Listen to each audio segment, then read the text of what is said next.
Chapter 907, Strength Changes. After leaving the Big Dipper dojo with miserable expressions, Gon Xingting and the other members of the White Tiger dojo returned to the high-class hotel where they were temporarily lodging. Disregarding his injuries, Gon Xingting immediately reported what had happened at the Big Dipper dojo to the main branch of the White Tiger dojo upon arrival. "What did you say?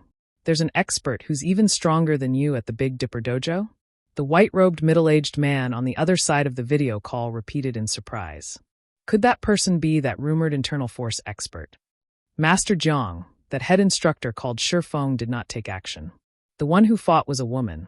Judging from her appearance, she should be around the same age as Shifeng. However, she is extremely powerful. Even Xie Qiwen would have difficulty defeating her. I suspect that the real behind-the-scenes boss is that woman, Gon Xingting reported carefully as he looked at the man in the screen. Moreover, I believe that the Big Dipper dojo has plans similar to ours. Although Jiang Tianyuan, the man before him, was not the main dojo master of the White Tiger dojo, he was still a very powerful branch master. The man had been famous for more than 20 years already. One should not take his appearance at face value. While he might look like someone in his mid-30s, in reality, he was already 50 years old this year. This is interesting. Even Xie Qiwen wouldn't be able to defeat her easily? It's no wonder the Big Dipper group has constantly been expanding its influence recently. But it doesn't matter. The mindset of that bunch from the Big Dipper group is too simple. What do they think they can accomplish with just one expert? Jiang Tianyuan laughed. I recall that Jinhai City is going to hold a city-wide competition soon. I'll send Xie Qiwen and Tang Jingyao to help you secure both male and female championship titles in Jinhai City. At that time, even if the Big Dipper dojo tries to recruit members, it won't be able to outmatch us. For the moment, just focus on properly dealing with the matters of the branch dojo. Understood. Gon Xingting nodded hurriedly, shock filling his heart. He had never imagined that Jiang Tianyuan would get so serious as to actually send both Xie Qiwen and Tang Jingyao over. The two of them were the pride of the White Tiger dojo. Both of them usually took part only in national-level competitions, and they were also very famous fighters within the country. Having them participate in such a small competition was simply a waste of time. At that time, a commotion would definitely arise in Jinhai City. As long as those two people took action, none of the other dojos in Jinhai City would have any hopes of securing the championship title. Inside the Big Dipper dojo, Shifeng had fire dance, and the others preside over the assessment of the new applicants. Meanwhile, Shifeng himself discussed with Liang Jing the matters of recruitment and advertising for Zero Wing's workshop. Shifeng's approach to these problems was simple: advertising through the Big Dipper Training Center's connections. The advertisement would state that Zero Wing was trying to recruit internal elites, as well as some application conditions such as only men and women below the age of 25 were allowed to apply. It was simply a recruitment advertisement. Originally, Liang Jing thought that even if a gaming workshop utilized Big Dipper's connections to disseminate an advertisement, there would not be many applicants. Although the application conditions Shifeng proposed were not particularly strict, the criteria for passing the assessment itself was very high. As proof of this, only 10% of the disciples of the Big Dipper dojo had managed to pass the assessment, and every single one of these disciples had been handpicked by Big Dipper. If ordinary people, who only exercised occasionally, were to apply to the Zero Wing workshop, it would be great if even 1% managed to pass the assessment. Moreover, the treatment Shifeng offered was only average at best. She expected that anyone who saw the advertised benefits would directly give up on applying altogether. However, when the next day arrived, everyone in the Big Dipper Training Center was stupefied. There were actually tens of thousands of people swarming into the Big Dipper Training Center, every one of them wishing to take Zero Wing's test. These people had very nearly destroyed the entrance of the training center. The lively scene was even more exaggerated than Jinhai City's annual fighting competition. Meanwhile, the only thing these people talked about as they filled the hallways of the Big Dipper Training Center was Zero Wing, their eyes filled with excitement and admiration as they spoke. In Liang Jing's opinion, these people had all lost their minds. Since when did Big Dipper possess such powerful advertising capabilities? With this, there would be no need to run any training center or dojo. Big Dipper could simply start an advertising company and make a fortune. Wasn't Zero Wing just a gaming workshop? It was not as if these people were applying to join one of the Fortune 500 companies. When Xiaoyu found out about this flood of visitors, he thought that a major incident had occurred at Big Dipper. As a result, even though he resided in another city, he hurriedly took a flight back to Jinhai City. When he arrived at the Big Dipper training center and heard what the crowd was discussing, his mind stopped completely. He had never imagined that a game like God's Domain could actually garner such popularity, as well as possess such massive influence. Previously, he still considered God's Domain to be like any other game. Even if those major corporations invested in it, they were only doing so to raise their prestige and help promote the game. Now, however, it would seem that was not the case. It looks like I'll have to find some time to have a discussion with Shifeng. At this moment, Xiaoyu finally understood why Shifeng was so intent on playing a virtual reality game. Otherwise, with the young man's abilities, he could easily become a star in the world of fighting. Meanwhile, the large number of applicants also made the extremely confident White Tiger Dojo impatient. Just what kind of trick did they pull? Why are all these people trying to join that place? No matter how many times Gan Xingting looked through Zero Wing's flyer, he could not figure out why so many people were trying to join Zero Wing's workshop. Meanwhile, the instructions from the White Tiger Dojo's main headquarters were also very simple. Speed up the construction of the branch dojo. At the same time, the main headquarters also withdrew some funds to start advertising as well, refusing to believe that they could not outcompete Big Dipper with the fame of the White Tiger Dojo. After learning of the White Tiger Dojo's actions, Liang Jing suggested Shifeng either increase his scope of advertising or reduce the difficulty of the assessment. However, Shifeng rejected her suggestions. In his opinion, the people of the White Tiger Dojo were truly fools. He was currently recruiting members for a gaming workshop, not a dojo. No matter how much the White Tiger Dojo advertised itself, it would not affect his recruitment campaign in any way. Following which, Shifeng handed over all the tasks related to the recruitment to Liang Jing to handle, which kept her extremely busy. Not only did she have to go through the applications of tens of thousands of people as well as manage their assessments, but crowds of new applicants also continued coming in every day. If she did not mobilize every staff member of Big Dipper, she would have died from overwork already.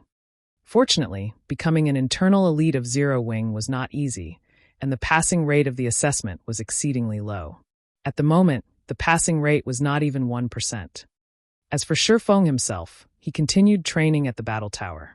At the same time, he shared some of his battle points with Fire Dance and the others, allowing them to fight with the simulated experts for long periods of time. During the 2 days that God's Domain system update took to finish, Fire Dance and the others received massive improvements. Violet Cloud, in particular, had finally set foot into the refinement realm after training at the battle tower, becoming Zero Wing's third expert to set foot into the realms of refinement. As for everyone else, they had all reached the half-step refinement realm standard already. When Big Sis Aqua finds out about this, she will most likely be very shocked at our improvement speed during this period, Violet Cloud said over the public channel, after entering her virtual gaming cabin, her heart full of anticipation as she prepared to log into God's Domain. All right, Guild Leader, please don't tell Big Sis Aqua about this matter right after you log in. She was always bullying me before. This time, I must give her a surprise. Sure, Shifeng laughed as he shook his head. After Aqua Rose obtained her epic staff, although she was still a bit inferior to Violet Cloud in terms of techniques, she became far superior in terms of basic attributes. As a result, when the two sparred with each other, Violet Cloud was usually the one who got the worst of it. After you guys log in, gather at White River City. I have something important to tell you all. In addition, there is also the matter of these newcomers. Following which, when the countdown timer for God's Domain's system upgrade ended, everyone logged into the game simultaneously. Chapter 9083 Star Shop. As soon as Shifeng returned to God's Domain after 40 hours of waiting, the sound of a system notification entered his ears. System. The environment of the area you are in has changed. System. You have 30 seconds of invulnerability to look for a safe zone. Isn't this transformation a little too much? Shifeng was surprised as he observed his surroundings. At this moment, the previously lush, green valley was nothing more than scorched earth. He could even faintly see streams of magma flowing nearby. This place had already turned into a volcanic hell. When the waves of hot air blew over Shifeng, even with his high fire resistance, his skin still registered a burning sensation. The pungent smell in the air was almost unbearable. After God's domain underwent its fourth evolution, the five senses of players had evidently become much more acute. As a result, such severe external environments would have a greater impact on the combat power of players. Likewise, monsters also had their senses heightened. With their enhanced senses, monsters would now have significantly greater perception ranges. This change was extremely disadvantageous for players who grinded at night. After all, while players would have their acuity reduced at night, monsters would not. Now that the senses of monsters were sharper, most likely, players would be under attack even before they could detect these monsters. This change was a nightmare, particularly for players who were usually active in high-level maps, which were already very dangerous to adventure in the first place. Now things just became even more dangerous. Although Shifeng had already chosen a safe zone to set up a teleportation point before he logged out, with such drastic changes to the environment, his previously safe zone was now infested with extremely fierce level 40 monsters. If not for the invulnerability provided by the system, he would have long since become dinner for these monsters. He immediately activated Wind Rider and continued searching for a safe zone to set up a teleportation point. After looking for about half an hour or so, he finally found an elevated location for the teleportation point. He also set up a protective barrier using the ancient abyssal book. Aside from the monsters that were originally in the valley, one could also frequently see abyssal monsters flying overhead. These monsters were much higher leveled than those residing in the valley, with the lowest being level 80. To current players, these monsters were practically invincible existences. Without the barrier set up using the ancient abyssal book, any player that came here would only become food for the abyssal monsters. However, it was also thanks to these abyssal monsters that he could get an opportunity to make a fortune. Eventually, he would only need to pay out some magic crystals in order to rake in large sums of coins. After he was done with all of his tasks here, Shifeng took out a return scroll and left the valley. At White River City, Shifeng discovered that the city's defensive magic array had already been activated as soon as he walked out of the teleportation hall. There were also thousands of abyssal monsters hovering about in the air beyond the magic array, with the lowest leveled among them being level 180 and the highest being level 200 Grand Lords. With the appearance of such terrifying monsters, the atmosphere within White River City had become subdued. The players walking around the street all felt extremely stressed, all of them fearing that the defensive magic array in the sky would suddenly crumble. We're doomed this time. With so many monsters here, will our White River City be captured as well? That can't be possible, right? Although White River City is not comparable to the capital, it is still a major city in the kingdom's eastern region. If even White River City falls, won't the surrounding cities fare even worse? When everyone thought about the gigantic monsters flying in the sky above the city, their scalps involuntarily numbed. In this situation, they couldn't grind and level up within the region of White River City. At the same time, the guilds based in the eastern region of Starmoon Kingdom were also holding urgent meetings one after another. The various guilds had initially believed that the Abyss invasion would only affect the Twin Towers Kingdom. They never thought that it would embroil the surrounding countries as well. Now, these guilds had no choice but to decide whether or not they should relocate to another city. However, the consequences of doing so were something that no guild could accept. It had taken them a lot of time and resources to establish themselves in their current respective cities. If they were to leave the city they controlled and choose to start developing all over again in another city, the cost of doing so would be much higher than the first time. The number 2 guild in Starmoon Kingdom's eastern region, Overwhelming Smile, was currently extremely busy. Over 100 people were seated inside its spacious meeting room. These people were all members of Overwhelming Smile's upper echelon, and they were existences that ordinary players would rarely get to meet. Haha, the timing of these abyssal monsters is simply impeccable. I want to see just how Zero Wing is going to continue strutting around in this situation. Feng Xianyang could not help but smile when he received the latest report. Based on the information from Underworld, the eastern region of Starmoon Kingdom wasn't the only part of the kingdom affected by the Abyss invasion. These abyssal monsters were already showing signs of spreading throughout the entire realm. By the time that happened, it would be relatively dangerous for players to go out and grind. Along with this report, the upper echelon of Underworld had also given the command for Overwhelming Smile to move its elites temporarily to the Black Dragon Empire, which did not receive any harassment from the abyssal monsters. Underworld's influence spread across multiple kingdoms. A pause in its operations in Starmoon Kingdom would not affect the entire organization too significantly. It definitely possessed the ability to transfer its elites to the cities of other kingdoms and empires that were under its control. Small and upstart guilds with no background, on the other hand, did not possess this ability.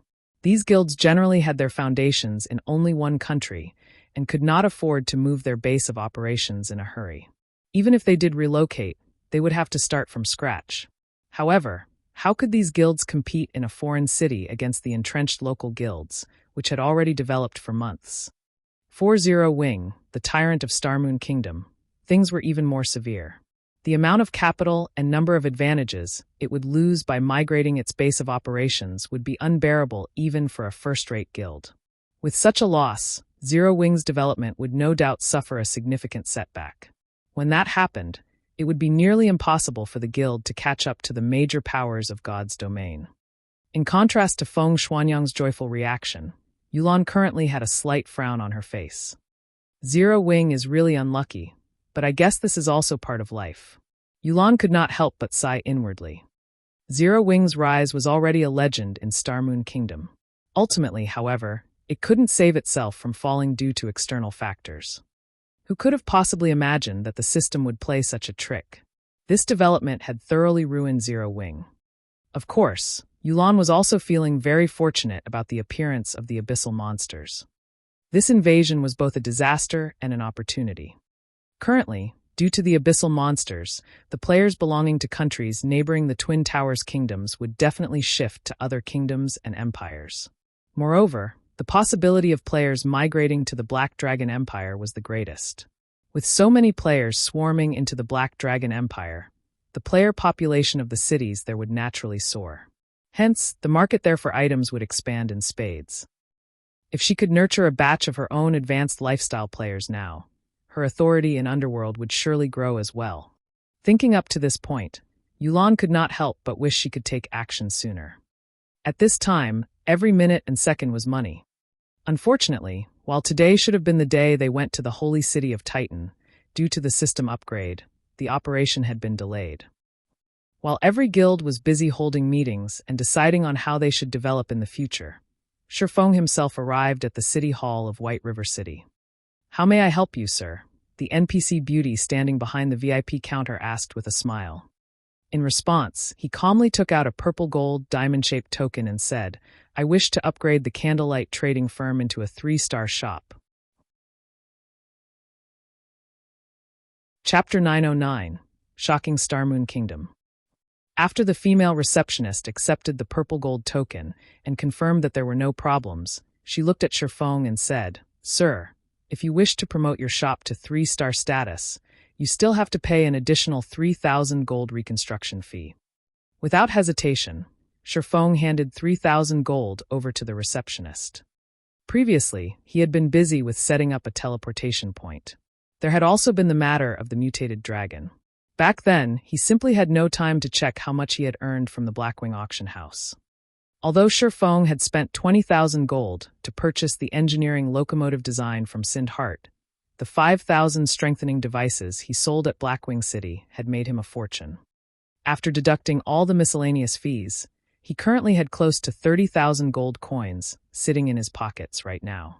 If those first-rate guilds were to learn of this, they would definitely be green with envy. In truth, Shifeng had never imagined that the strengthening devices would be so welcome.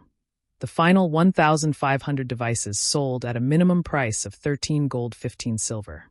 The combat guilds at Blackwing City had gone nuts over the devices. It's a pity that the number of people who can produce the strengthening device is limited.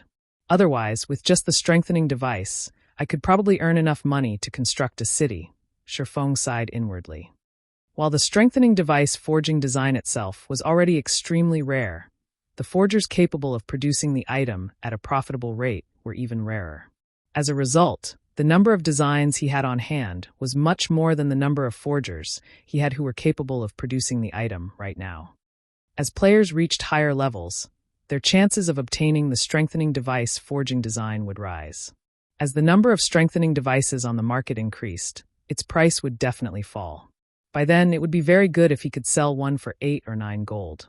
In another few months' time, even selling a strengthening device for 5 gold would be an extravagant dream. After Shifeng paid the fees and completed all the necessary procedures, as soon as he walked out of the city hall's entrance and was about to head back to the guild residence, a commotion broke out among players on the street. Did you hear? The Candlelight trading firm's shop has transformed again. Transformed? Could there be a new product? No, that's not it. The entire trading firm itself has undergone a transformation. Before, it was only a 5-story building. Now it is 7 stories tall. Currently, it is only second to the NPC-operated Starstreak trading firm in terms of floors. What? Aren't the number of floors for shops fixed? That's right. That's why everyone suspects that Candlelight's shop has been promoted to a 3-star shop. What? Even the Black Dragon Empire had a 2-star shop appear in its imperial capital only recently. How can the Candlelight trading firm possibly upgrade to a 3-star shop so quickly? News of the Candlelight trading firm obtaining a 3-star shop spread like wildfire. Very quickly, every guild in the entire Starmoon Kingdom had found out about it. This incident completely offset the depression and silence brought on by the abyssal monsters. Just what is Zero Wing thinking? The abyssal monsters have already started to spread throughout the entire kingdom. White River City is even under siege right now. To upgrade a shop in White River City to 3 stars, isn't Zero Wing throwing good money after bad? Doesn't Zero Wing know that players have already begun migrating to other kingdoms and empires? Rather than constructing a 3-star shop in a city with a rapidly decreasing population, they might as well construct it in a small city in the Black Dragon Empire. When the various guilds received this news, their first reaction was to comment on Zero Wing's foolishness. Meanwhile, the guild that was the most excited about this news was naturally Overwhelming Smile, Zero Wing's longtime rival. Some guilds that wished to overtake Zero Wing also got a kick out of this development. Haha, Zero Wing is done for this time. It won't be able to rise back up even if it wanted to now. Initially, when Feng Xianyang received news of the Candlelight trading firm's promotion, he had been both shocked and envious. Overwhelming Smile had yet to possess even a single 2-star shop up to now, yet the Candlelight trading firm already had a 3-star shop. Shortly after, however, he started gloating over Zero Wing's misfortune. If not for the invasion of the abyssal monsters, the fact that the Candlelight trading firm possessed a 3-star shop would have indeed dealt a heavy blow to Overwhelming Smile's overwhelming trading firm. With the special workshop of 2-star shops as an example, even a fool could imagine just how many more additional benefits a 3-star shop could bring. Even a meager increase in the number of special workshops would still greatly enhance the Candlelight trading firm's ability to nurture lifestyle players. In the current God's domain, economic battles between guilds were becoming increasingly important. This change in trend also led to Feng Xianyang loathing Yulan to the extreme. He deeply regretted not contesting for the rights of the overwhelming trading firm, allowing Yulan to obtain them instead. Right now, Yulan was already a very important figure in Underworld. Even he had to treat her with respect. Before Shifeng even walked into Zero Wing's residence, he could already hear the merriment coming from inside. Just moments ago, Melancholic Smile had even directly contacted Shifeng to report every functionality of the Candlelight trading firm's new 3-star shop, her voice bubbling with excitement. Although the building itself had increased by only 2 floors, the difference between the functions of a 2-star shop and 3-star shop made Melancholic Smile think that she was dreaming. That was right, dreaming. In order to develop itself, the Candlelight trading firm had recruited many lifestyle players. Some of the new hires had very good potential. The only thing they lacked was experience. Unfortunately, the Candlelight trading firm had only 5 special workshops. With 3 rooms reserved exclusively for Melancholic Smile, Cream Cocoa, and Roasted Ironheart, only 2 were left for the others to use in turn and increase their production experience. With this, the amount of time allotted for each lifestyle player was not calculated in hours or days, but in minutes. Generally, a lifestyle player with good potential would have roughly 30 minutes to learn and train inside a special workshop, once every several days. Now, they had a total of 12 special workshops. Aside from the 3 reserved, they now had 9 special workshops for those with excellent potential to use. This would increase their efficiency over 4-fold. Finally, there was the basic meditation room, which was what truly shocked Melancholic's smile. Out of curiosity, she had spent 300 magic crystals to activate the room. Although the price was indeed costly, the effects of the room left her speechless. While inside the meditation room, her mind experienced a calm like never before. In that calm state, even the most complicated production procedures became very simple for her. As a result, her production success rate had risen by roughly 10%, while her production speed had improved by at least 30% as well. Although this improvement might not seem like much to lifestyle players like herself who frequently produced items, this improvement was extremely staggering. Currently, items that could raise production success rate by just 1% were selling for astronomical prices. Something that could offer an increase of 10% would be priceless. There was also the improvement in production speed. Not to mention spending 300 magic crystals a day, even spending 500 crystals would be worth it, so long as the meditation room was used to produce high-value items. If it were used only for items such as advanced whetstones, they would never be able to make up for the cost of using the room. Shifeng only gave some simple instructions regarding the meditation rooms and special workshops. At the same time, he also had Melancholic Smile start recruiting more lifestyle players from the general public. The 4th evolution of God's domain was not as simple as it appeared to be.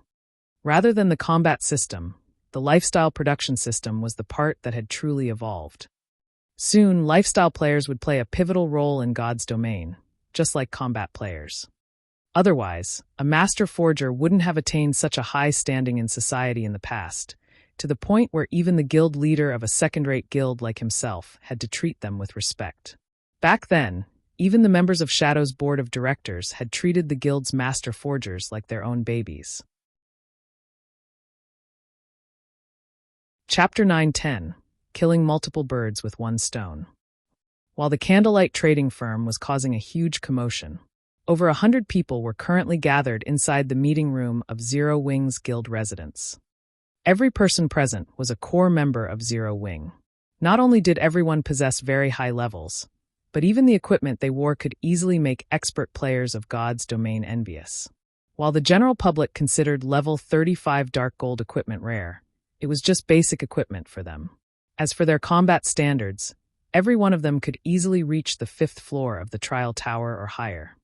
Experts capable of reaching the trial tower's 5th floor could easily become a first-rate expert in a city with a player population of over 100,000. Nevertheless, all these experts were gazing at the figure seated on the guild leader's throne with eyes filled with reverence and shock. The reason for their reverence was the identity of the man before them. He was a legendary character who had single-handedly established Zero Wing and developed the upstart guild to its current overbearing state. The man was even the publicly acknowledged #1 expert of Starmoon Kingdom, and until now, he still maintained his indomitable record. As for the reason for their shock when they looked at Shifeng, it was his level. At this moment, Shifeng had not done anything to hide his level. As long as one paid a little attention, they would be able to see it. Level 42. Even the current top players in Empires were only level 39 at best. They were also still relatively far from reaching level 40. Previously, when Fire Dance and the others had revealed themselves to be at level 40, the other core members had already been flabbergasted. Although there was just a difference of 1 level between them and the top players of Empires, the amount of EXP required to cross this gap was massive. Now, Shifeng was even more terrifying. He was actually 2 levels higher than Fire Dance and the others. Not to mention the other core members present, even Fire Dance and her team were staggered. After all, when they had last met, Shifeng was only level 40. In just a short time, Shifeng had actually managed to pull ahead of them by 2 levels. His leveling speed was simply ludicrous. Guild leader, everyone's here already, Aqua Rose said softly to Shifeng after checking the entire meeting room. Nodding, Shifeng swept a glance at everyone present and said seriously, "I've asked you all to gather here for 2 matters. The first matter is that Zero Wing is going to start branching out and developing at the Twin Towers Kingdom and the Black Dragon Empire. The exact locations where we'll be setting up the branches have also been determined already. When the time comes, I'll have you all split up to these two locations. I'll also set up a new main force in both of these locations. As for who will become part of this main force, I'll be choosing them from the guild's elite members. Of course, you all can put in your recommendations as well. The treatment provided will be the same as Starmoon Kingdom's main force. Truthfully speaking, Shifeng did not wish to develop outwards so quickly. However, now that God's domain had experienced its fourth evolution, the economic war involving lifestyle classes had also officially begun. Even if he did not wish to develop Zero Wing in other kingdoms, he had no choice but to do so. Without sufficient resources, it would be impossible for them to contend against other large guilds. Before Shifeng was done speaking, everyone present had already fallen into a daze. Even Aqua Rose, the vice leader of Zero Wing, was shocked at this news. Although Zero Wing expanding to other countries was something that was bound to happen sooner or later, she had never imagined that that day would come so quickly. Or to put it in another way, they had long since grown impatient waiting for the arrival of this day. Currently, Zero Wing simply had too many members. While playing virtual reality games, guilds always had one big problem to face: the limited amount of resources in an area. If a guild wished to develop and grow stronger, it needed to secure more resource-rich areas for itself. Otherwise, sooner or later, it would face resource deprivation due to their constantly increasing member count. Then, the amount of resources each guild member could receive would decrease, which would affect the overall development speed of the guild members. This problem was also the reason why first-rate guilds would spread their roots throughout multiple kingdoms and empires. The influence of the major powers of the virtual gaming world spanned several dozens of countries. However, one thing that confused everyone was Shifeng's choice to develop at the Twin Towers Kingdom and the Black Dragon Empire. Setting aside how muddy the waters were at the Black Dragon Empire and the fact that the Dragon Phoenix Pavilion was Zero Wing's enemy, just the Twin Towers Kingdom was already a huge problem. The Twin Towers Kingdom was infested with abyssal monsters.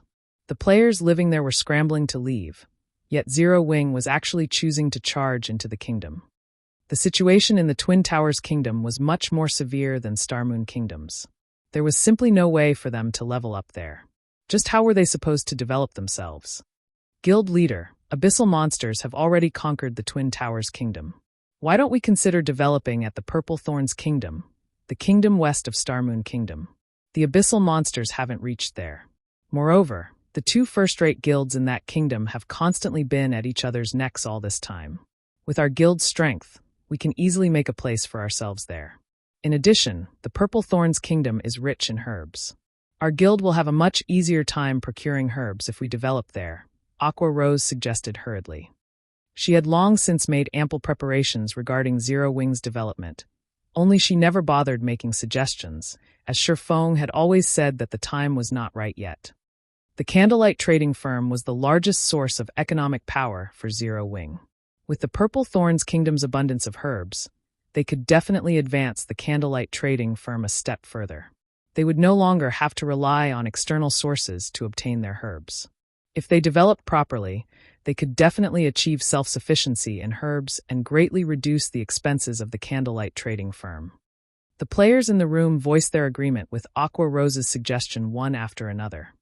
The current combat power of Zero Wing's elite members was in no way inferior to a first-rate guild's. In addition, they also had quite a number of experts in the guild now. Even if they sent only a portion of their forces, they should not have any problem handling the threats present in the Purple Thorns Kingdom. Moreover, Zero Wing already possessed several plots of land in the cities of the Purple Thorns Kingdom. With this foundation, they would be able to construct a guild residence in that kingdom right away. One could say that the Purple Thorns Kingdom was the best option by far. While the Purple Thorns Kingdom is indeed a good option, the Twin Towers Kingdom is much better, Shifeng replied, shaking his head. Better. All the core members were filled with questions as they looked at Shifeng. They simply could not figure out what exactly was good about branching out to a place infested with abyssal monsters. I know that you all are worried about the abyssal monsters, but that is also the greatest opportunity for Zero Wing. Shifeng naturally understood everyone's worries. In their shoes, he, too, would have chosen to branch out to the Purple Thorns Kingdom. However, he now had both the ancient abyssal book and the teleportation magic array in his possession. Regarding the threat of powerful abyssal monsters, he could just set up multiple barriers and allow his guild members to grind at high-resource maps safely. There was also no need to worry about other guilds and players coming to contest for those locations. In addition, they could also gain honor points by killing low-level abyssal monsters. Now that the guilds originally residing in the Twin Towers Kingdom had left, although the lands of the kingdom's capital remained in the hands of these guilds, as long as Zero Wing paid some coins, it could still buy 1 or 2 plots of land located near the heart of the city without any difficulty. Had he chosen to branch out to other kingdoms, Zero Wing couldn't even dream of obtaining the central lands of the top 10 major cities in these kingdoms, much less the central lands of the capital city. Nobody would be willing to sell them anything at all. Even if there was a willing seller, that price would not be one that Zero Wing would be willing to bear. Furthermore, the Twin Towers Kingdom was a country of ore. In terms of ore-related resources, it was only slightly inferior to the Storm Empire. At the end of the day, the Candlelight trading firm focused mainly on forging. Ore was something that it could not lack. Hence, developing at the Twin Towers Kingdom was akin to killing multiple birds with one stone. Following which, Shifeng cleverly hid the matter of the ancient abyssal book, simply telling everyone that he had discovered many special areas not assaulted by the abyssal monsters. Afterwards, as long as he set up teleportation points at these locations, they would be able to level up without worrying about abyssal monsters or other players, essentially turning those locations into Zero Wing's backyard. When they heard Shifeng's reason, everyone's eyes sparkled, anticipation filling their hearts. Nobody present was a noob. They knew full well just how valuable an uncontested high-resource map was. Otherwise, the various large guilds would not fight over these high-resource maps. However, no one knew that Shifeng had actually concealed another important reason for his choice to develop at the Twin Towers Kingdom. The large-scale regional dungeon, Tower of Time. Chapter 911, Tower of Time. The Twin Towers Kingdom was named such because of its 2 ancient towers within the kingdom's boundaries. These ancient towers had existed in God's domain for a long time. Their age could no longer be verified. Among these 2 towers, one was the Tower of Time. It was also the Twin Towers Kingdom's sole, large-scale regional dungeon. Like the dungeon in the Stoneclaw Mountains, this dungeon was set to Azura mode. However, the Tower of Time's level was much higher, thus it was more difficult to raid.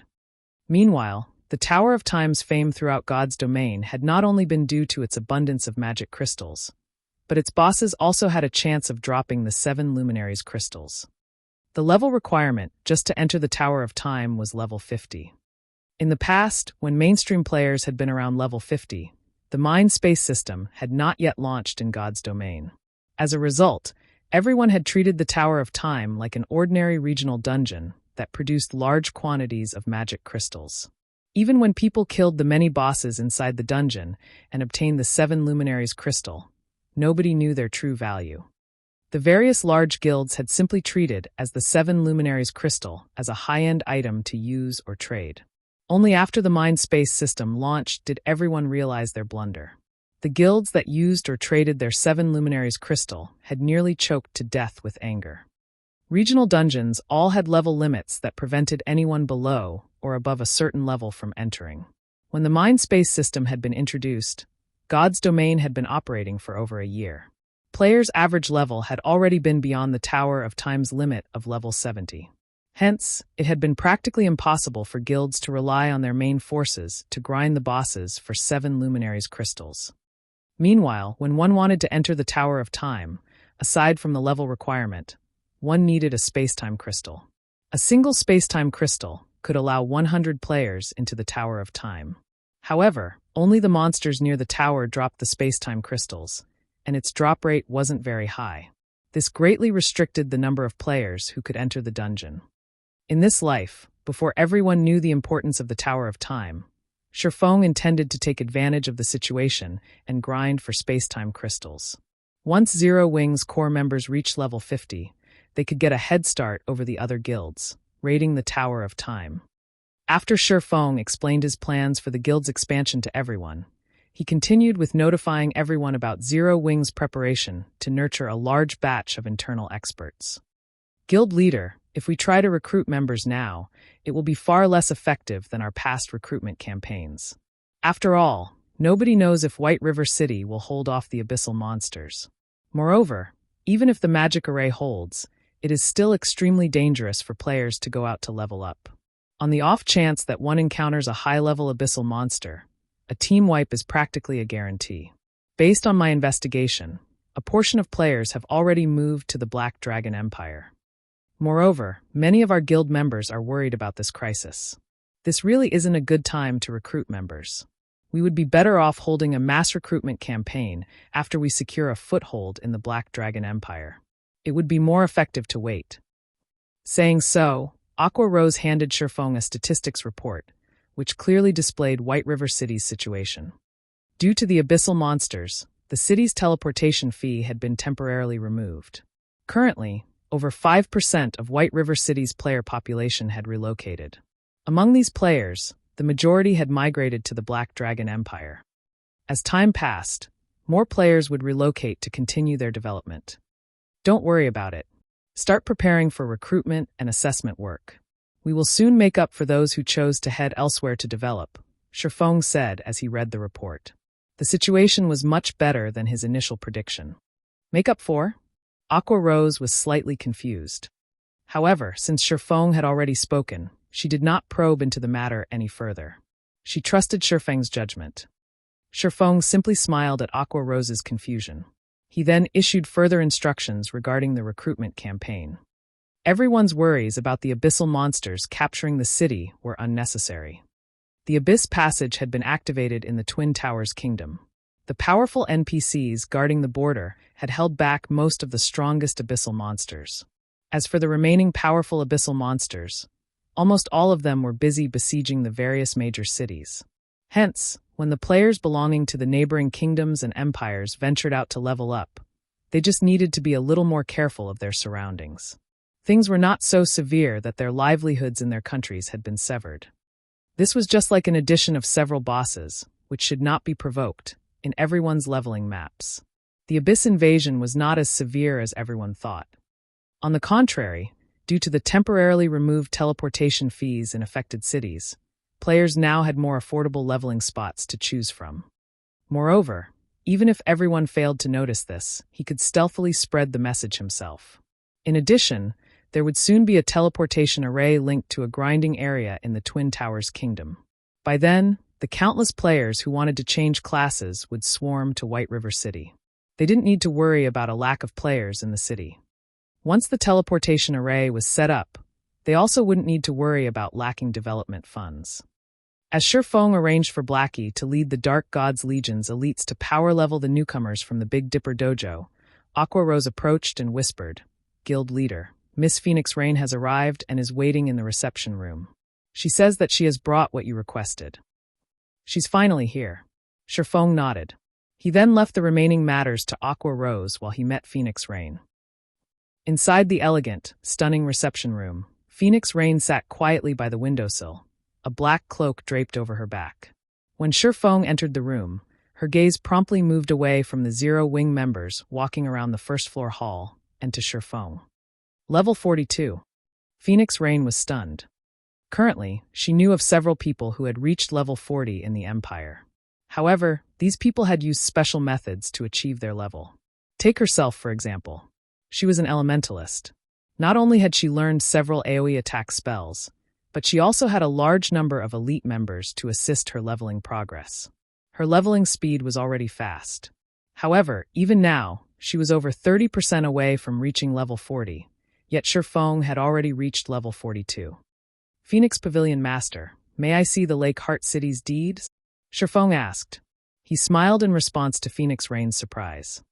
"Here, take a look." Phoenix Rain quickly recovered her composure and took out a deed for a land in Lake Heart City. "This is the only deed I can give you. Even if you're not satisfied, I cannot change it."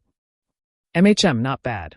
Although it cannot compare to a golden land, it still has relatively high potential, Shifeng said with satisfaction after examining the deed. With this deed, Zero Wing could secure a foothold in the Black Dragon Empire. What followed next would depend on how things progressed on Melancholic Smile's side. Once they were ready, Zero Wing would officially start pushing its way into the Black Dragon Empire. Elsewhere, a large crowd of players had gathered before the 7-story-tall Candlelight trading firm. It was even more lively than during normal times. While many among the crowd were lifestyle players, the majority consisted of sightseers. After all, nobody had ever seen a 3-star shop before. They were all quite curious about the differences between a 3-star shop and a 2-star shop. This was especially true for lifestyle players. Not long ago, the Candlelight trading firm had published a shocking message. The Candlelight trading firm was currently recruiting lifestyle players, regardless of rank. It did not care if one was an apprentice who had just started or someone far along the path of their lifestyle. As long as they could pass the simple entrance test, they could become an official member of the Candlelight trading firm. High achievers would even get the opportunity to improve themselves in the special workshop. This was a benefit that could not be found anywhere else throughout the entire Starmoon Kingdom and even God's domain. After all, special workshops were simply too rare. Most trading firms only allowed their most skilled and trustworthy members to utilize their limited special workshops. Ordinary people had no hope of enjoying this particular benefit.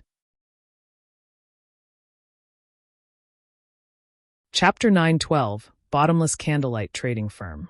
The news of the Candlelight trading firm mass recruiting lifestyle players spread like wildfire. It wasn't just limited to White River City. Very quickly, everyone throughout Starmoon Kingdom heard about the opportunity. The official forums buzzed with activity. What? This can't be true, right? The Candlelight trading firm is actually recruiting members without any rank restrictions? I heard that Candlelight wants to recruit a lot of people this time.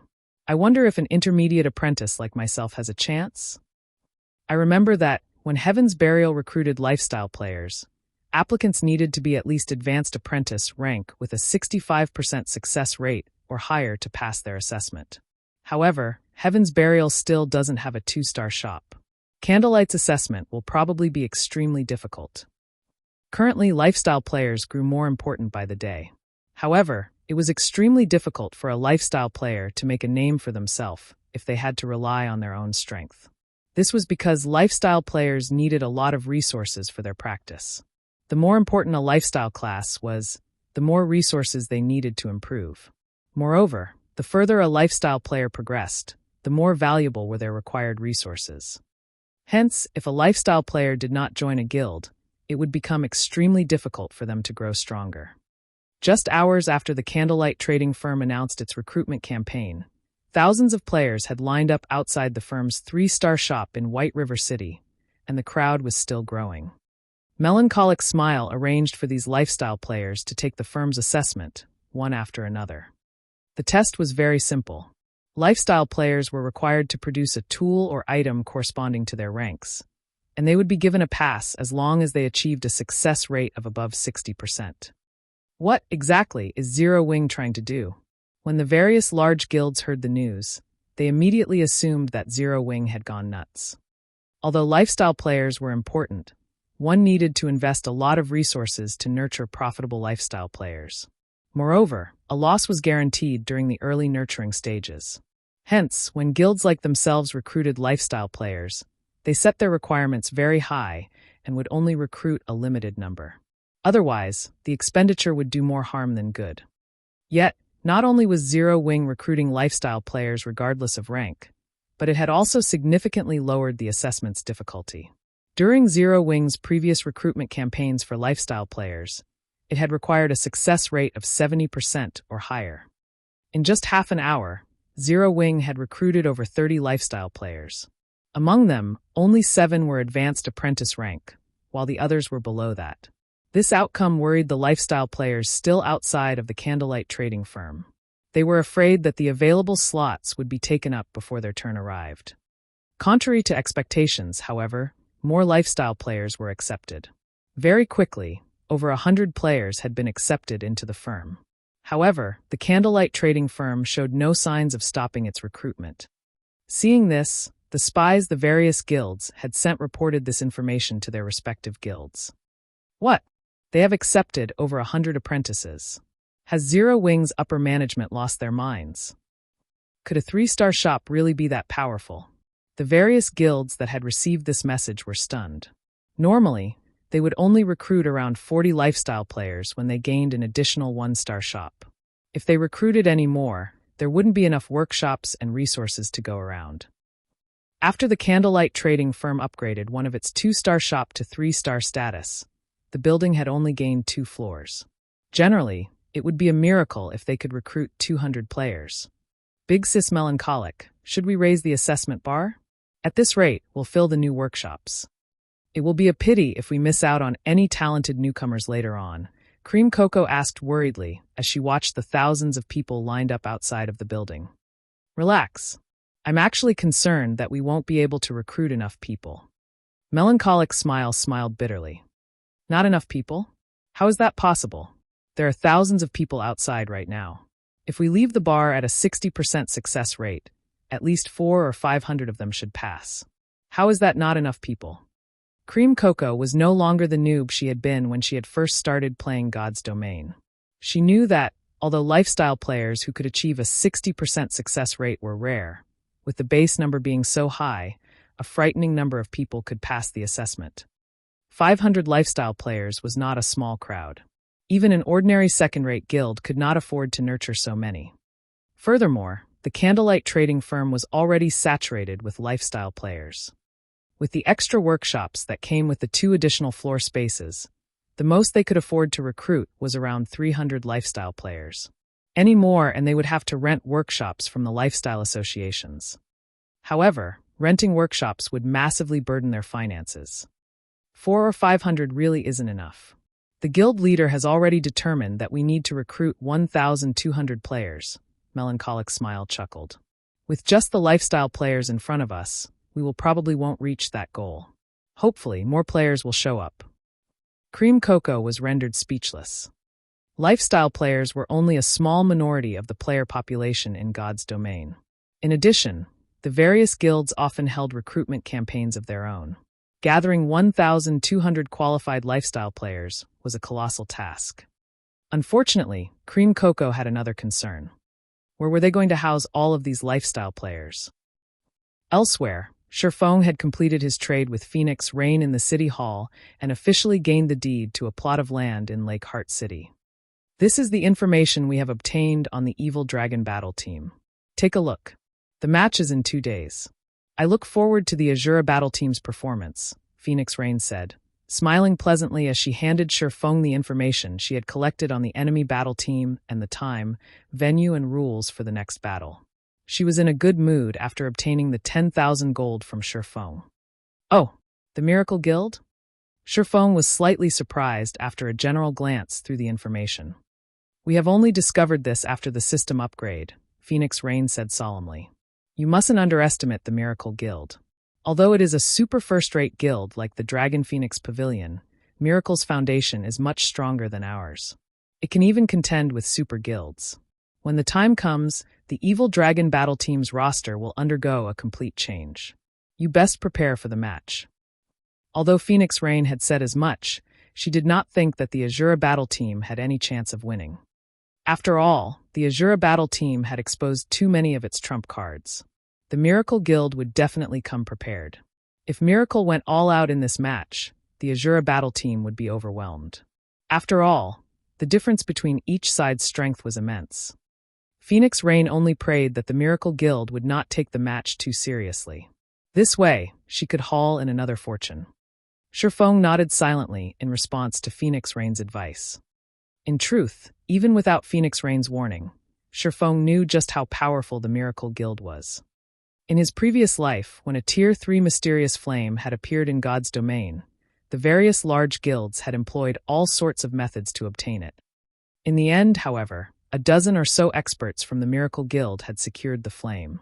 Among the guild's experts that had fought for the mysterious flame, 2 other super guilds' top combatants had been present. That battle had become a classic within God's Domain.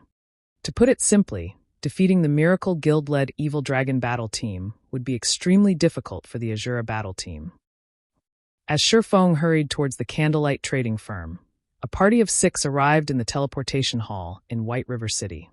The instant these players appeared, they became the main focus within the hall. Their equipment was too gorgeous to ignore. Even the lowest quality equipment was dark gold rank. As for these players' levels, that was even more impressive. Of the 6 players, 2 were level 40, while the remaining 4 were level 39. Even in an empire, this group would be a force to be reckoned with, much less White River City. So this is White River City? The standard of the players here is quite high. We're not here to sightsee. Focus on the task at hand. Let's head over to Zero Wing to have a look.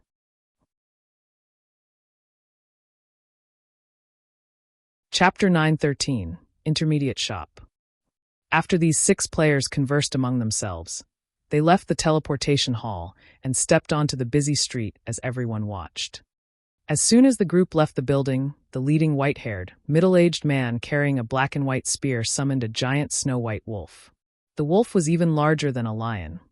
An assassin, wearing dark gray leather armor with 2 blood-red daggers hanging from his waist, summoned a black warhorse beside the middle-aged man. The warhorse sported silver armor and looked far more majestic than the horses NPC soldiers used. The instant these 2 mounts appeared, they had immediately attracted the attention of every player on the street. Damn, who are those people? Their mounts are definitely not common rank. You're right. I've never seen any common mounts that look that cool. At the very least, they should be bronze, maybe mysterious iron mounts. To current players, even common mounts were a luxury, not to mention mounts ranked bronze or above. Hence, when the players on the street saw these mounts, both envy and admiration filled their hearts. Some beautiful female players even sent the white-haired man on the giant wolf flirtatious glances. Nowadays, God's Domain was increasingly popular. One frequently saw the game mentioned in the news. Moreover, powerful guilds were offering annual salaries ranging from 500,000 credits to 6 million credits, depending on a player's strength. To ordinary people, this was an astronomical amount of money. Seeing as the white-haired man rode a bronze mount or greater at this stage of the game, his salary must have been in the 7-digit range. Haha, Boss Blood, I think those beauties are interested in you. An elementalist, who wore a robe embroidered with runic symbols and exuded a refined air, poked fun at the white-haired berserker leading his group. It's a pity that these beauties will never catch Boss Blood's eyes. After all, his heart already belongs to someone. Why won't these beauties look at me instead? A level 39 skinny, male swordsman said as he sighed. Masked, you really should learn a thing or two from the boss. If you put more effort into your improvement, you would have already reached level 40 and could amount to woo those beauties. The male assassin on the black mare snorted. How can I possibly compare to Boss Blood? Even now, I have not passed the test or obtained a title, unlike you, Kieran, who obtained your title half a year ago, the swordsman named Masked Angel said enviously. All right, that's enough chit-chat. Focus on our task. I will head to Zero Wing with Kieran. The rest of you, catch up with a carriage, the leading berserker named Bloodsucker ordered sternly. Immediately, everyone fell silent and did as they were told. The 4 level 39s rode an advanced horse carriage and followed Bloodsucker and Kieran towards Zero Wing's guild residence. Although the advanced horse carriage was fast, it was still slightly slower than the snow-white wolf and black warhorse. As a result, the gap between the 2 groups gradually increased. The party caused a commotion everywhere they went. Meanwhile, the Candlelight trading firm's entrance was overcrowded. Before anyone knew it, the Candlelight trading firm had recruited over 300 lifestyle players. With this number, everyone could see how powerful the firm's foundations were. The other trading firms in Starmoon Kingdom could not compare to this. Guild leader, we've reached our recruitment limits for the moment. Any more, and we'll have to send these people to the lifestyle associations, Melancholic Smile reported worriedly as she looked at the numerous files on the newcomers. 1,200 people. This was already beyond what the Candlelight trading firm could handle.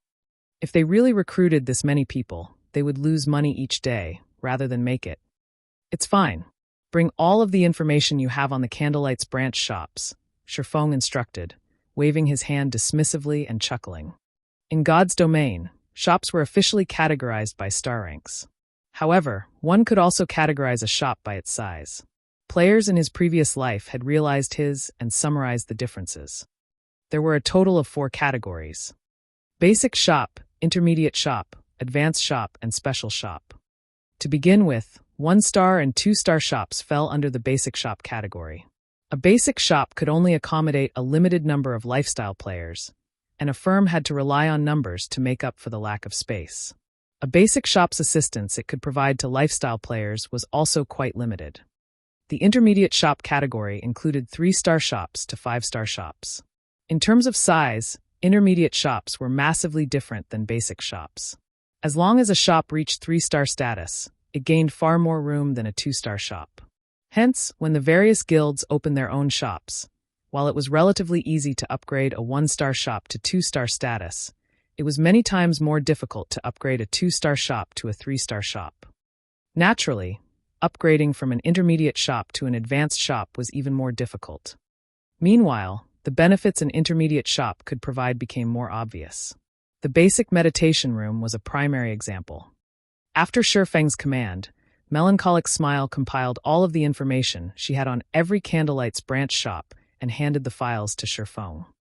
Not only was the compiled information detailed, but it was also easy to understand. So far, the Candlelight trading firm had a total of 25 shops. Among them, 24 were branch shops. These branch shops covered 22 cities. The fact that the firm had expanded so much was partly due to Phoenix Rain's secret assistance.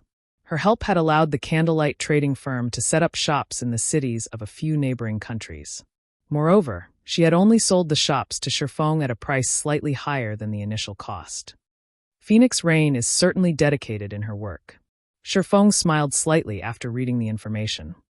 Among the many shops, 6 were within the Black Dragon Empire. Moreover, 5 of these shops were in cities with a player population in the millions. In addition, there were 6 shops in the kingdom's neighboring Starmoon Kingdom. Among them, 4 were in the Purple Thorns Kingdom. All 4 of these shops were in the top 10 most populated cities in the kingdom. As for the remaining 2 branch shops, they were in the Twin Towers Kingdom. Unfortunately, most of the kingdom had fallen into ruin, and only the capital city remained standing. Shifeng had to admit that it was beneficial to cooperate with a major power. Without Phoenix Rain's help, Shifeng would have to exhaust himself to no end to achieve a similar result, and this would have greatly impacted his personal growth. Based on this alone, one could see how frightening the foundations of God's domain's major powers were. Currently, Zero Wing's advantage only lay in the fact that it had a lot of liquid funds. However, this did not mean that the game's major powers were poorer than Zero Wing. Rather, these powers reinvested most of the money they earned into valuable lands. Although Zero Wing had a lot of money on hand, it didn't have anywhere to invest.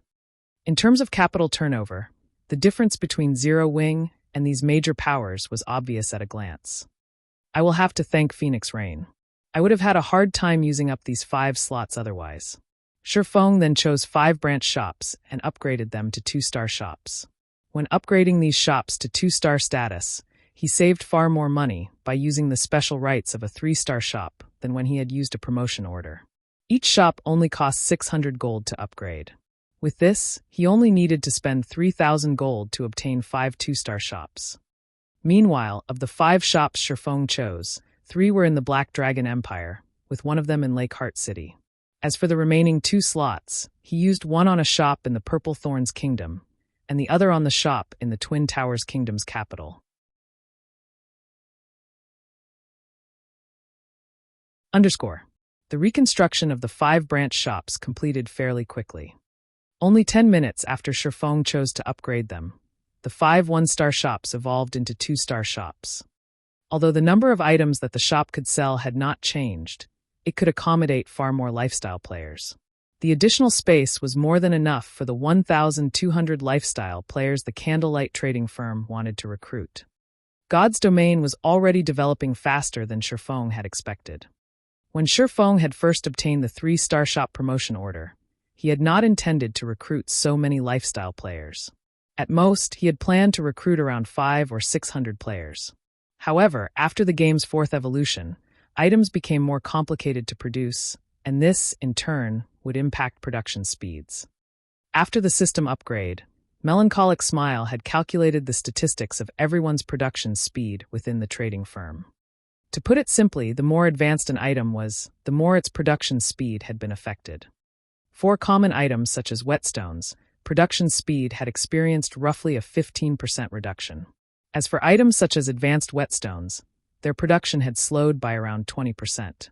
In other words, if a lifestyle player was capable of producing 5 advanced whetstones within a certain time before the system upgrade, then now, they were only capable of producing 4 advanced whetstones within the same period.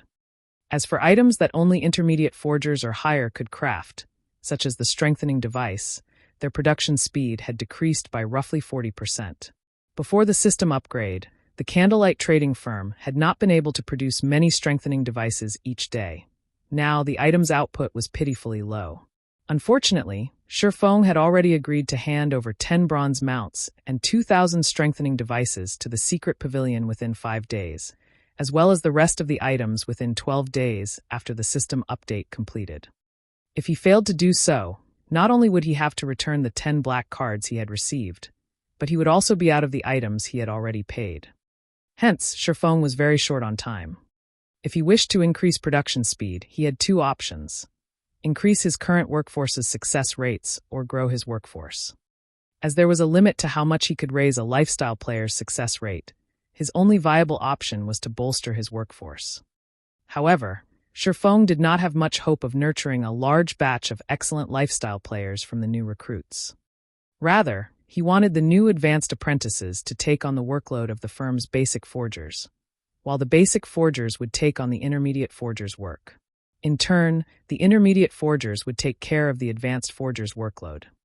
This way, he would have a higher chance of completing his task within the allotted time. Following which, Shifeng explained his plans to Melancholic Smile and had her begin preparations. After all, it would not be easy to sort so many people in a short time.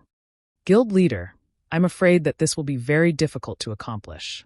Even with the help of the special workshop Coco, Uncle Ironheart, and I only have a 40% success rate with the strengthening devices. Even if the firm's intermediate forgers have the help of the special workshop, they will only have, at most, around a 15% success rate. With such a low success rate, we'll be lucky if we break even, let alone make a profit. Melancholic Smile was very familiar with the success rates of the trading firm's forgers, as she usually analyzed the trading firm's statistics. Although a 15% forging success rate seemed relatively high, when one started the actual work, they would most likely fail 10 out of 10 tries. Based on her analysis, only with a 20% success rate would a forger have a chance of succeeding once out 10 tries.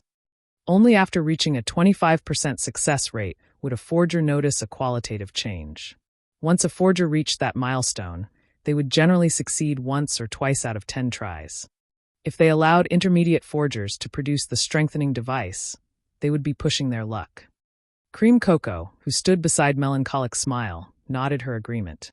After a long period of research and experimentation, she decided that, as long as the system-calculated success rate was below 20%, she would give up on making the item. After all, her chances of successfully crafting the item were too low. Even if she did produce the item, the firm would only take a loss. Wasting money was one thing, but wasting resources was another thing altogether. The resources in God's domain were limited. The materials required to produce advanced items were even rarer. It would be foolish to produce an item without guaranteed success. Look at this, Shifeng said, chuckling as he retrieved a fist-sized, aqua-blue ingot and placed it on the table. Immediately, Melancholic Smile and Coco were stunned. The mana they were faintly emitted was actually denser than the mana from the magic crystal. When the two forgers clicked to read the item's introduction, their jaws dropped. Guild leader, where did you get this? Melancholic Smile locked her eyes with Shifeng's, excitement evident on her face. Do you have a lot of them? Mysterious flames were extremely rare in God's domain. They were so rare that, even after a long investigation, Melancholic Smile had not found any clues leading to a single mysterious flame. She only knew about mysterious flames to begin with because of the ice blue devil flame in the Candlelight trading firm's special workshops. Shifeng had left behind this mysterious flame. However, after one obtained a mysterious flame, they could only place it in up to 3 workshops. If not for the ice blue devil flame, they would not have reached a 40% success rate with the strengthening devices. However, the mana source was the perfect item to make up for their lack of mysterious flames. The intermediate mana source, Sure Feng, had revealed could grant an ordinary flame the effects of a Tier 3 mysterious flame. The only downside was that, unlike true mysterious flames that could be used indefinitely, the ore was only effective for 30 minutes. With the aid of a Tier 3 mysterious flame, the intermediate forgers could at least reach a 25% success rate with the strengthening devices. If they had a large stock of intermediate mana source, these intermediate forgers could definitely produce the strengthening devices. Currently, the Candlelight trading firm had close to 20 intermediate forgers, more than their strengthening device forging designs. If they allowed 3 intermediate forgers with the highest success rates to learn their 3 remaining forging designs, they could double their production team. Meanwhile, if the 3 of them utilized the intermediate mana source, their success rate might even exceed 50%. Including the basic meditation room's effects, if they forged strengthening devices non-stop, they might achieve a production volume of more than 700 devices. Rather than suffering a slower production rate due to the system upgrade, they could significantly increase their production. They could absolutely hit the target Sure Feng had requested. Relax. I have enough for your needs. Sure Feng nodded, laughing. He then took out a table-sized design and unfurled it. This was none other than the bronze engineering locomotive design that he had purchased from Sindhart. Melancholic, you're the most familiar with the trading firm's people. Look for a few trustworthy engineers and alchemists and work with them to produce this item. After glancing at the design and its name, Melancholic's smile was thoroughly stupefied. Cream Coco stared at the design as if she were looking at a priceless treasure, her eyes sparkling brightly. Although the design before them was an engineering design, the manufacturing procedure involved 3 classes: engineers, forgers, and alchemists, the 3 major lifestyle classes. Moreover, the manufacturing procedure required a lot of its crafters. The engineering locomotive was far more difficult to manufacture than the strengthening device. One mistake could lead to failure.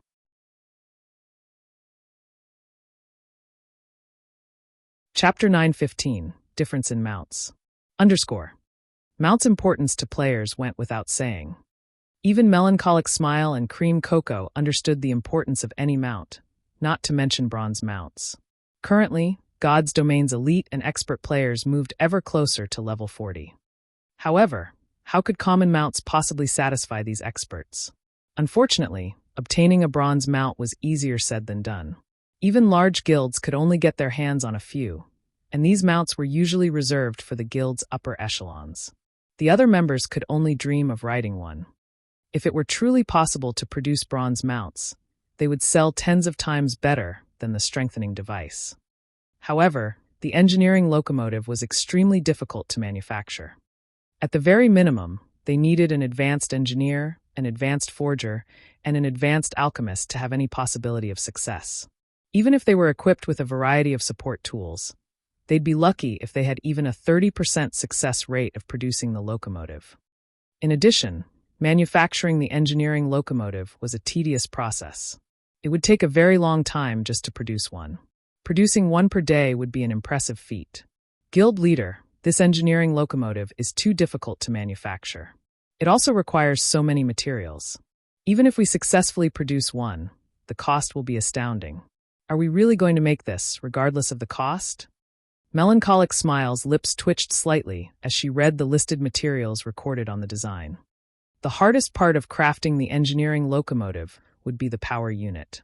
The power unit alone required 30 magic crystals. Other components, such as alchemy arrays, also required magic crystals. After taking all of the miscellaneous components into account, they needed a total of 50 magic crystals to produce one engineering locomotive. In addition, the mount's manufacturing required certain rare materials, such as fine steel ingots. A fine steel ingot was the product of refining fine iron with other materials, and one only had a chance of obtaining fine iron from mining hematite Oregon. On the market, a refined steel ingot cost around 30 silver. That was practically the equivalent of a piece of level 30 bronze equipment. However, there were fewer refined steel ingots available on the market than level 30 bronze equipment. Meanwhile, the engineering locomotive required 20 refined iron ingots, a total cost of 6 gold. based on market value. Producing a single bronze engineering locomotive cost roughly 25 gold. In reality, though, as most of the materials could be sourced from their guild, they wouldn't have to spend that much. Even so, the final cost would still be around 20 gold. Based on their current success rate, it could cost anywhere from 100 gold to 160 gold to craft one engineering locomotive. Meanwhile, a single bronze mount currently sold for around 300 gold. It was not nearly as profitable as the strengthening devices. The only advantage the engineering locomotive had was its demand. If they offered the mounts for sale, someone would buy them if the price were reasonable. If they wished to save more money, they would need the help of a master engineer. Although there was only a single rank difference between an advanced engineer and a master engineer, the latter could increase the success rate of producing the engineering locomotive by around 30%. After including the bonuses from various tools, they could achieve a success rate of 60% or higher. With such a high success rate, they could reduce their total cost to 40 gold or lower. They could also produce the mounts much faster. How many advanced engineers do we have right now? Shifeng realized how high the production cost was. However, he had already signed an agreement with the secret pavilion. They had to manufacture the engineering locomotives regardless of the cost. Moreover, producing the engineering locomotive would allow lifestyle classes to rapidly gain proficiency. We only have 2 people at the moment. There are 3 others who are close to reaching the advanced engineer rank, Melancholic Smile replied. 2. Shifeng frowned. Based on their current manufacturing speed, producing 10 engineering locomotives in 5 days would be cutting it very close. Have them begin the process. I'll help to produce some of the components as well. I'll contact them right away, Melancholic Smile said. She was momentarily stunned when she heard that Shifeng would also take part. Hurriedly, she continued, if they find out that our guild leader will be leading this project, they will die from excitement. In Starmoon Kingdom, the majority of players addressed Black Flame by his title as the Sword King. Most had probably forgotten Black Flame's past identity. However, while ordinary players had forgotten his past fame, to lifestyle players, the title of Starmoon Kingdom's Chief Forger still resounded in their ears. Moreover, Melancholic Smile understood one thing very clearly. Shifeng had been the first to become an advanced forger. Suddenly, Aqua Rose contacted Shifeng and said, Guild leader, 2 people have entered our guild residence. Both are level 40 players. Moreover, their mounts are high quality. They are saying that they have something very important to talk to you about. 2 people with high-ranking mounts? Shifeng was slightly surprised. Reaching level 40 was still very difficult at this stage of the game, much less obtaining high-ranking mounts. Do you know their identities? I've never met either of them.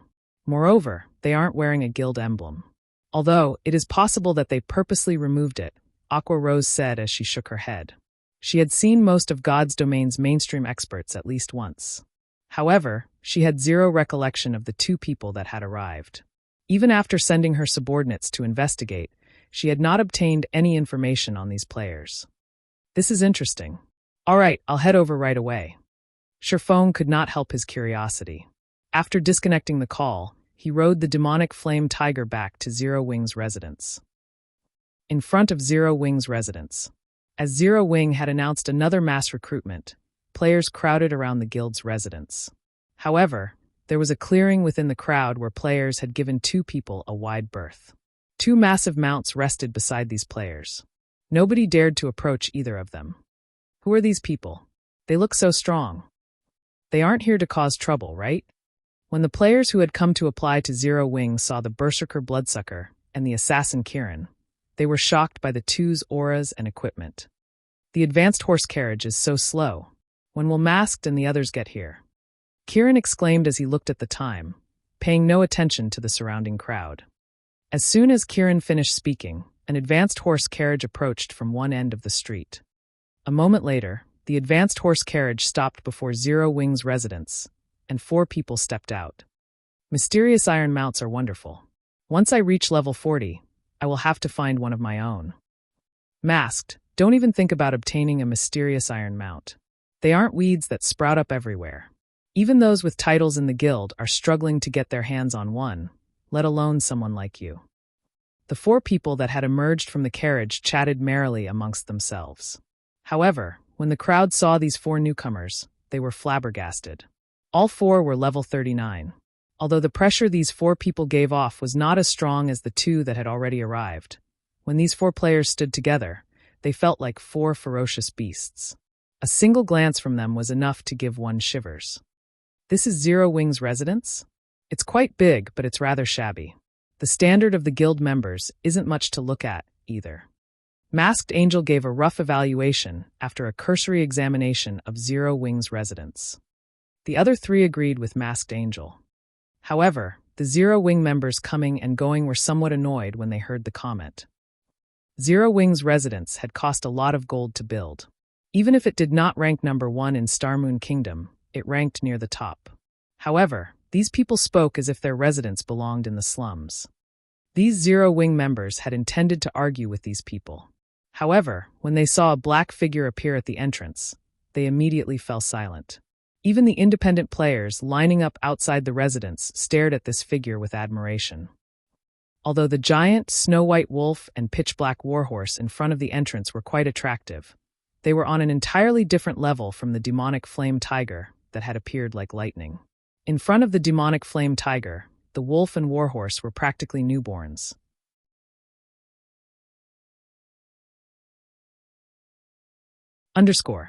What rank is that mount? Masked Angel was shocked, his eyes widening as he stared at the towering, majestic demonic flame tiger. Although he already knew that Zero Wing possessed this mount, after witnessing it personally, he could not help his surprise. Both Bloodsucker's and Kieran's mounts were mysterious iron mounts. However, when comparing their mounts to the demonic flame tiger, he finally understood something. The difference between their mounts was not just 1 rank. Standing there, he could feel the demonic flame tiger give off a significantly powerful pressure. Generally, he only felt this pressure from chieftain-ranked monsters. Could it be a fine gold mount? This question simultaneously surfaced in Masked Angel and his companions' minds. Even God's Domain's major powers did not have a single fine gold mount. Currently, the best mount they had was of secret silver rank. However, what truly shocked them was Shifeng's level. Shifeng was not currently using the demon mask to disguise himself as Black Flame. He did not even bother hiding his level, so if one paid attention, they would discover that Shifeng had already reached level 42. He was actually 2 levels higher than Bloodsucker and Kieran. There was not a single player with such a high level throughout the various empires. It was hard to imagine that such an expert resided in a kingdom. I am Yifeng, an honorary elder of Zero Wing. Our guild leader has some urgent matters to attend to, so he can't meet with you right now. I can represent Zero Wing in any matters you wish to discuss. May I know what business you have with Zero Wing? Shifeng asked, chuckling as he swept a glance over Bloodsucker and the others as he remained on the demonic flame tiger. Even an elementalist like Phoenix Rain had only reached level 39, yet among these 6 people, not only had 2 surpassed Phoenix Rain, but the other 4 were the same level. Achieving such a high level was impossible without a special method or a powerful team. To Aqua Rose, these players might be strangers. To Shifeng, however, they were extremely familiar. All 6 players were super red names belonging to the dark guild known as Raven. Raven had appeared in the virtual gaming world in the past. It was an upstart guild that had only established after God's Domain had launched. Moreover, even now, Raven was not famous in the least. Dark guilds could not compete against normal guilds in terms of member count. However, the Raven Guild's member count was impressive with less than 1,000 members. Even a decade after God's Domain had launched, the guild had less than 3,000 members. However, nobody in God's Domain dared to underestimate Raven. In the past, Raven had been one of the top 6 dark guilds in God's Domain. The guild was extremely powerful. Even super guilds had avoided provoking it. While the 6 people before him looked like ordinary players, this was only a disguise. Without an advanced identification skill, one could not uncover any of their information. This disguise was similar to the demon mask. It could even hide one's aura. However, under Shifeng's omniscient eyes, nothing would remain hidden. Such dense blood auras. How many people have they killed already? When Shifeng used omniscient eyes, he discovered that their names were no longer red. Rather, they were thoroughly black. In God's Domain, when one actively killed other players, aside from their IDs changing color, a faint red blood aura would surround their bodies. However, this blood aura was barely visible. Generally, only after one had killed hundreds of players would this blood aura become more evident. Even so, this blood aura would gradually fade with time. However, the blood aura surrounding the six before him was powerful enough to make one's hair stand on end. Currently, their blood auras had thickened into a bloody mist that enveloped a radius of 4 to 5 yards around them. Sherfong could not even begin to fathom just how many players these 6 people had killed to achieve such a dense blood aura. However, this was still not why their IDs had turned black.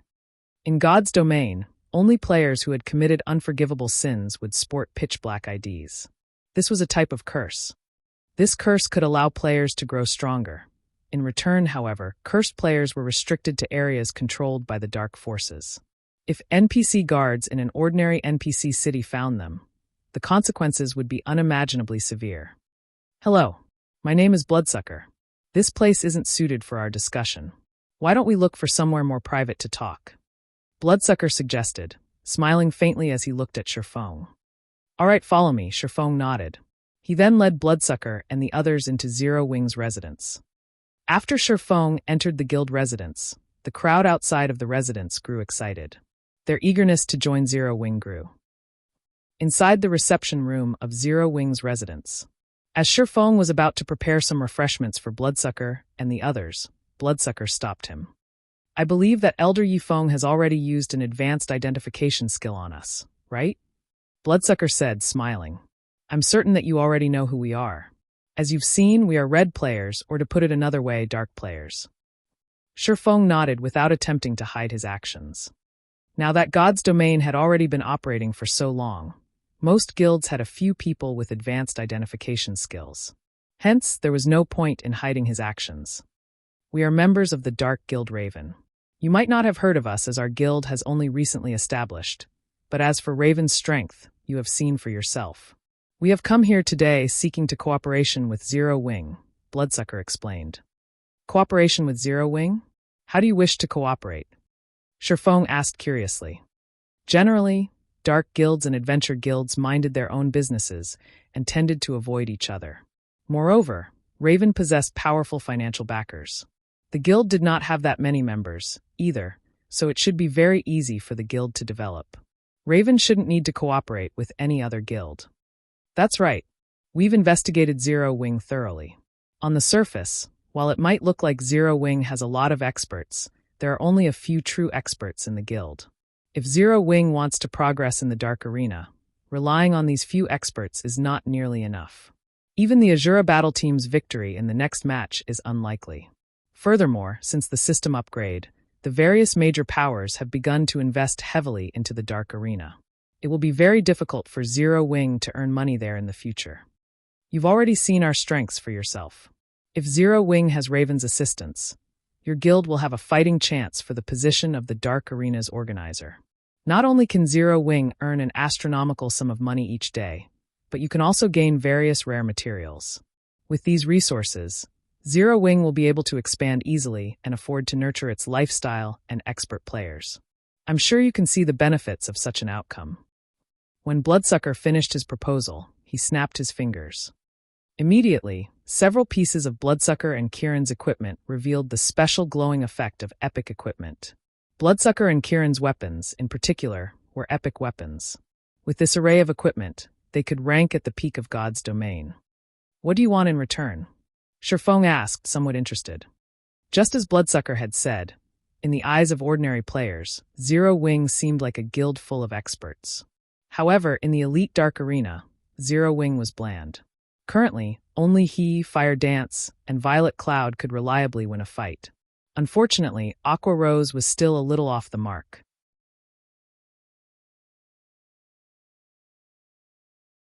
Chapter 917, Proof of Strength.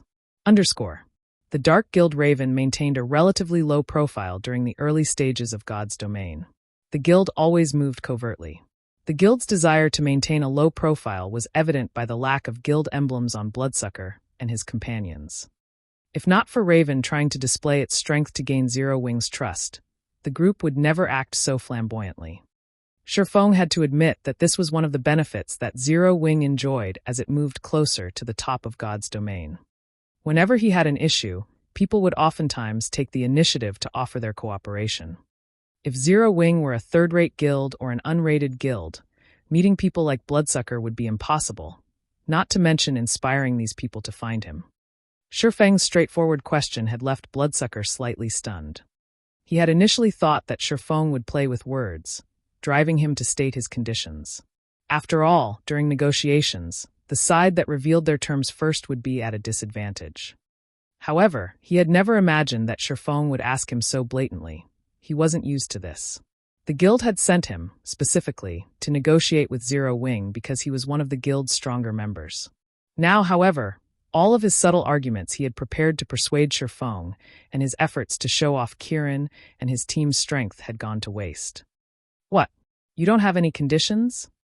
Shifeng chuckled.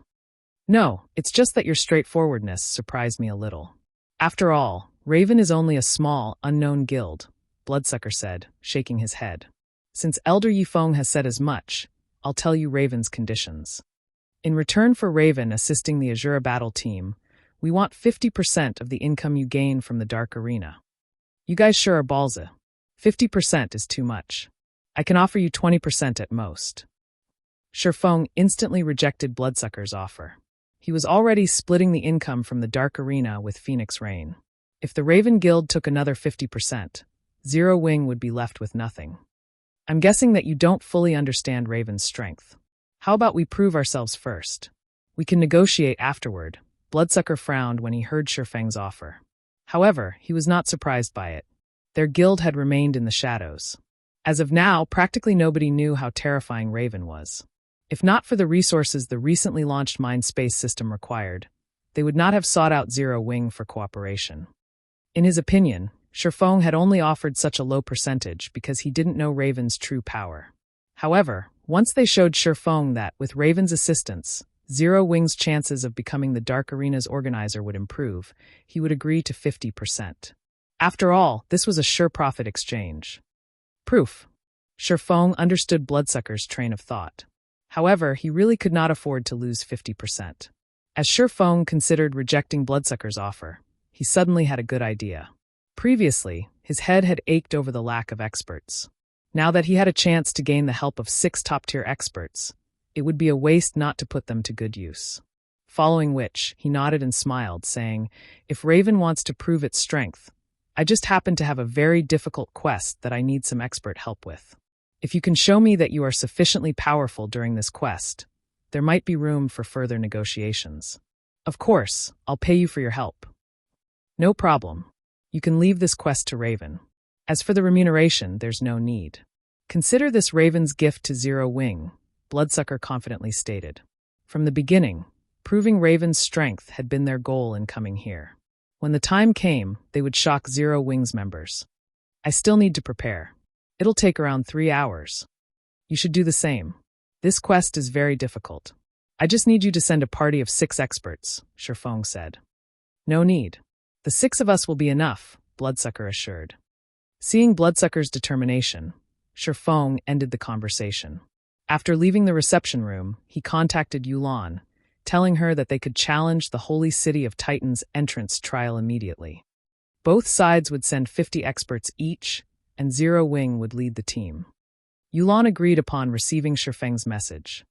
Her original plan had been to challenge the entrance trial in 3 days. However, the system upgrade had wasted nearly 2 days, so they had no choice but to delay the operation by 2 more. However, after the system upgrade, Lifestyle players' production speed had slowed significantly. As a result, the various large guilds now urgently needed a batch of advanced Lifestyle players. Naturally, the sooner she got her hands on Titan City's slots, the better. After confirming the plan with Yulan, Shifeng contacted White Knight, having him send 14 of their experts over. Zero Wing's members would fill the remaining 30 slots. Although Shifeng did not know what kind of experts Yulan would dispatch, he had a true gathering of experts. With these experts' combat power, they had a very high chance of clearing Titan City's trial as long as everyone followed his commands. After 2 hours, 50 players had gathered inside a high-class restaurant in the Nobles District. These players consisted of 3 groups: Zero Wing, Raven, and Owl. Needless to say, Raven's members were absurdly strong regarding level and equipment. However, Owl's members had shocked both Zero Wing and Raven. Everyone's jaws hit the floor after Owl's members, led by White Knight, joined them in the restaurant and discarded their cloaks. They were all level 42. One could easily rank among an empire's top 10 players in terms of levels at level 40. Moreover, these top 10 included those who hid their levels. Yet, White Knight and his team were all level 42. Aside from their high levels, every member of White Knight's team wore absurdly powerful equipment. Among them, for possessed equipment on par with Bloodsucker and Kieran. As for White Knight, the group's leader, his equipment surpassed Bloodsucker's. The Ranger's aura was also incomparably sharp. Due to this, Bloodsucker felt pressured. Who are these people? Bloodsucker watched White Knight and the others, shock filling his heart. Are they Zero Wing's hidden experts? Kieran and the others also felt immense pressure from Owl's members. Previously, they had felt nervous when they met Fire Dance and Zero Wing's other top-tier experts. Now, an even more frightening group had arrived. Their hearts, which had brimmed with confidence, now faltered. Theoretically, level 40 players should stand at the very forefront of God's domain, yet so many level 42 experts stood before them. They even began to wonder if there had been a flaw in the reports they had received. Shortly after White Knight and the others had arrived, Yulan led a large group of players into the high-class restaurant.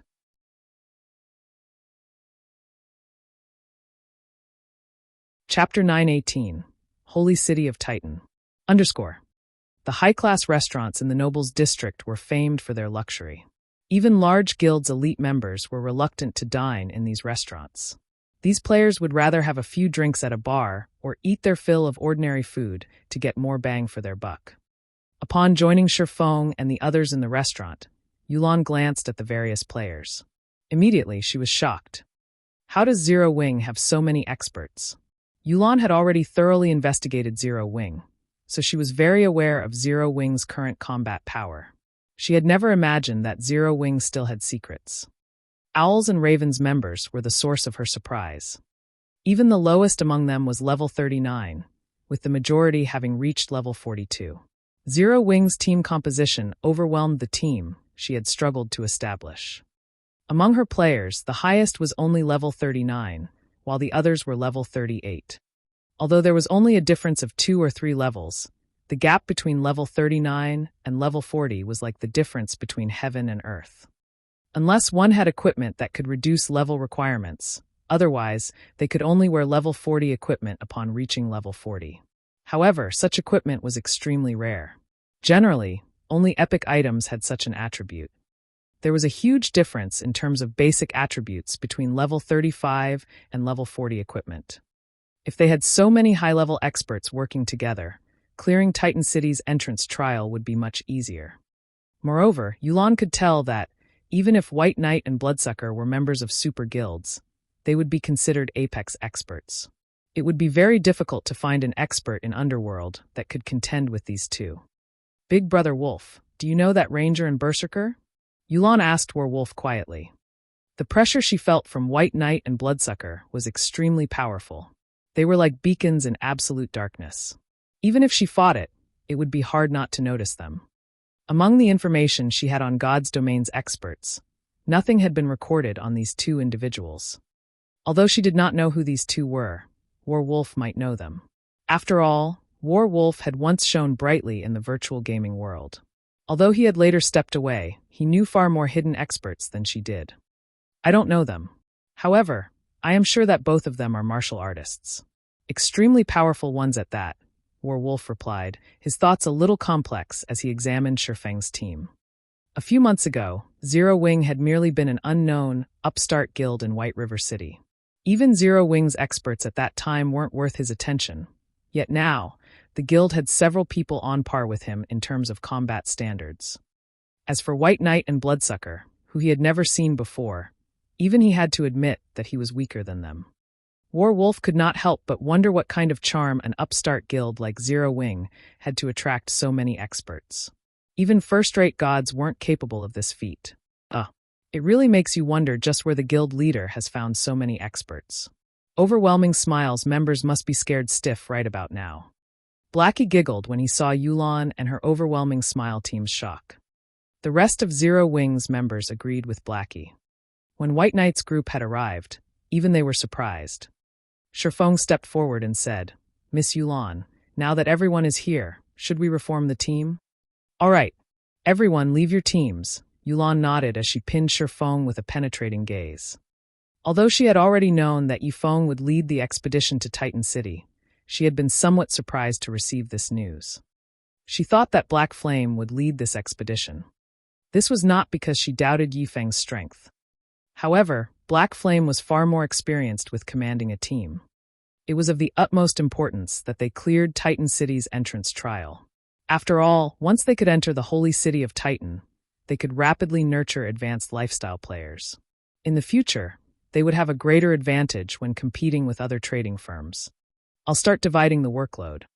I want everyone to send me a list of your skills," Shifeng instructed Yulan and the others after inviting them to his team.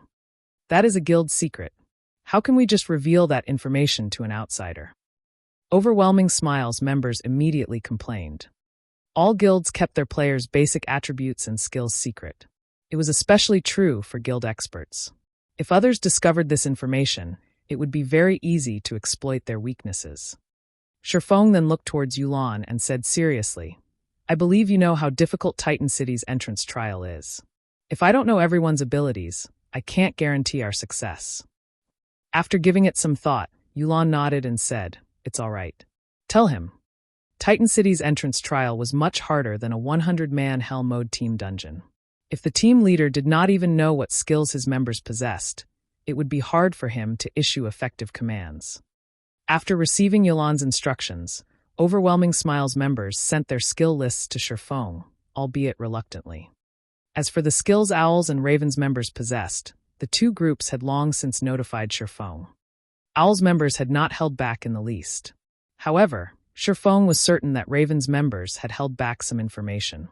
Regardless, though, it would not affect the overall situation. After Shifeng examined the skills of Overwhelming Smiles members, he was a little surprised. 23 of these players wielded berserk skills. Among them, Yulan had learned a large-scale destruction spell and a large-scale buff spell. This would be of great help to the team. "Before we enter Titan City, I'll give everyone certain responsibilities. Make sure you understand your tasks. When the time comes, you just need to do your part." Shifeng then called up his system interface and split everyone into groups. Shifeng had split the team of 100 players into 5 teams of 20. Among them, one team would serve as the main force while the remaining 4 would serve as support. Raiding Titan City's entrance trial was different from raiding a 100-man team dungeon, where players only had to deal with one boss at a time. The entrance trial resembled a field battle. Only the team would face far more danger. In the entrance trial, one could encounter a powerful boss at any time. It was even possible for multiple bosses to appear at once. It would not come as a surprise if one mistake led to a team wipe. Hence, they needed to prepare before they challenged the trial. There was only one MT on the main team, Kola. This decision confused Yulan and the others. Kola was only level 40, while the Guardian Knight White Knight had brought was level 42. In terms of techniques, the Guardian Knight was also much stronger than Kola. No matter how they looked at it, Kola should not be the main team's MT. Even if Shifeng placed Kola on the main team, he should include another MT. How is a single MT going to tank a boss? However, Shifeng did not bother to explain his decision. He had chosen Kola because he had previously passed the epic ranked Dragon Scale shield to the MT. With this shield alone, none of the other MTs could compete with Kola. Not to mention, Kola was using the Tier 1 set equipment for Guardian Knights.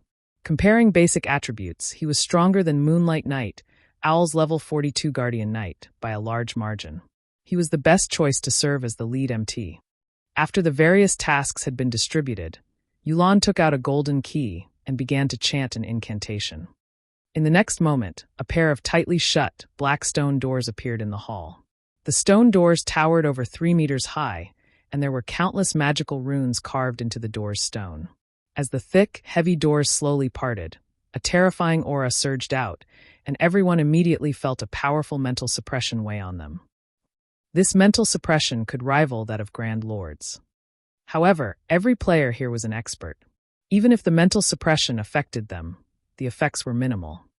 After everyone calmed their nerves, Shifeng took the lead and stepped through the doors. One after another, the other players followed him.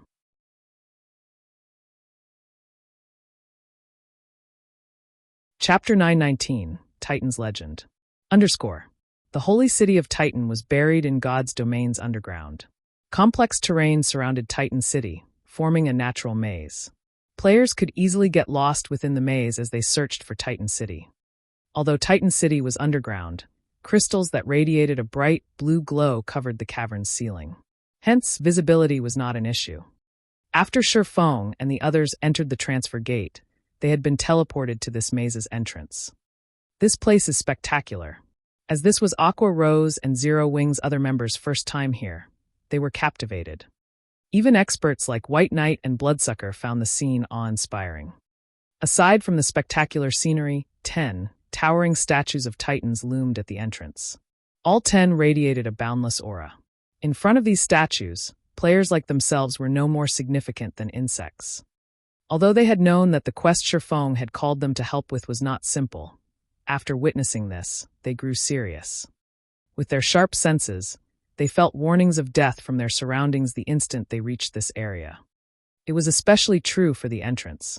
It felt more like the maw of a gigantic beast. These are just statues, yet they have such powerful auras. Are these statues alive?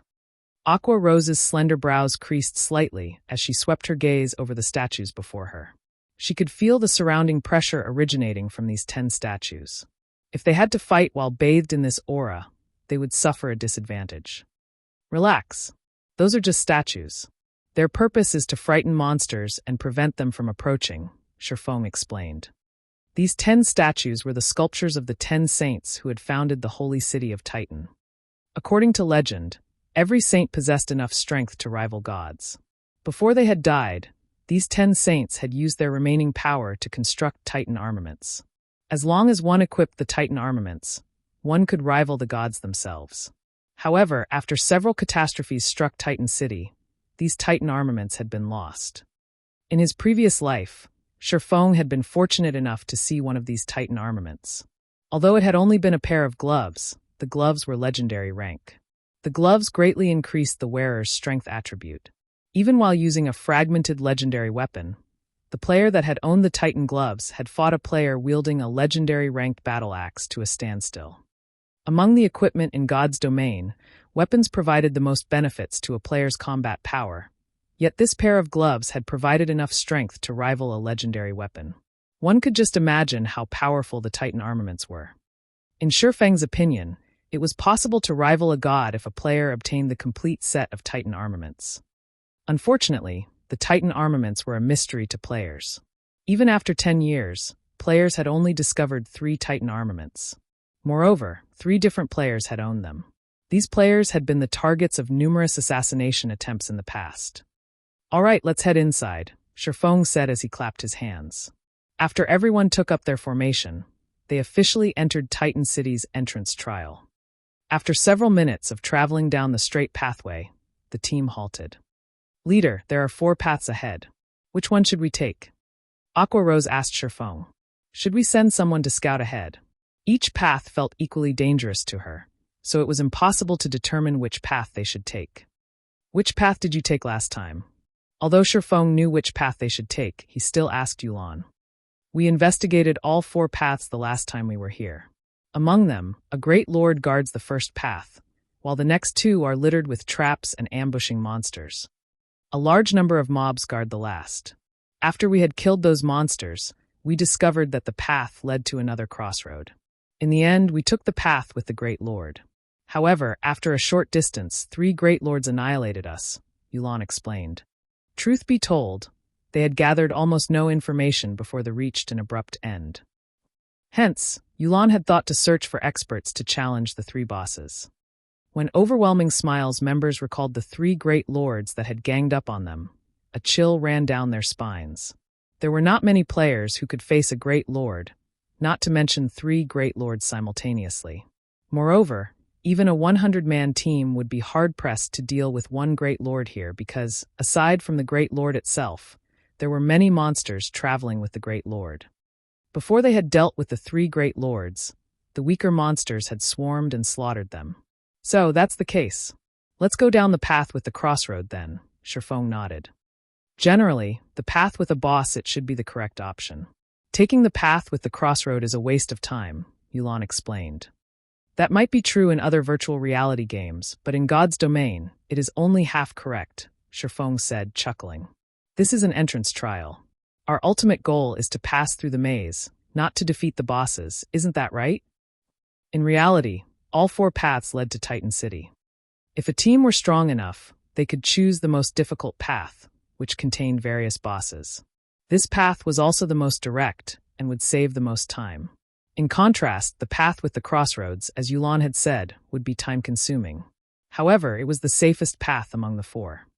Yulan's group had grown comfortable with the mindset of using brute force to resolve issues. Hence, they had chosen to challenge the most difficult path after entering the entrance trial. It was no wonder why they had only traveled a short distance before team wiping. The first time Sherfong had come here in his previous life, he had been just as ignorant. He and his team had insisted on taking the most difficult path and killing all of the bosses. In the end, they suffered team wipe after team wipe. Fortunately, unlike Yulan's group, his team was not as simple-minded. When they challenged a boss, they had a cleric stay some distance away from the team to revive everyone in the event that the boss slaughtered them. This way, they could challenge the bosses endlessly. Moreover, as this was an entrance trial, no matter how many times players died here, they would not lose any EXP after reviving, although they would lose some skill proficiency. After Yulan and the others heard Sherfeng's reasoning, realization dawned on them. Following which, Sherfong led everyone down the path with the crossroads. As they progressed through the maze, Sherfong often deliberately took the wrong path, leading the team into difficult situations and traps. However, with the team's abilities, overcoming the traps and level 40 or so elemental beings wasn't an issue. After walking for nearly 2 hours, the team arrived before a large temple. The temple was as big as 5 football fields, and a pair of tightly shut iron doors sealed its entrance. A steel statue with glowing red eyes that stood over 10 meters tall walked back and forth before these iron doors. There were also groups of smaller steel statues patrolling the temple grounds like trained soldiers. Steel Slaughterer, Elemental Being, Grand Lord. Level 44 HP 50,000,000/50,000,000. Steel Guardian, Elemental Being, Lord. Level 42 HP 7,000,000/7,000,000. Steel Watcher, Elemental Being, Elite. Level 40 HP 120,000/120,000. Cola, you'll tank the Steel Slaughterer later. The other MTs will each handle 1 Guardian. White, lure those elite monsters to us first. All magical classes will assist to clear out the elites. Go!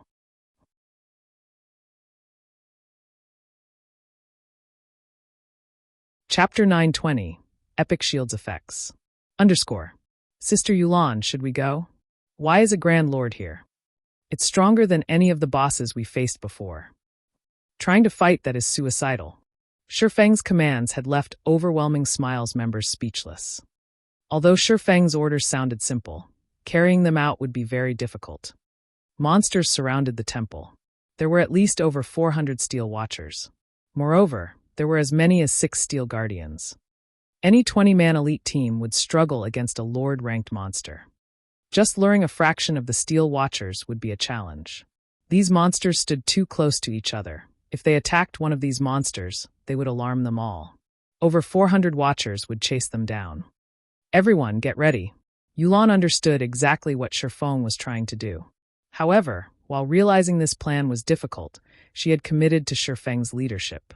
Since he had not voiced any concerns with his plan, they had to believe in him. A short moment later, everyone fell into formation and prepared. Now, they only had to wait for the Ranger White Knight to lure the monsters. White Knight did not rush in luring the elite monsters. Rather, he stood to one side and waited patiently for the patrolling Steel Watchers to move past before he attacked. However, White Knight did not attack the elite monsters directly. Instead, he set up a trap along the Steel Watcher's path. Rangers were not just adept at ranged attacks. The class was also capable of setting various kinds of traps. White Knight had set a poison trap. When a monster stumbled into it, it would suffer a poison debuff and lose some HP every 3 seconds for 15 seconds. Traps were not limited by range, but by time. Even if a player were 100 yards away from their trap, it would still trigger. After setting up a series of traps, White Knight distanced himself from the temple and waited for the patrol of Steel Watchers to return. After another few minutes, the Steel Watchers came back along their previous path. Without any suspense, one of the Steel Watchers triggered White Knight's trap, and its entire body took on a dark green hue. Although the remaining 19 Watchers noticed the abnormality, White Knight was outside of their perception range. Hence, the 19 Steel Watchers stood there ignorantly as they searched for the enemy. However, the Poison Steel Watcher was different. Not only had the trap inflicted damage, but it also now suffered a debuff. It charged towards White Knight immediately. Traps were like curses. When a monster fell into a trap, it would detect its target after a certain amount of time regardless of how far the target was from it. Only this period wasn't long. After the time passed, the monster would similarly lose its target if the player were still outside its perception range. However, once the Poison Steel Watcher had moved 10 yards closer to White Knight, and just before the allotted time passed, it triggered another poison trap. As a result, the Steel Watcher confirmed White Knight's whereabouts and continued to charge towards the Ranger. In such a way, the Steel Watcher triggered a series of 3 traps, the traps luring it roughly 30 yards away from its companions. When the other Steel Watchers saw this, they cautiously followed the Poison Watcher. Moreover, because of this Steel Watcher, 4 nearby patrol squads of Steel Watchers also began converging on White Knight's position. However, after a dozen or so yards, they abandoned their advance. After all, these monsters couldn't detect an enemy. Without a clear target, these Steel Watchers could not react properly. As for the Steel Guardians and Steel Slaughterer, they ignored the incident. Damn, that's possible? Minor Wind was stunned upon seeing this method. Minor Wind wasn't the only person present surprised. Yulan and the others also wore shocked expressions. With a single move, White Knight had lured the elite monsters away from the troublesome lords and Grand Lord. With this, they didn't have to fear pulling the boss's aggro while they wiped out the elite monsters. Dealing with the bosses afterward would be much easier. After moving into the Watcher's perception range, White Knight knocked his arrows and fired 3 frost arrows at the Poison Steel Watcher. The 3 arrows sped through the air and struck the poisoned elite. Minus 6,618. Minus 6,627. Minus 13,216. Not only did the Poison Steel Watcher instantly lose a large portion of its HP, but its movement speed and attack speed had also been reduced. Just before the Poison Steel Watcher reached White Knight, the Ranger had depleted its 120,000 HP, and its heavy body fell to the ground with a loud boom. As for the Steel Watchers following closely behind, at Shifeng's command, the team's ranged classes bombarded the monsters with AoE attack and control skills. After a moment, every Steel Watcher died without any need for an MT, granting everyone EXP. After dealing with the first wave of Steel Watchers, the following waves became much easier. Once the team had cleared over half of the Steel Watchers around the temple, the Steel Slaughterer and Guardians could no longer remain idle as they charged towards the team. Unlike the low-intelligence Steel Watchers, however, the Grand Lord and Lords immediately targeted the healers. Kola, intercept the Grand Lord. Other MTs, lead the Guardians away. Shifeng hurriedly shouted. Kola, who resembled a grizzly bear, raised his dragon-scale shield and charged at the Grand Lord. The Steel Slaughterer towered like a mountain. In front of its gigantic stature, Kola was an insignificant ant. Moreover, no player could stand against the power of a Grand Lord's charge. They had to dodge it if they wanted to survive. Contrary to expectations, however, Kola moved straight towards the Steel Slaughterer's feet, raising his shield and bellowing a war cry. Tier 1 skill, Justice Bash. Immediately, Kola's body released a golden glow as he doubled in size. He then crashed into the Slaughterer's calf.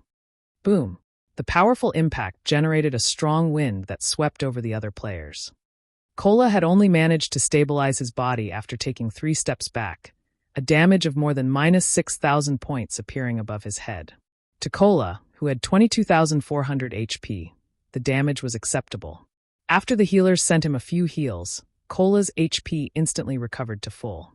As for the Steel Slaughterer, its charge had been abruptly halted, and it trembled slightly. The watching team members were stupefied. He blocked it, just like that. Yulan's mind froze. No MT could even stand against a level 40 Great Lord's strength. They needed at least 3 to 5 MTs blocking to stop one of its attacks. But this was a Grand Lord, and even sending 5 MTs would be tantamount to suicide. Yet, Kola had stopped the Steel Slaughterer's charge without any help. It was unbelievable. So Zero Wing has such a powerful MT. I see why Yifeng said that one person would be enough. White Knight, Bloodsucker, and the others were similarly shocked. Although they had not tested the Steel Slaughterer's strength personally, they could make an educated guess. Most likely, no other MT on their team could replicate Kola's feat of tanking a Grand Lord by himself. This epic shield is the best. Kola was ecstatic as he looked at the shield in his hand. Initially, he had been prepared to be thrown when he charged at the Steel Slaughterer. In the end, however, he was only forced back by 3 steps. However, Kola quickly regained his focus and proceeded to use Shield of Vengeance against the Steel Slaughterer's calf, causing minus 3,475 damage. Shield of Vengeance came with a shock effect. Although its damage was not particularly high, the skill felt powerful to others and would draw a monster's attention to the skill's user. In the blink of an eye, the Steel Slaughterer switched focus to Kola.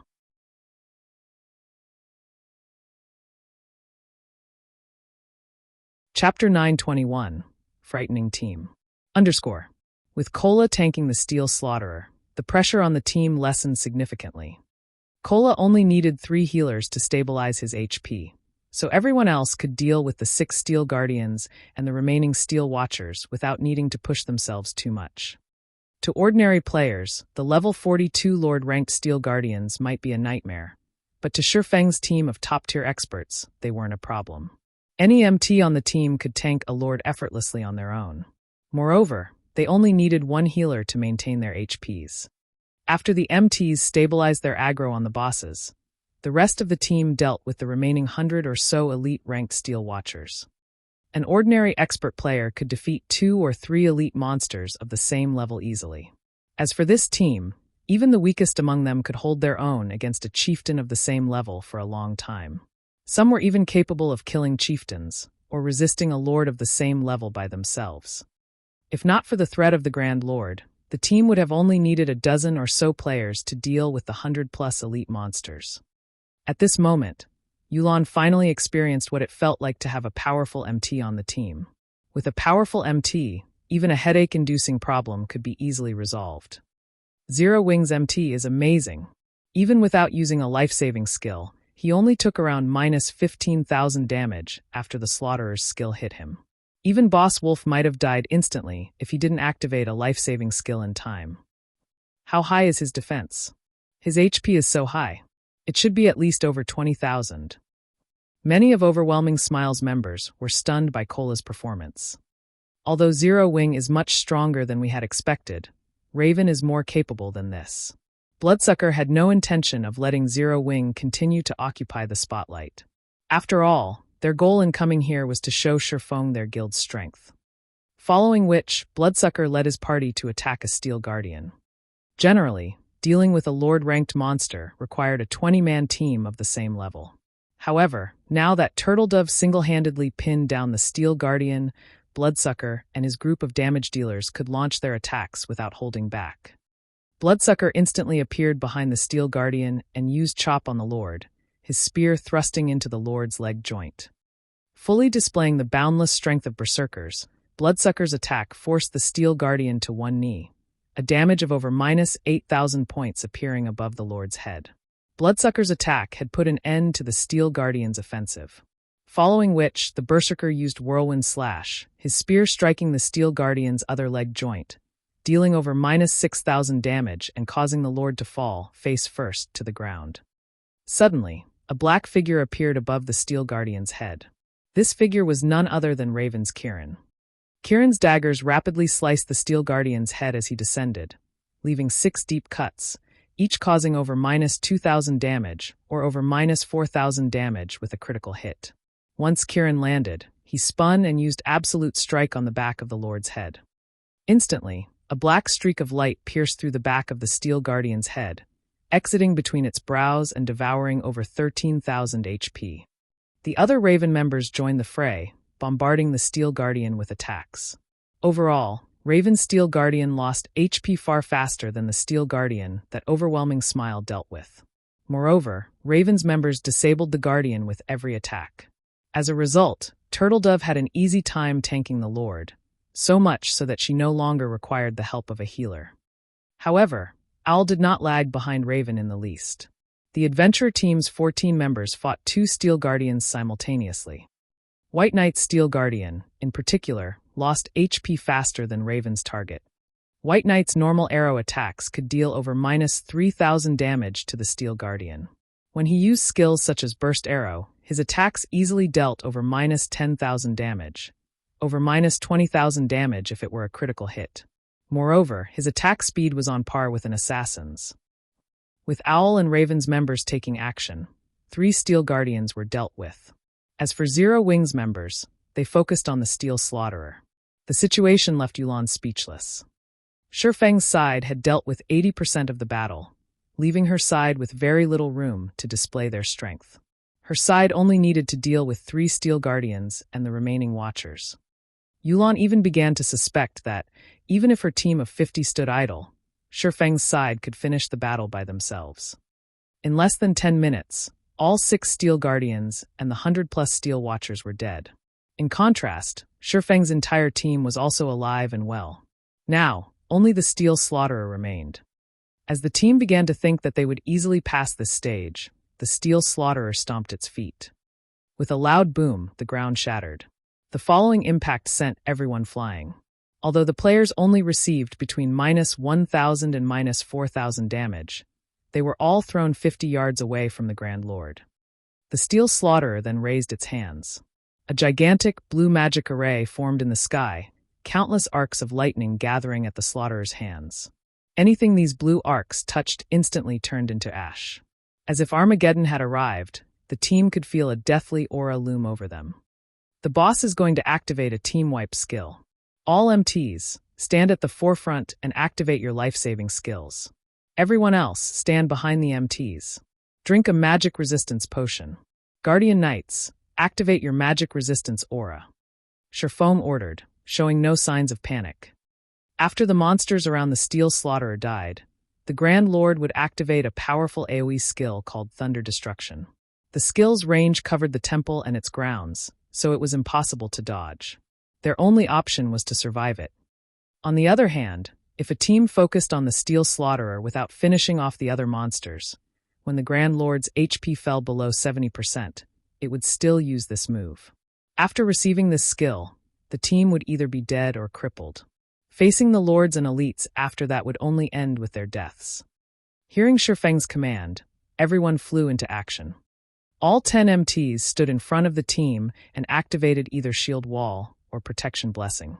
As for the clerics and oracles standing at the rear, they cast their respective shields on the MTs simultaneously. Everyone drank a basic magic resistance potion. Although the potion did not provide much magic resistance, it was better than none at all. Suddenly, the Steel Slaughtener's fists hammered the ground. Immediately, blue ripples spread out from the Grand Lord. The collision from a single blue ripple forced the MTs back by 5 or 6 steps, shattering the support barriers around them and dealing around -8,000 damage to each. As for the others, the attack sent them flying. However, they received much less damage, only around -4,000.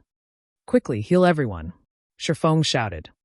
The Steel Slaughterer's attack would only happen once, but multiple times. As soon as the healers finished casting the first wave of heals, the second shockwave struck, followed by the third, fourth, fifth, and sixth.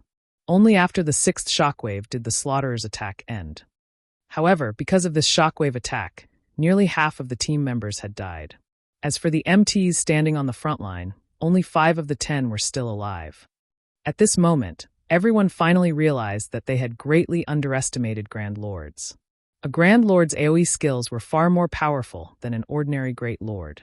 If not for Shifeng's quick thinking, they might have team-wiped.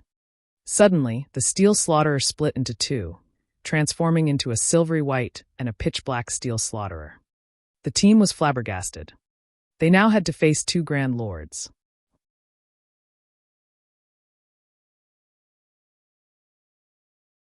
Chapter 922, Splendid Cooperation. That's a doppelganger skill. This will be tough. Bloodsucker frowned when the Steel Slaughterer split into two. He had a bad feeling about this. One of the worst kinds of skills players could come across when fighting bosses were doppelganger skills, particularly doppelgangers like this that did not have weakened attributes.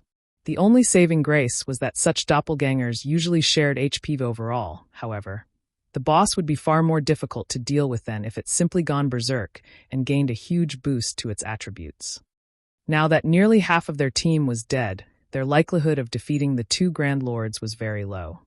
First of all, they only had half of their MTs. Secondly, the Grand Lord's overall combat power had not simply doubled.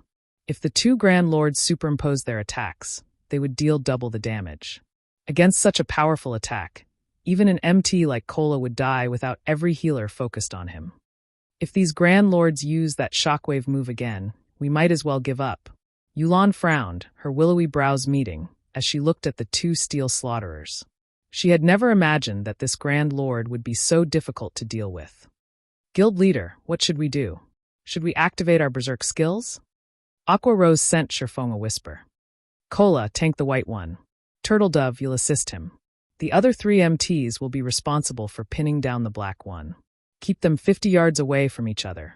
All healers, stand in a triangular position to the two bosses and stand as far away as you can to heal the MTs, Shifeng commanded calmly. The Steel Slaughterer was an important stage boss. The system would not allow players to clear the entrance trial so easily. Moreover, as Yulan had guessed, when the Steel Slaughterer's HP fell below 30%, both Grand Lords would still use Thunder Destruction again. The skill wouldn't be any weaker than the previous attack either. In the past, before players had discovered an appropriate countermeasure, many expert teams had fallen to this move. Although nobody knew the reason behind Shifeng's command, they moved according to his orders without hesitation. After all, it was only thanks to Shifeng's guidance that they had come this far. Very quickly, everyone fell into position. Cola still had a relatively easy time dealing with the White Steel Slaughterer, receiving only 5,000 or 6,000 damage from each of the Grand Lord's normal attacks. Even when a skill struck him, he only lost around 15,000 HP. When he had the buffs from Cleric's and Oracle's shields when he received an attack, he received even less damage. On the Black Steel Slaughter's side, however, Moonlight Knight, the lead MT for that doppelganger, teetered between life and death. Moonlight Knight lost over 8,000 HP due to a normal attack. Unfortunately, the Guardian Knight only had slightly over 19,000 HP. That was close to 3,000 points less than Cola. If he received one of the Grand Lord's skills without any buffs, he would die instantly. Although Moonlight Knight relied on his techniques and positioning to evade the Black Steel Slaughterer attacks, the Grand Lord's speed and strength was overwhelming. Moreover, the boss's attacks covered a wide area. It was very difficult to bridge the gap with techniques and positioning alone. After all, the Guardian Knight class did not boast high agility. It was mainly a meat shield. Fortunately, with 3 MTs taking turns tanking the boss, they could somehow avoid fatalities. Everyone, focus your attacks on the white boss, Shifeng shouted. Under Shifeng's command, the team launched their skills at the White Steel Slaughterer. However, the Grand Lord's defense was quite high. Its innate magic resistance was also high due to it being an elemental being. The majority of the team members only dealt around -2,000 damage, -4,000 with critical hits. Even Bloodsucker and Kirin, powerful DPS players who wielded epic weapons, only dealt around -4,000 to -5,000 damage with their skills. As for White Knight, his overall damage was slightly higher than Bloodsucker. However, compared to White Knight and Bloodsucker, Shifeng's and Fire Dance's damages were shocking. Epic weapon wielders like White Knight and Bloodsucker already dealt awe-inspiring damage, yet Shifeng and Fire Dance surpassed them by a large margin. Upon arriving behind the Steel Slaughterer, Shifeng brandished Killing Ray. Immediately, Damages of over minus 6,000 points appeared above the boss's head, one after another. Moreover, every hit was a critical normal attack. When Shifeng used a skill, his damage soared to 10 or 20,000. His performance was dazzling. The various players wouldn't be terribly surprised if only Shifeng's performance were so magnificent. Yet Fire Dance, who fought beside him, also resembled a humanoid lord. With an overwhelming lead, these two occupied the first and second place in the boss's damage rankings. Among them, Shifeng only held first place with a small lead. Although Fire Dance possessed the fragmented legendary weapon Thousand Transformations, Shifeng's Abyssal Blade and Heavenly Dragon's Breath had both improved. Including the gap between their techniques and skills, Fire Dance had no advantage over Shifeng. Moreover, they both possessed extremely high-strength attributes. When the two of them attacked, they matched their attacks to strike a single location. One person's strength might not cause a significant impact, but with their strengths combined, their attacks affected the Steel Slaughterer. Unfortunately, such combination attacks were difficult to achieve. If both individuals had not reached a certain combat standard, accomplishing such a feat was practically impossible. Overall, Shifeng and Fire Dance's occasional combination attacks against the Steel Slaughterer's joints had greatly lessened the burden on Cola and Turtledove. The healers could now split their concentration and focus more on the MTs on the other side. How are they accomplishing this? Am I seeing things? They can actually combine their attacks to shake such a powerful Grand Lord. Everyone was dumbfounded as they watched Shifeng and Fire Dance's attack rhythms, which closely resembled each other's. They had never imagined that players could use this method to deal with bosses. Although they, as experts, could also match their attack rhythms with others, Shifeng and Fire Dance's achievement was not that simple. These two were even capable of accurately striking the same position, as if they had discussed this beforehand. In addition, they were fought impressively fast, which increased the feat's difficulty exponentially. The intricate control required to combine two sources of strength could easily cause an expert to go mad. This was no longer a lack of techniques. This feat required two people to possess a relatively high synchronization rate with each other. However, what everyone did not know was that, during their daytime training sessions in the real world, Shifeng often sparred with Fire Dance. Hence, they were very familiar with each other's attack patterns. Otherwise, they wouldn't be able to cooperate this seamlessly. How high are their attributes? Bloodsucker and White Knight had not only noticed the two players' perfect coordination. They were actually more curious about Shifeng and Fire Dance's basic attributes. Without sufficient strength, even if Shifeng and Fire Dance could combine their attacks, they would not shake the Steel Slaughterer. Previously, Bloodsucker had thought that Shifeng and Fire Dance was only slightly stronger than him in terms of attributes. After witnessing this, however, he finally understood just how wide the gap was between them. As for White Knight, he was curious about the Guild Zero Wing. After witnessing Black Flame's performance, he had already begun to re-evaluate his opinion of the upstart guild. Yet another two monsters had emerged from Zero Wing. Feng Xianyang has truly doomed Underworld. Yolan's eyes twitched as she watched the team's damage statistics against the boss. Even now, Feng Xianyang wanted to annihilate Zero Wing and replace it as White River City's overlord. After watching this, however, Yolan realized how foolish the man's actions were. Previously, she had not had a clear grasp of Zero Wing's top experts. Now she understood. She also how wide the gap was between Zero Wing's main force and hers, which she formed with Underworld's connections. It was no wonder why Zero Wing had not feared the Dragon Phoenix Pavilion and later dared to offend King's Return. Now, it seemed that Zero Wing's main force was no weaker than the main force of God's domain's major powers. One would even be hard-pressed to find frightening damage dealers such as Shifeng and Fire Dance on those teams, not to mention a powerful MT like Cola. With such a composition, they could collect top-tier equipment as fast as those major powers. Following which, the Steel Slaughterer's HP decreased at a rate visible to the naked eye. Very quickly, its HP fell to 30%. Suddenly, the Steel Slaughterers on both sides stomped the ground, forcing the players away. We're doomed. Everyone knew that the battle was over when they saw the Grand Lords prepare to use Thunder Destruction simultaneously. One boss using this skill had already left them standing at death's door. If both bosses used this skill simultaneously, the stacked damage would undoubtedly blast them through that door.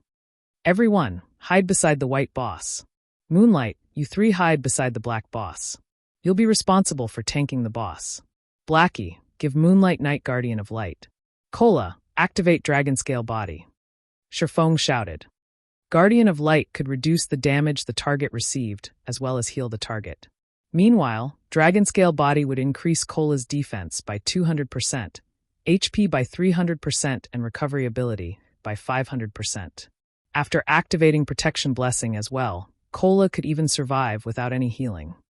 The Black Steel Slaughterer was simply too far away. It was impossible for the other 3 MTs to reach the White Slaughterer in time. Hence, he had to leave the MTs with Moonlight Knight to fend for themselves. Fortunately, they had a skill like Guardian of Light, so they could save at least one of them. Otherwise, without anybody tanking the Black Steel Slaughterer, the 2 Grand Lords would obliterate the team. After Sherfong issued his orders, everyone burst into action. Shortly after, both Steel Slaughterers activated Thunder Destruction. The power their skills contained was no weaker than the last time. The only difference was that each Steel Slaughterer only launched 3 shockwave attacks instead of 6. Huh, what's going on? Everyone was confused when they noticed that no one had died. They should have received 6 damages. This time, however, they had only suffered 3. Moreover, none of the Black Slaughterer's shockwaves had hit them. As for Moonlight Knight's side, all 3 MTs had survived. Did the shockwaves offset each other? Yulan suddenly thought of their positions. They just so happened to be standing in line with the 2 Steel Slaughterers. With this, the shockwaves the Black Slaughterer had released had been offset by the White Slaughterers before any had reached them. They hadn't suffered any damage from the Black Slaughterer's attacks. Yulan wasn't the only one who had realized what had just happened. Bloodsucker and White Knight had reached the same conclusion. They all turned to Sherfong, who was reorganizing the team's formations, every one of them wondering just how smart Sherfong was to think of such a solution so quickly. If they had been in charge, they would have only been able to wait for their deaths. After the Steel Slaughterer's attacks, the 2 Grand Lords did not use any powerful AoE skills. In less than 10 minutes, both bosses died by Sherfeng's hands, granting everyone an abundance of EXP. Even after they shared the EXP, several of Overwhelming Smile's level 38 members rose to level 39. Sherfeng's experience bar had also risen by nearly 6%. Compared to killing an ordinary Grand Lord, the Steel Slaughterer provided far more EXP. Meanwhile, due to divine providence, the Steel Slaughterer dropped over a dozen items.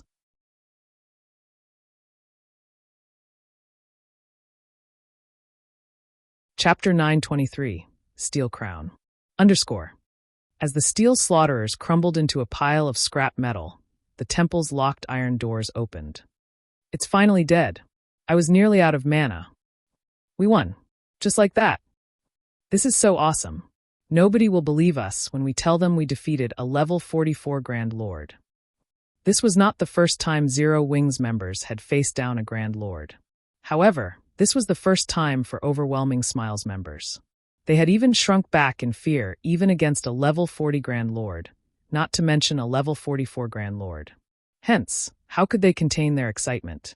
Currently, very few teams in God's domain were capable of killing a Grand Lord. This is the first time I have killed a Grand Lord so easily. If we had to rely on Raven's main force, we would have lost at least 80% of the team. We might have even suffered multiple team wipes. Masked Angel sighed in amazement as he sat on the ground. Raven's other members nodded their agreement. Although they had killed Grand Lords before, they usually paid a high price to do so. Generally, they suffered multiple team wipes before finally succeeding. Moreover, their team usually only had around a dozen or so people alive at the end of the raid. This was the first time they had killed a Great Lord so easily. Bloodsucker's gaze drifted towards Sherfong, who was occupied with picking up the loot, and he smiled bitterly. Originally, he had wanted to prove Raven's strength to Zero Wing. In the end, he and Kieran were the only members of their guild to rank within the top 10 on the team's damage stats against the boss. He ranked 6th, while Kieran ranked 10th. As for everyone else in their party of 6, they ranked beyond the 20th place. It was difficult to boast about such results. With his DPS statistics, he could rank within the top 5 among Raven's main force, yet he only ranked 6th on this team, showing that there were 5 people stronger than himself. The most laughable aspect was the massive gap between second and third place.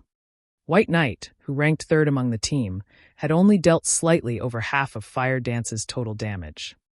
Aside from them, Aqua Rose ranked fourth on the team, while one of Owl's female elementalists named Frozen Dream ranked fifth. With such an outcome, just how was he supposed to negotiate for a better deal with Sherfong? When fighting the next boss, drink an intermediate boiling blood potion and raise your damage ranks. I don't want to be at a disadvantage during out negotiations, Bloodsucker whispered to his party members. The intermediate blood boiling potion could increase a player's damage by 20% for 10 minutes. It was not available on the market and could only be obtained by killing certain special field bosses. It was extremely rare. Boss Blood, are you sure that you want to use such a precious potion here? Our guild only has a dozen or so of these potions, Kieran asked worriedly. This time, as a precaution, the guild had given each of them a bottle. Even when the guild had raided Grand Lords, they had refused to use it. Do you think we can top the damage charts if we don't use this potion? Bloodsucker retorted, smiling bitterly. Truthfully, he did not want to use the potion either. He had thought that he and Kieran would rank among the top 5 players in terms of damage, while the rest of his party would rank within the top 20. Yet they had not, and now their reputation was in ruins. As the healers revived the dead, Sherfong organized the loot he had collected. Leader, did they drop something good? Kola asked excitedly when he noticed Sherfeng's smile. The other Zero Wing members turned to Sherfong as well. They all knew Sherfeng's personality. Items that they considered top tier were ordinary in Sherfeng's eyes. Items that could garner Sherfeng's interest were precious first-class items. Not bad. The boss dropped a piece of growth-type equipment. Sherfong chuckled as he shared the equipment's attributes in the team chat. Steel crown, helmet, plate armor, bronze rank. Level 40, level 90. Defense plus 1,374, level 40. Strength plus 31, endurance plus 30, agility plus 22. Additional passive skill 1 dash. Iron Wall. After receiving an attack, user has a 5% chance to trigger Iron Wall, having the next damage received. Additional passive skill 2 dash. King's Resolve. Has mental suppression suffered by wielder and decrease all control effects by 1/3. Additional active skill dash. Steel Impact. Increases strength by 300%, speed by 100%, and causes a powerful impact to a maximum of 3 targets. Impact interrupts targets, knocks them back by 10 yards, and places them in a fainted state for 3 seconds. Cooldown, 1 minute 30 seconds. This crown was crafted by Titan craftsman Phyros. However, the crown's power has been severely weakened due to evil power pollution. To purify this evil power, one needs a large number of magic crystals and EXP. Can be purified 5 times. First purification requires 100 magic crystals and 200 million EXP. Every member of the team unconsciously gasped when they saw the steel crown's attributes.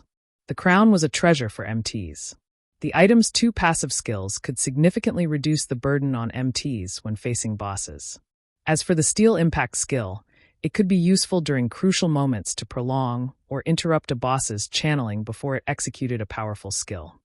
With the 300% strength increase, an MT could easily take on a Grand Lord of the same level for a few moments.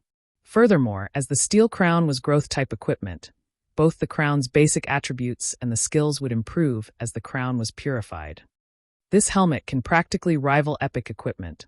Masked Angel drooled as he gazed at the steel crown. The steel crown did not have a class restriction. Any plate-wearing class could use it. However, it was most suited for an MT. This item was fully capable of raising an MT's standards to a whole new level. The team's 10 MTs stared at the steel crown in Sherfeng's hands. However, Sherfeng had already discussed the matter of the boss's loot. Among Zero Wing's side, Raven's members had opted out of the loot. As for Owl's members, as they were returning a favor, Sherfeng would pay them with coins. Beyond that, Sherfeng and Yulan had agreed to take turns choosing items from the loot. The team with the highest damage would choose first. Now that Zero Wing's group had an absolute lead in terms of damage, Sherfeng got the first pick. Overwhelming Smile's members could only watch on with envy. However, Yulan did not find this outcome unfair. After all, they had relied on Zero Wing to kill the Steel Slaughterer. Among the loot, the steel crown was undoubtedly the most precious. However, there were many good items among the loot. For pieces of level 40 dark gold equipment had dropped. Currently, level 40 dark gold equipment was the best available outside of epic equipment. Tier 2 magic scrolls and rare potions also dropped. Even after splitting the loot, each side would reap a considerable harvest. Turtledove, wear this. Sherfong handed the steel crown to the female knight Turtledove. Me. Turtledove was somewhat hesitant. Among the guild's MTs, both Kola and Yi Wumian were stronger than her. Logically, one of them should have received the crown. She already wore a pair of epic-ranked boots. If she received another piece of growth-type equipment now, it would be somewhat unfair to Kola and Yi Wumian. Those two are using sets, so they can't wear the crown. Moreover, the steel crown is only bronze rank right now. Although your attributes will decrease slightly after equipping it, you will improve overall. You'll have an easier time dealing with the bosses later on, Sherfong said, chuckling. That's right. Turtledove, just take it. Both Kola and Yi Wumian nodded in agreement. In reality, Turtledove's techniques were already quite impressive. She was definitely the third-ranking MT in the guild. She just had slightly weaker equipment. If Turtledove improved her equipment, tanking bosses would become much easier. All right then. After some thought, Turtledove accepted Sherfang's offer. She was moved as well, and she inwardly swore not to let anyone down.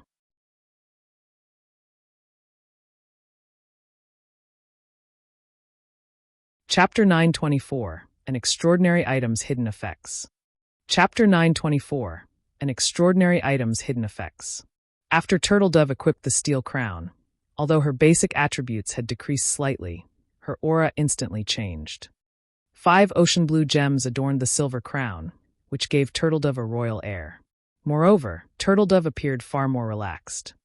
Clearly, the mental suppression around the temple released its grip on Turtledove. This crown is amazing.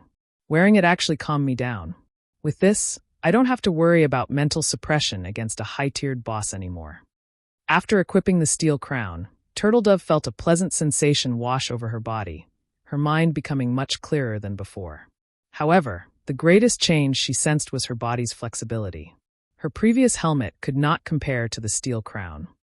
Growth-type equipment is similar to an extraordinary item. Aside from providing a huge boost to one's basic attributes, it generally provides some hidden effects, Sherfong explained. God's Domain was a constantly evolving virtual reality game. During the game's initial stages, epic items were only slightly stronger than dark gold items in terms of attributes. However, as God's Domain evolved, epic items' true power would reveal itself, little by little. God's Domain had already undergone its 4th evolution. Certain epic items would start to display extraordinary hidden effects that would allow players to display more of their combat power. After the team rested, Sherfong led them into the temple. A long, narrow hallway, which led to a plaza, waited beyond the thick iron doors. There were no intersections along the hallway. Various statues decorated the spacious plaza. The plaza also contained swarms of monsters. These monsters were covered in sharp, black scales. They had crescent-shaped heads and no eyes. However, rows of jagged, sharp teeth filled their mouths. Their 4 limbs looked more like daggers than actual limbs, and wherever these monsters passed, they left deep furrows in the ground. Silver versions of these pitch-black monsters also wandered the plaza. In terms of size, however, the silver monsters were nearly 3 times larger than their black brothers. Clearly, they would be more difficult to deal with than their smaller counterparts. Corrosive Beast, Dark Creature, Elite, Level 42 HP 150,000. Corrosive Beast King, Dark Creature, Lord. Level 43 HP 8000000/8000000. The plaza seemed to be these corrosive beasts' nest. There were more than 10,000 monsters wandering around. Just looking at them sent a chill down one's spine. Meanwhile, a gigantic teleportation magic array occupied the plaza's center. If they wanted to proceed through the trial, the teleportation array was their only option. Why are there so many monsters? Do we have to clear all of them? Yulan frowned as she watched the disgusting corrosive beasts. With a rough glance, she could see over 10,000 monsters in the plaza. Among them, several hundred were silver corrosive beast kings. Taking out these monsters would be a massive undertaking. Yulan wasn't the only one who with a headache. Everyone was dumbfounded. This was the first time they had seen so many lords in one place. These players even suspected that every one of these monsters would swarm them the moment they descended the staircase. The thought of facing hundreds of lords made everyone more than a little tense. There was no way they would survive so many. As their team stood there, shocked over the sight of so many powerful monsters, a pair of steel doors on the other end of the plaza opened, and a group of players emerged. "Why are there other people here?" Yulan muttered in surprise as she watched the players from across the plaza. "It seems you're not the only one who obtained a Titan City pass. We need to move faster now." Although Shi Feng found the situation strange, he was not particularly shocked. The Holy City of Titan's entrance trial was not a dungeon. It was just an extremely dangerous special map. In addition, it was categorized by levels, with every 10 levels sharing one map. Players between level 36 and level 45 would share one map, and players between level 46 and level 55 would share a different map. Any player who obtained the pass could venture here. God's domain was massive, and with so many players, it'd be surprising if no other top-tier players managed to find their own pass. Unfortunately, the other party was clearly a powerful team, based on the fact that they had come this far, and Shi Feng didn't want to benefit another team in the entrance trial. The trial's 4 paths had 3 main stages, with each having a different challenge set for the first stage. However, all 4 paths would converge here for the second stage. The 4 paths also shared the same final challenge. The first team to clear the final stage would gain an additional benefit: reputation for the Holy City of Titan. It was usually extremely difficult to raise one's Titan City reputation, so this was a massive benefit for the first team that cleared the trial. At the same time as Shi Feng and the others discovered those players, that group of players had also discovered Shi Feng's group. "Boss Peerless, there's another team over there. Should we get rid of them?" A level 40, burly assassin suggested, making the gesture of slitting one's throat while he stared at Shi Feng and his team. "Ignore them. We'll decide what to do after we pass through this area. It won't be too late to get rid of them if we meet them later," Peerless, the group's leader, said as he waved his hand at the assassin. "Get ready. We need to clear this area quickly." Understood. As if this were not their first time here, the team burst into action. "Leader, the other team is making its move." Aqua Rose asked softly, "Should we watch them for a moment first?" Naturally, Shi Feng understood Aqua Rose's concern. With their team's strength, taking on 7 or 8 lords at once might be easy, but against several hundred lords, even Shi Feng felt powerless. Hence, their best option was to observe the other group as they cleared this stage. This way, they would increase their chances of clearing the stage as well. However, Shi Feng had no intentions of letting the other side get ahead of him. Titan City's reputation was on the line, and he must have it. Although there were a lot of monsters in the plaza, their numbers weren't the largest cause for his headache. The corrosive beasts had an extremely abominable ability which could rapidly deplete players' durability. With this ability, it was impossible to defeat them all before their equipment broke. "MTs and plate armor classes, gather around me," Shi Feng said. He then revealed a large number of strengthening devices. "Each of you take 2 of these strengthening devices. After using them, 30 of you will form a protective circle, while the other melees will serve as replacements when needed. All ranged DPS and healers will stand in the middle. We'll charge for the teleportation array." As soon as Shi Feng said so, everyone understood his plan. They didn't actually need to kill all of these monsters. Rather, they needed to reach the teleportation magic array. Unfortunately, while this task might be easy for MTs, it was very difficult for melee classes. There were also countless corrosive beasts. They were all bound to receive some damage. If the healers only had to focus on a few MTs, they could bear it. However, they had to keep as many as 30 people alive. There was also a fairly long distance between the staircase and the plaza's center.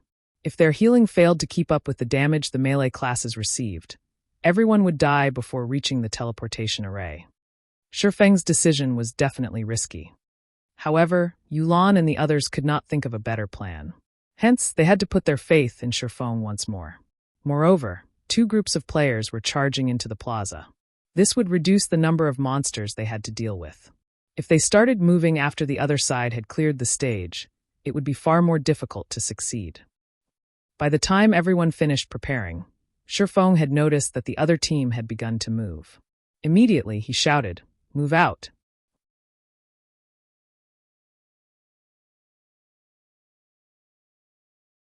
Chapter 925, King of Corrosion. The instant the team rushed down the staircase, the nearby corrosive beasts noticed them. The monsters turned their heads towards Shifeng's group one after another, and quickly, they swarmed towards the group like a tidal wave. The corrosive beasts were different from ordinary elite monsters. A layer of corrosive fluid coated their bodies. The corrosive fluid would reduce the durability of anything that touched it, whether it be weapons or equipment. If the equipment were secret silver rank or below, it would be rendered useless after receiving a few of the corrosive beast's hits. Even fine gold equipment would only last a few more hits, and only dark gold rank items could last any length of time. Now that they had entered the plaza, there was no turning back. Against the tidal wave of corrosive beasts, the team's only option was to reach the teleportation array within the shortest time possible. Shortly after the team met the corrosive beast army, although the elite monsters did not break through the team's defensive formation, after several bouts, everyone wore grim expressions. My weapon. My equipment. What are these monsters? Many of the players cried out in shock when they noticed their equipment and weapons' durability. Even after a brief moment of contact with the corrosive beasts, their dark gold weapons' durability had instantly decreased by 1 point. An ordinary dark gold weapon only had around 120 or so durability. Their dark gold equipment fared even worse.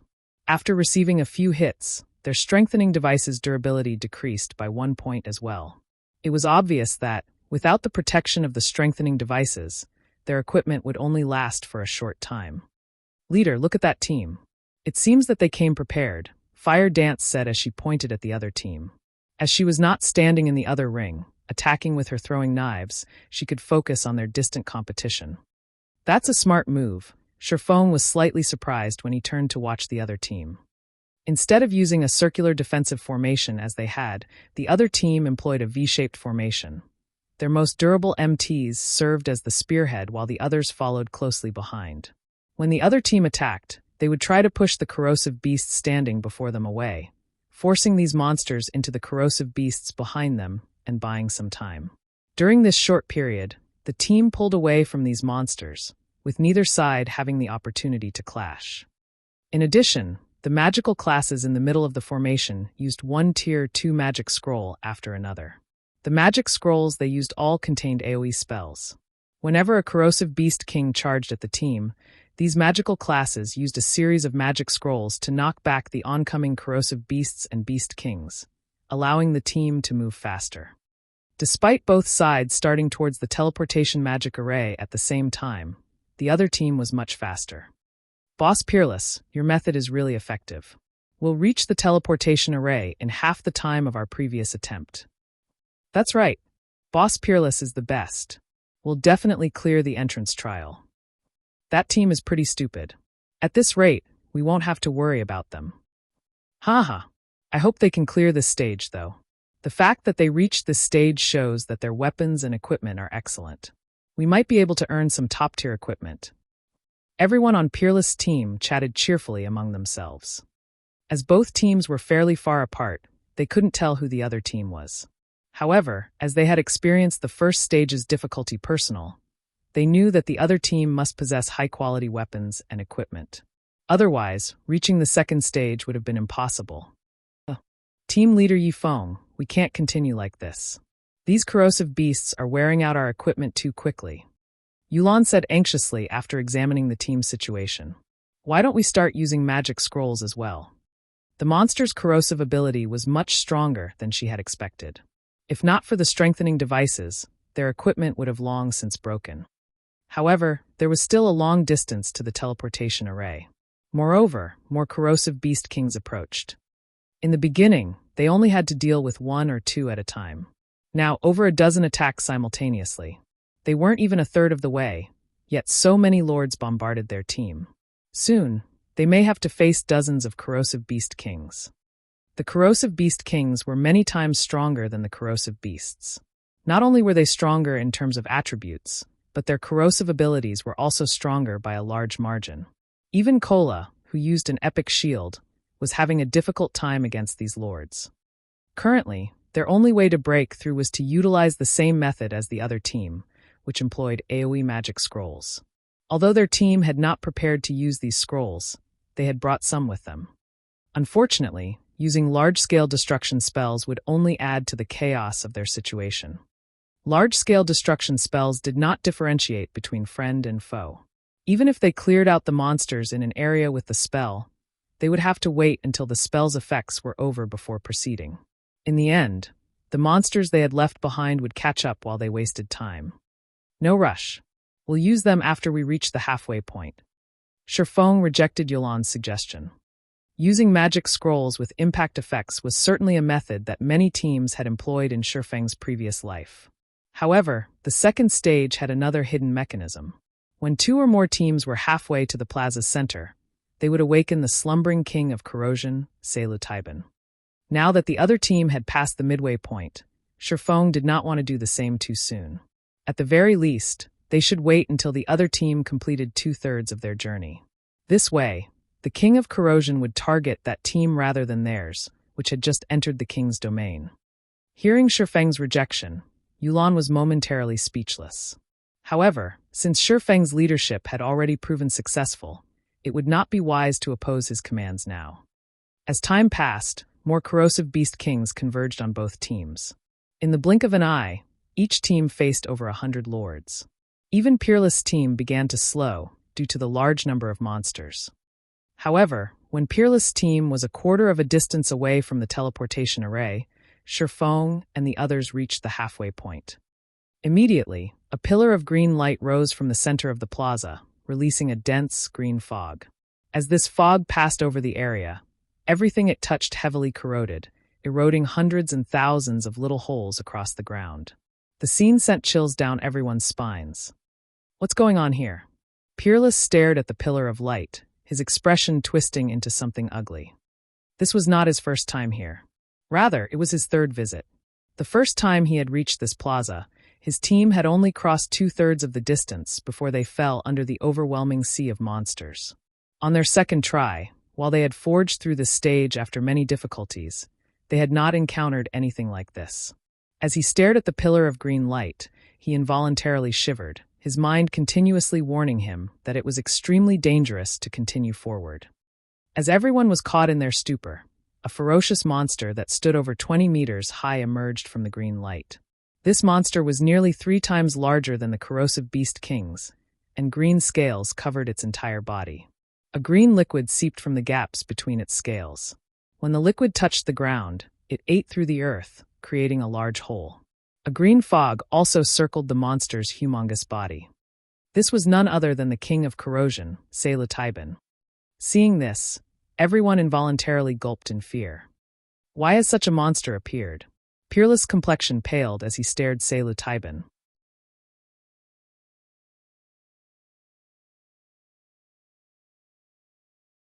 Chapter 926, Archaic Species. The king of Corrosion's sudden appearance cast a dark cloud over the 2 teams. Damn it! We must have triggered this monster, because there are 2 teams here. Rage flared in Peerless' eyes as he turned to Zero Wing's team on the other side of the plaza, killing intent welling within him. However, it was too late to change anything. He had thought of taking care of Shifeng and his team after they had reached the 3rd stage, earning some weapons and equipment. However, he now regretted his decision to delay. The king of Corrosion did not give the players any time to consider their situation. After examining its surroundings, it charged towards Peerless' team like a Mack truck.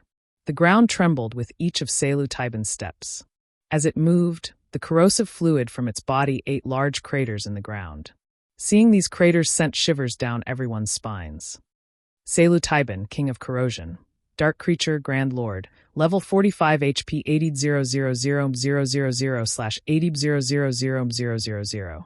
Splendid's massive frame spoke of its immense power. However, after witnessing its exact strength, everyone was shocked. Splendid's attributes were far higher than the first stage's boss. No matter how they looked at it, the king of Corrosion possessed higher attributes than what any level 45 Grand Lord should have. Leader, what should we do? Should we continue forward? Aqua Rose began to despair after seeing the massive king of Corrosion. Psilocybin was just too strong. It was definitely the strongest boss within the level 40 range that she had ever seen. Is this a joke? Why does this stage have such a powerful boss? Bloodsucker's expression was particularly grim. Among the team, only White Knight and the other members of Owl remained relatively calm. After all, they had faced a dragon not long ago. The King of Corrosion was slightly weaker than the Tier 2 mutated dragon had been. However, they had only defeated the mutated dragon thanks to a monster like Black Flame. Without such a monster, defeating this boss was unlikely.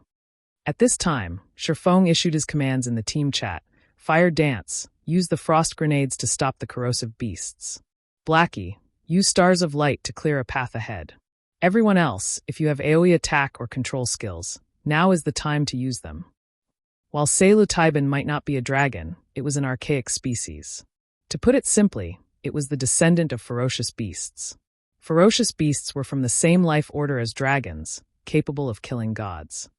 Although the blood of ferocious beasts flowing through Psilocybin's veins had been diluted over several generations, making the Grand Lord far weaker than a ferocious beast, ordinary monsters couldn't compete with its power. Tier 1 players could not take this boss down. At the very least, they needed Tier 2 players to have any chance against Psilocybin. Fortunately, defeating Psilocybin wasn't necessary to proceed to the next stage.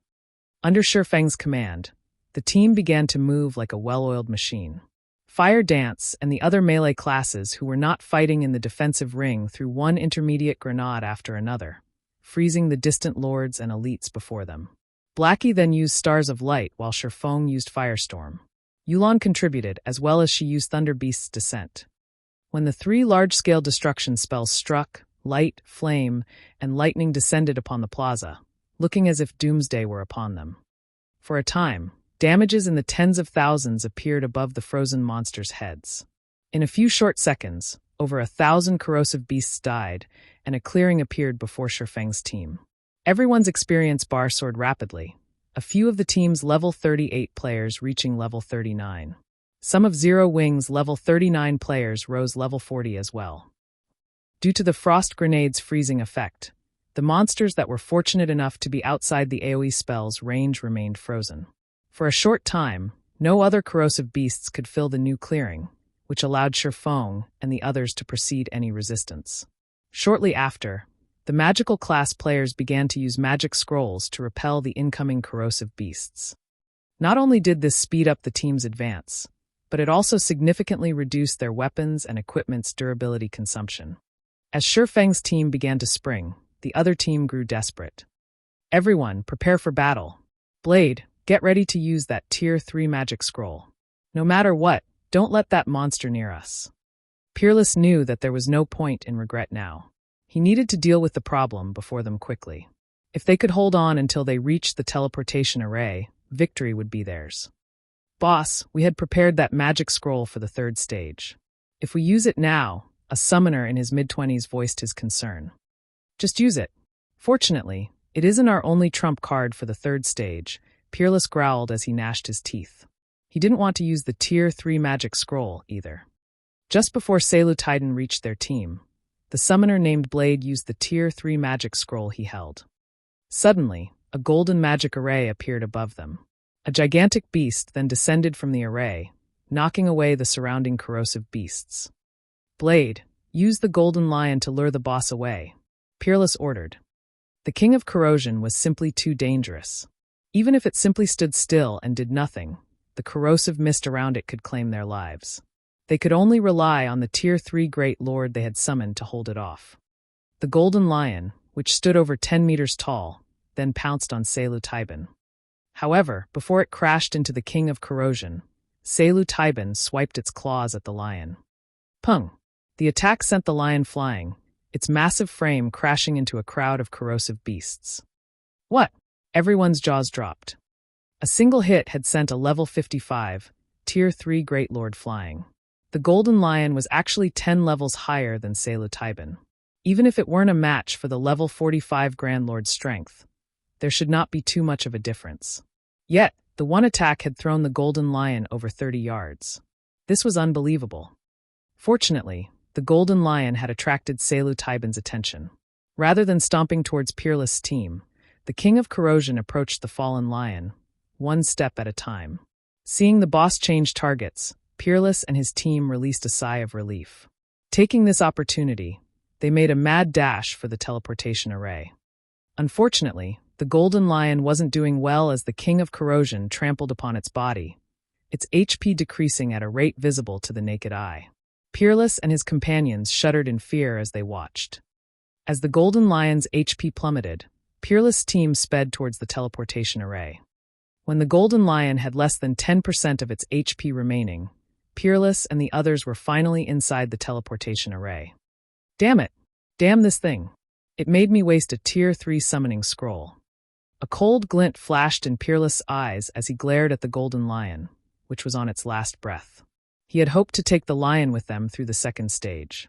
However, that was no longer possible. This had severely disrupted his plans.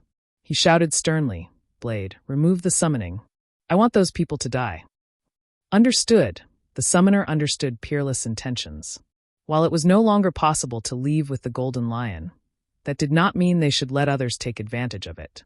Immediately, he cancelled the summoning.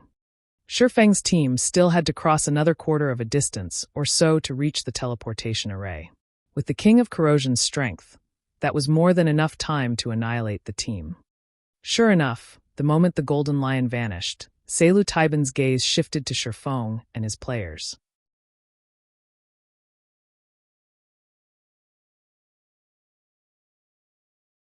Chapter 927, Complete State. We are letting them off too easy. Blade clicked his tongue as he watched Shifeng's team. Boss Peerless, should we activate the teleportation array now? Wait a moment. I want to watch the King of Corrosion kill them. Peerless shook his head. The entrance trial's third stage was not any easier than the second. It would be far more difficult to proceed without the Tier 3 summoning scroll. He wanted to kill Shifeng and his companions himself. However, he was satisfied with the knowledge that the King of Corrosion would massacre them. Selu-Taiban's corrosive fluid could cause a tremendous amount of damage to one's equipment. It might even destroy the other team's weapons and equipment. This was a better outcome than killing them and taking a single item from each. Hearing Peerless' words, his people turned to watch Shifeng's team with anticipation. Selu-Taiban's movement speed was very high. Before Shifeng and the others had crossed 100 yards, the King of Corrosion was less than 50 yards away from the team. They couldn't help their panic as the boss approached. The Grand Lord's pummeling of a level 55 Great Lord was still fresh in their minds. If even a Tier 3 Great Lord could not hold off this boss, players such as themselves had no hope. Even if all 10 of their MTs worked together, they couldn't defend against the King of Corrosion's attacks. "I'll deal with him. Everyone else, hurry." Shifeng's lips hooked up into a smile as he watched the incoming Selu-Taiban. Others might not know the King of Corrosion's power, but he did. Although Selu-Taiban was an archaic species, it had a fatal weakness. It couldn't respond to sudden changes very well. Even a slight turn required it to waste roughly 2 seconds. Expert players would have plenty of time to dodge its attacks. However, they first had to draw the King of Corrosion's aggro. Shifeng instantly appeared before the King of Corrosion. Seeing this, Selu-Taiban swiped its claws at Shifeng. However, Shifeng easily evaded its attack using silent steps, instantly appearing behind the King of Corrosion. Dragon Breath. Suddenly, a massive white beam bombarded the back of Selu-Taiban's neck. Minus 23,187. So tough. Shifeng clicked his tongue. Dragon Breath multiplied his damage by 10, yet when the skill struck one of the King of Corrosion's vulnerable spots, it only dealt around 20,000 damage. If an ordinary expert attacked the Grand Lord, they would probably only deal a few hundred damage. Shifeng's attack immediately drew Selu-Taiban's attention, following which, the King of Corrosion tried to turn to attack Shifeng. However, Selu-Taiban was very slow when turning, shifting its body step by step. This gave Shifeng ample time to activate Windwalk and leave his current position. As for the corrosive beasts and corrosive beast kings blocking his way, they were no threat. "You're quite durable. Unfortunately, this Grand Lord isn't that easy to deal with. You're just wasting your time," Peerless sneered as he watched Shifeng. In the face of absolute power, techniques were useless. Even if Shifeng bought his team some time, it wouldn't be enough to reach the teleportation array. Roar! Selu Taiban roared his fury as it chased Shifeng. In the blink of an eye, the King of Corrosion had moved away from Shifeng's team, the team sighing in relief. A moment later, however, tension gripped their hearts once more. Selu Taiban was simply too fast. Even after Shifeng activated Windwalk, he could not match the King of Corrosion's speed. If he allowed the Grand Lord to catch up to him, he wouldn't have a skill like Silent Steps to help him avoid another attack. After Shifeng crossed about 20 yards, Selu Taiban had caught up to him. Selu Taiban's claws transformed into afterimages as it swiped at Shifeng, a sonic boom blasting through the air. Parry! Pung! Like a bullet, Shifeng was thrown over 30 yards, his body slamming into the ground. The impact even created a large crater around Shifeng's body. As expected of an archaic species, although its strength is lower than the mutated dragon's, it is still stronger than an ordinary Grand Lord. Once Shifeng stood back up, he felt as if every bone in his body was about to pop out of its socket. His arms were numb after taking the King of Corrosion's hit. If he had not used parry to block the attack, he would have been dead by now. Seeing Shifeng's HP remain static, Selu Taiban flew into a rage. Taking 2 steps forward, it instantly arrived before Shifeng and stomped on the tiny swordsman. Seeing the mountain-sized foot descending towards him, Shifeng stopped holding back. Heavenly Dragon's Power. Thunder God's Descent. The 2 skills instantly increased Shifeng's strength attribute by 150%, HP by 500%, defense by 300%, agility by 60%, movement speed and attack speed by 150%, and damage by 50%. He also received a 50% damage reduction. Shifeng's HP climbed to 122,800. As for his defense, even Cola couldn't match his. After receiving these massive buffs, Shifeng swung Killing Ray towards the King of Corrosion's feet. Chop! 3 arcs of blue light gathered at a single point, tearing space itself apart. This spatial tear then extended towards Selu Taiban's feet. Boom! The powerful shockwave from the impact knocked the surrounding corrosive beasts back. Suddenly, there were no monsters within 20 yards of the King of Corrosion. Is he an NPC? When the dust settled, everyone's jaws hit the floor as they stared at the shockwave's epicenter. No one could believe their eyes. Shifeng had actually blocked the King of Corrosion's powerful attack. Moreover, he had caused Selu Taiban to shudder slightly. Although Shifeng was buried up to his knees, he had only received around -7,000 damage from the attack. To Shifeng's over 120,000 HP, this damage was nothing. The upgraded Heavenly Dragon's Breath is wonderful. I won't even have to activate twofold Berserk at this rate. Shifeng flexed his muscles, joints popping. Although he felt somewhat stiff, overall, Shifeng's combat power had not been affected. When he had faced the mutated dragon, he had been suffering a weakened soul state, reducing his attributes by nearly half. He had relied on dragon's domination to overcome the mutant.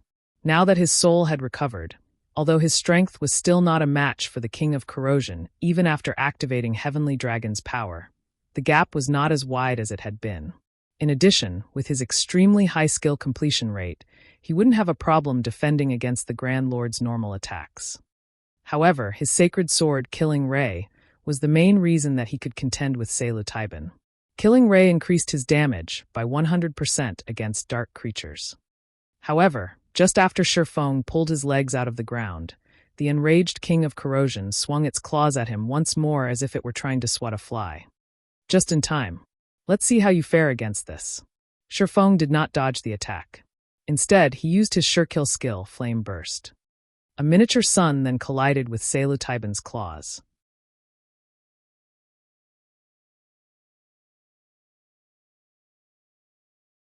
Chapter 928, Holy City's Treasure. The instant Selu Taiban's claws met the scorching light, a tear appeared on its originally impenetrable green hand. The corrosive gas that surrounded its body also began to vanish. Boom! As an explosion shook the area, Selu Taiban's attack was repelled. In contrast, Shifeng only took a step back, not receiving any damage. He blocked it. How is that possible? Neither Peerless Team nor Zero Wings Team could believe their eyes. The King of Corrosion was capable of overwhelming a level 55 Great Lord. Moreover, the last time Shifeng had blocked the Grand Lord's attack, he had received quite a bit of damage. Now, however, he actually stood there unscathed. They felt as if they had just watched someone block an oncoming train with one hand. Boss Blood, I don't even think Guild Leader Bloodfang is a match for Yifeng's strength, Kirin said in shock as he stared at Shifeng. Indeed, purely in terms of strength, he has surpassed our guild leader, Bloodsucker said with a serious glint in his gaze. The Strength Zero wing displayed before them had already surpassed the information they had on the guild. After Shifeng successfully repelled one of Seilutaiban's attacks, the King of Corrosion launched a series of attacks. Shifeng used Killing Ray once more to repel the Grand Lord's attacks. Boom, boom, boom. Shifeng blocked every one of Seilutaiban's attacks. The combination of fire and the sacred sword is amazing. Shifeng smiled. Aside from its slow-turning speed, Seilutaiban had another small weakness: fire. Fire attacks would deal double the damage against the Grand Lord. As a result, the combination of both bonuses allowed Shifeng to match the King of Corrosion's strength. Unfortunately, Flame Burst's uses were limited. He could not stand against the King of Corrosion for long. However, Shifeng had no intentions waiting for his death. He had deliberately caused the King of Corrosion to appear. If he had wanted to play it safe, he could have allowed Peerless' team to reach the third stage first. Seilutaiban was the only reason he had not. In the past, many teams had reached the entrance trial's second stage. Many teams often challenged the trial at the same time. Initially, when players encountered the King of Corrosion, they had treated it as if it were undefeatable. They only attempted to shake the boss off and proceed to the next stage. However, as players reached higher levels and obtained better equipment, they started to raid the King of Corrosion for its loot. In the end, when a team of players finally killed Seilutaiban, the Grand Lord had dropped a treasure that nobody had expected. The Holy City's emblem. Every guild in God's domain had treasured this item. Even after 10 years, the Holy City of Titan's passes were extremely rare. Countless guilds had sought the pass as players could not enter Titan City without it. However, the Holy City's emblem could also transfer players to Titan City. Unfortunately, it could only transfer 10 players. However, unlike the Titan City Pass, the Holy City's emblem was not a consumable. It could be used indefinitely. Moreover, the emblem could send players to the Holy City directly. They didn't need to challenge the entrance trial. Now that there were 2 teams in the second stage, Shifeng wouldn't pass up this opportunity. The King of Corrosion was not undefeatable. In the past, through countless teams' experimentation, players finally discovered an effective way to defeat Seilutaiban. With his current team's strength, if they used that method, they could do the same. Following which, Shifeng activated Wind Rider and flew towards the teleportation magic array. Realizing where Shifeng was flying to, Seilutaiban also dashed towards the teleportation array. "Boss, that person's flying towards us. We need to leave. If that monster charges over here, it'll be difficult to escape," Blade hurriedly advised. Although corrosive beasts would not approach the teleportation array, there was no guarantee that the King of Corrosion would not. On the off chance that it entered the teleportation array, the consequences would be unimaginable. Peerless gnashed his teeth. However, he still gave the command to leave, saying, "Let's go." Although he was reluctant, he had to admit that Shifeng and his team were far stronger than he had expected. If they clashed, they might fail the trial again. This was their final chance. There was no room for failure. Following which, Peerless and his team activated the teleportation magic array, transforming into a beam of light and disappearing from the plaza. Shortly after Peerless' team left, Shifeng entered the teleportation array as well. Just as Peerless had guessed, the enraged King of Corrosion ignored the teleportation array and charged onto the platform. However, before Seilutaiban reached the array's center where Shifeng stood, Shifeng reversed the flow of mana in the teleportation array. The teleportation array instantly transformed into a magic barrier. The green mist around Seilutaiban began to scatter. Its basic attributes also plummeted. The Grand Lord's HP, which had been 80 million, fell to 60 million. In the past, nobody had thought that the teleportation array in the plaza's center could do such a thing. Everyone had only thought of using brute strength to kill the King of Corrosion. As long as the magic barrier was active, the King of Corrosion could not leave the area. Of course, players couldn't use the teleportation array either. This was the equivalent of sealing off their own path of retreat, and unless they defeated the King of Corrosion, there was no way to proceed to the third stage. Now that the King of Corrosion had been weakened, even without Flame Burst, Shifeng only received around minus 3,000 damage from clashing with the Grand Lord. However, Shifeng no longer faced Selu Taiban's attacks head-on. Rather, he evaded the boss's normal attacks. After the Heavenly Dragon's power ended, Shifeng activated the Power of Darkness, increasing his attributes by 60%. He then used the Aura of Water's activatable skill, Life Bloom. With the skill's powerful healing, he could last against the King of Corrosion until his entire team had entered the magic barrier. Cola, activate the Power of Darkness and tank it. Everyone else, add support from the sides. Once Cola's Berserk skill ends, Yuwumian, activate yours and replace Cola. Turtledove will be next. Shifeng issued his commands once his team had entered the barrier. Yulan, use your large-scale buff spell. Everyone else, watch the boss's tail. On Shifeng's command, before they could even catch a breather, they began to move once more. Cola immediately activated the Power of Darkness and used Justice Bash on the King of Corrosion's feet. He followed up with a Shield of Vengeance, drawing Selu Taiban's aggro. Yulan also utilized her large-scale buff spell, Angel's Blessing.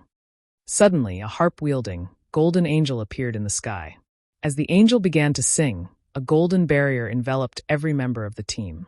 Not only did the golden barrier increase everyone's attributes by 20%, but it also gave them a divine shield buff, reducing the damage they took by 20%.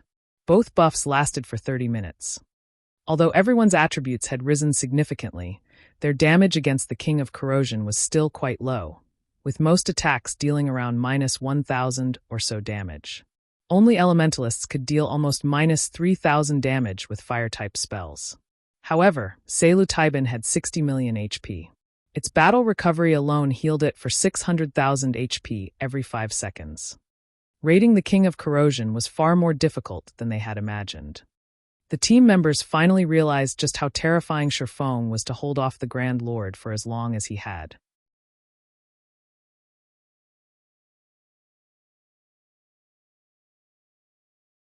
Chapter 929 Clear. Even after Selu Taiban had been weakened, it dealt over minus 10,000 damage to Cola despite the Guardian Knight's active Berserk skill. Fortunately, Cola now had 40,000 HP. Without the Berserk skill, the single attack would have dropped his HP to a critical state.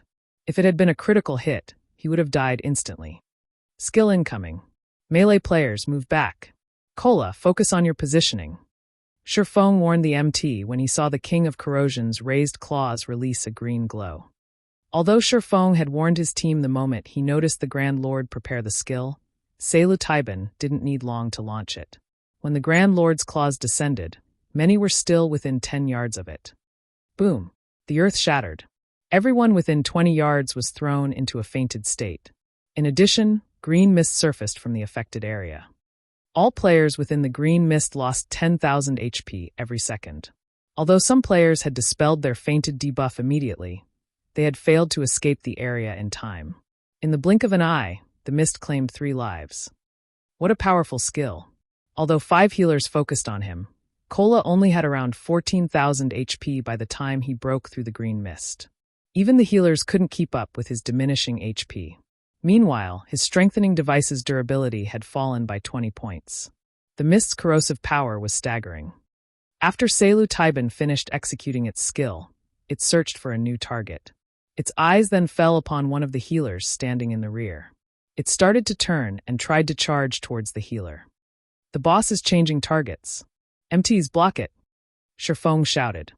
Every so often, the King of Corrosion would choose a random target within 50 yards to attack, and for 4 seconds, it would become immune to aggro-pulling skills such as Mach. During these 4 seconds, players could only do their best to hinder the Grand Lord. Although 4 seconds might seem like a short time, to Selu Taiban, it was more than enough to cross 50 yards. After Shifeng issued his orders, Turtledove executed Steel Impact and smashed her shield into the King of Corrosion. Pung!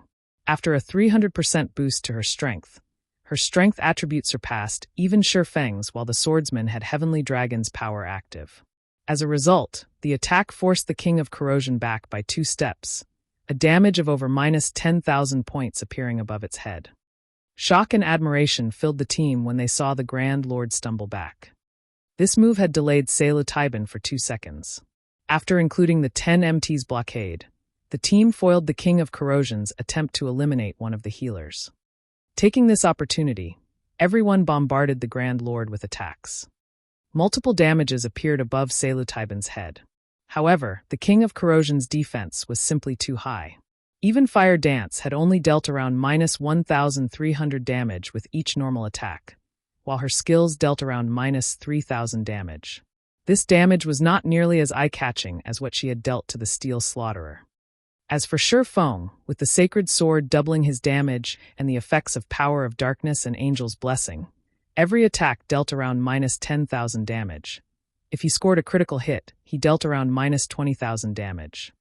As time passed and Cola's Berserk skill ended, Yi Wumian activated his Power of Darkness and replaced Cola. After Yi Wumian was done, Turtledove took his place. During this time, psilocybin managed to kill another dozen or so players. As for the King of Corrosion itself, its HP had fallen to 30%. A big one is coming. Everyone stand together. Healers, don't hold back. Heal everyone. Shi Feng ordered a halt to his team's attacks as he gathered them together when he noticed the Grand Lord shrink. When its HP fell to 30%, psilocybin would randomly launch powerful AoE attacks around itself. Every player within range would share the damage from these attacks. If only one person were within a targeted area, the attack would even deal enough damage to kill Shi Feng with Heavenly Dragon's power active. Hence, everyone needed to stand together to receive this attack. After the team had huddled together, pillars of green light began to descend from the sky, one after another. These pillars created large craters when they struck the ground. It was clear that these players would die if they were stuck. In the blink of an eye, Shi Feng's team received a blast. Everyone lost over 10,000 HP on the spot. Before the healers could restore their HP, another pillar struck the team. The players lost another 10,000 HP. The pillars of light descended for over 20 seconds. Throughout this time, a total of 5 pillars bombarded Shi Feng's team. Many had died partway. In the end, less than 50 people remained. Unfortunately, while psilocybin cast its skill, its HP had recovered, climbing from 30% to 50%. It now had 30 million HP remaining. Despair gripped everyone's hearts. They had fewer than 50 players standing now. Moreover, the surviving members were worse for wear, yet they still needed to burn away 30 million HP from the King of Corrosion. Had they not activated their Berserk skills, the Pillars of Light would have killed them. If the King of Corrosion used this move again, their deaths would be imminent. Don't panic. The boss is now weakened, Shi Feng said as he pointed to the King of Corrosion. psilocybin kneeled on the ground, a tired expression on its face. Seeing this renewed everyone's confidence. Immediately, everyone launched a bombardment at the Grand Lord. Sure enough, as Shi Feng had said, everyone's attacks were now dealing 50% more damage to the King of Corrosion. Moreover, both the Grand Lord's strength and speed had decreased by 30%. This significantly reduced the burden on the MTs. psilocybin's HP rapidly fell. In just a few moments, its HP dropped from 50% to 30%. Soon, it fell from 30% to 10%. However, as time passed, the King of Corrosion slowly regained its vigor. Don't hold back. Throw everything you have at it, Shi Feng anxiously shouted. The King of Corrosion was too difficult to deal with. By the time psilocybin had 6% HP remaining, it had recovered from its weakened state. Despite having used their Berserk skills, the team had failed to finish off the Grand Lord while it had been weakened. Now that their Berserk skills were no longer an option, it was practically impossible to defeat the recovered King of Corrosion. Suddenly, Cola activated Dragonscale Body and ran in for a final bout. Shi Feng also activated Blade Liberation, his attributes instantly doubling. With the Sacred Sword's effect, each of his attacks dealt over minus 20,000 damage. The others began to activate all sorts of magic scrolls as well, bombarding the King of Corrosion with various spells. Once psilocybin's HP fell to 5%, it started to attack players randomly. To make things worse, none of their aggro-pulling skills were effective. As a result, the team rapidly lost players. When there were only 20 or so players remaining, Selu-Taiban's HP finally reached 1%. Die! Watching their teammates die, one after another, the survivors grew anxious. However, although everyone used every skill they had against the King of Corrosion, the effects were minimal. They had long since exhausted their options, so their damage was now limited. When there were only 14 players standing, Shifeng's flame burst finished its cooldown. Using silent steps, he arrived behind Selu-Taiban's neck. He then began brandishing Killing Ray. 15 dazzling white lights flared. The King of Corrosion's final 300,000 HP vanished instantly, its massive frame crashing before the team.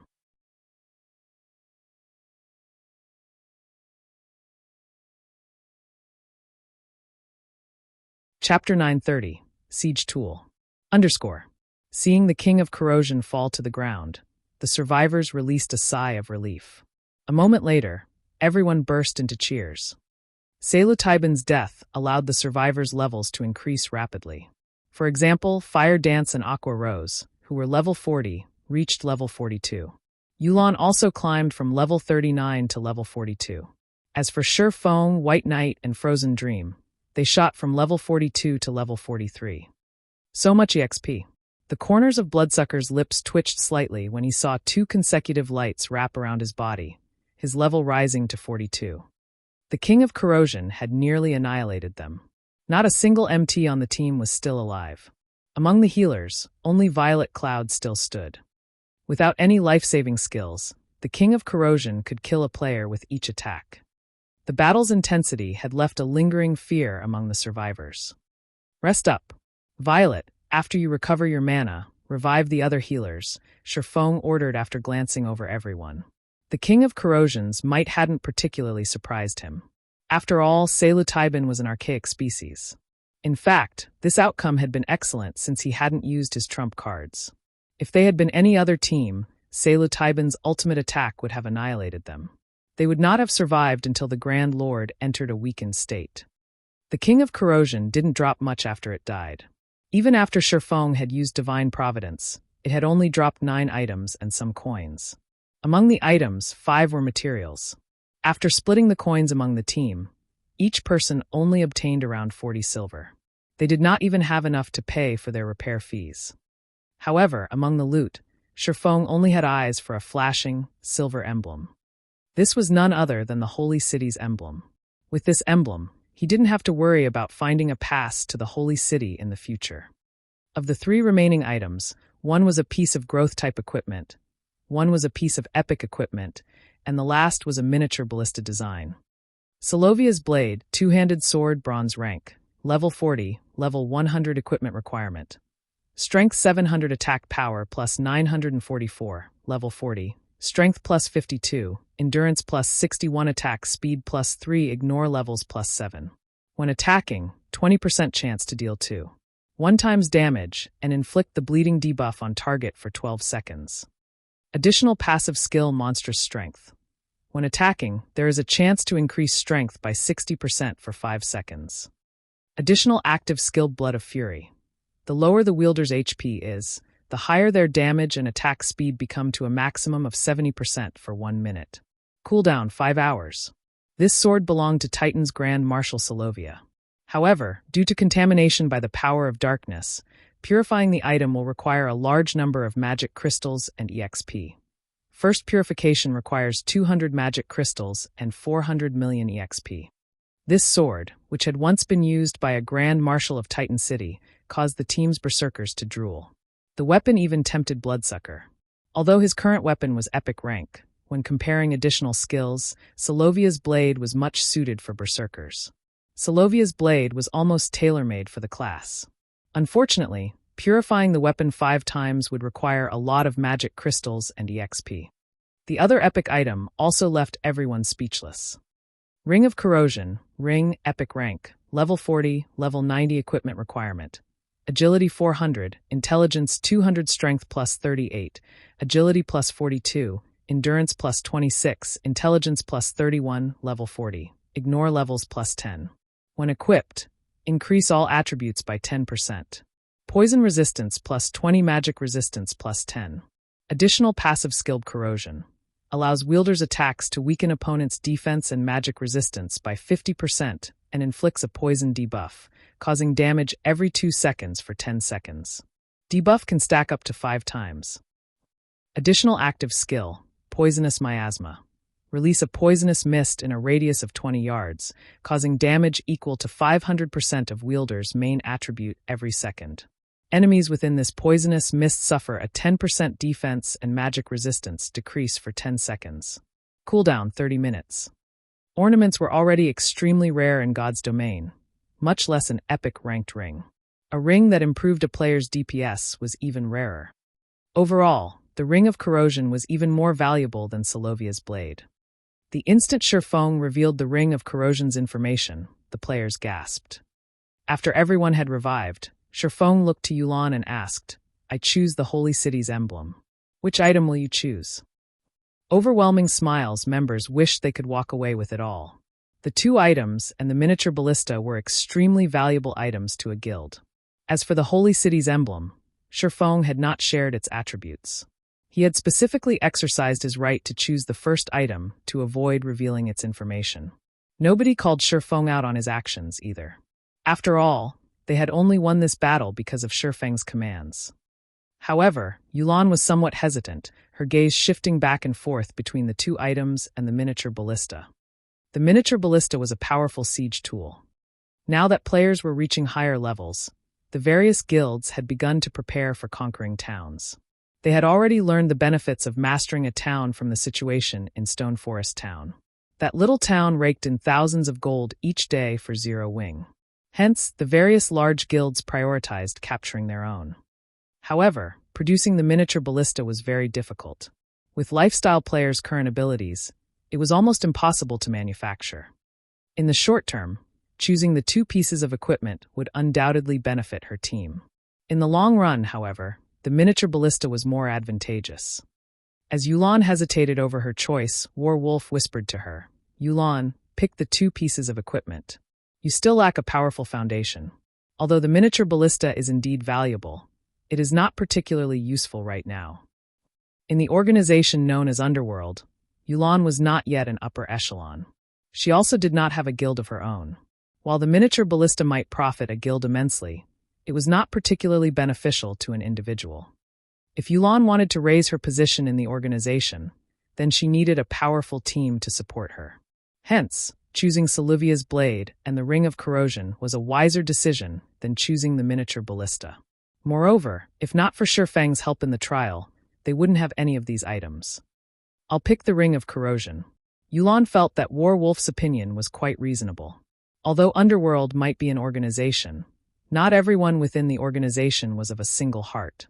While she might temporarily raise her position if she presented the miniature ballista, others could replace her at any time. "I'll pick the miniature ballista design then," Sherfong said without hesitation. He had plenty of methods to obtain top-tier weapons and equipment. Although he lacked epic weapons and equipment right now, as players reached higher levels, obtaining them would become easier. However, it was a different story for siege tool designs. These designs would also be difficult to find. They couldn't be obtained by simply killing a few powerful bosses. If he missed on this opportunity, he would definitely regret it. Moreover, Sherfong now had the Holy City's emblem. He no longer worried about nurturing advanced engineers. He could even nurture master engineers. It wouldn't be long before he could manufacture the miniature ballista. The thought of using the miniature ballista to capture a town excited Sherfong. After Sherfong finished distributing the items and everyone had rested, Sherfong reversed the flow of mana in the teleportation magic array once more. Suddenly, a small, golden teleportation magic array appeared a short distance away from the central array. The small teleportation array's golden glow scattered the surrounding corrosive beasts and corrosive beast kings. None of the monsters dared move closer than 300 yards from the teleportation array. "What's going on?" Sherfong frowned at the golden array with curiosity.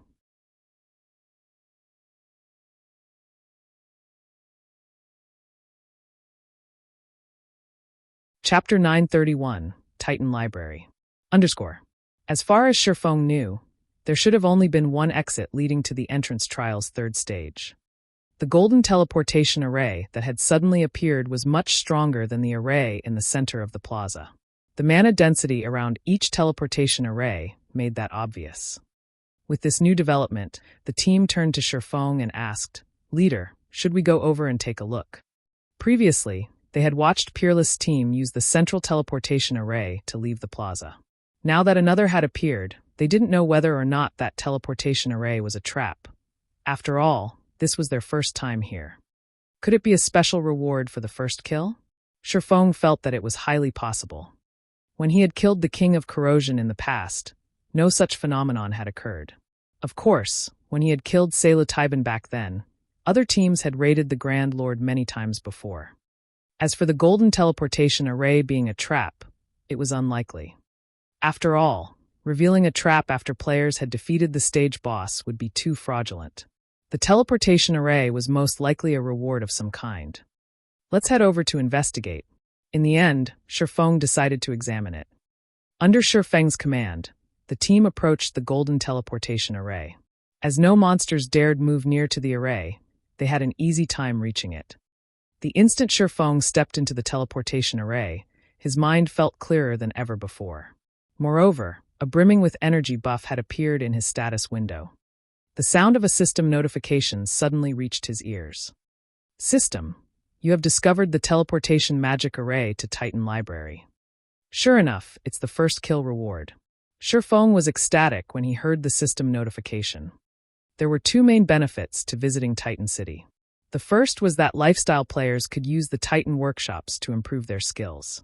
The other was the Titan Library, which all players dreamed of exploring. Generally, for players seeking the Titan Library, they first needed to reach the third stage and then take the path to the library. However, while that path would also eventually lead players to Titan City, it was significantly more difficult than the path that led to Titan City directly. Players usually chose the latter option to ensure their Titan City entrance slots. Shifeng had never imagined that obtaining the King of Corrosion's first kill would garner such a benefit as well. Following which, Shifeng walked towards the teleportation array's center and activated it. Everyone instantly transformed into streaks of golden light and vanished. After the team disappeared, the golden teleportation array faded as well, silence returning to the spacious plaza. The entrance trial's third stage consisted of narrow pathways. Barely 3 people could walk, side by side, down the pathways. Meanwhile, bottomless pits lined each pathway on either side. If a player fell off the pathway, it wouldn't even be possible to revive them. They would be instantly disqualified from the entrance trial. Aside from this dangerous pathway, there were large groups of bat monsters flying through the air that frequently screeched soundwave attacks. If players were not careful and failed to avoid these attacks, they may plunge to their deaths. When Peerless' team arrived here, they were immediately thrown into a bitter battle. The weakest bat monsters here were special elites, with many being chieftains. There were even level 45 Lord-ranked bat kings. When these bats caught players, they immediately threw them into the abyss. These bat monsters were far more difficult to deal with than the corrosive beasts. The fact that players would be disqualified if they fell off the pathway was particularly harsh. "Use the sound bombs," Peerless shouted when he saw bat monsters gather around them. Against ordinary monsters, the sound bombs weren't particularly effective. The bombs only made some noise to disturb monsters. However, against the bat monsters, the bomb's effect was massive. A single explosion would scare away these monsters, preventing them from approaching for a short time. Peerless had specifically prepared this item to deal with the bat monsters. During his second trial attempt, his team had been utterly helpless against the bat monsters. From time to time, the Bat Kings would fly past, grabbing and tossing their team members into the abyss.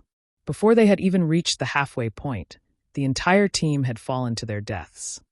Under Peerless' command, the team members took out their sound bombs and threw them at the clumped bat monsters. The explosions scared the incoming bats away. "Move faster. Use the sound bombs sparingly," Peerless shouted hurriedly. Although the sound bombs were impressively effective, they were extremely rare. Even utilizing their guild's strength, they had only managed to procure a small stock. If they did not conserve their bombs, they wouldn't make it through this tortuous abyss. Meanwhile, on the other path leading to Titan City, Shifeng and the others suddenly appeared before an ancient, towering fortress. The ancient fortress loomed over 1,000 meters high. The building itself looked like a mountain.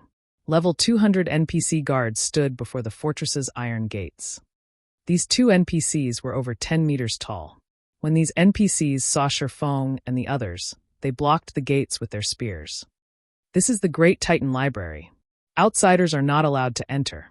One of the NPC guards coldly informed the players as he swept a glance over Shifeng and the others. If you wish to enter, you need to pass our test. The team members were shocked when they saw the Titan Library. It was by far the largest library they had ever seen in God's domain. Players were not strangers to God's domain's libraries. It was especially true for magical class players. All magical class players who wanted to practice and improve their spellcasting techniques or learn new spells generally did so in a library.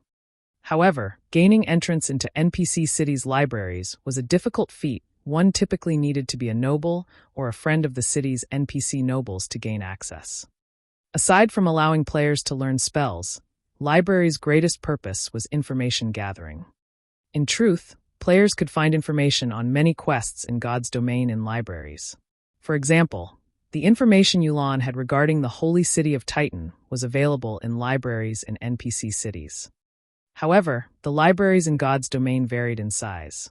Each library also contained different information.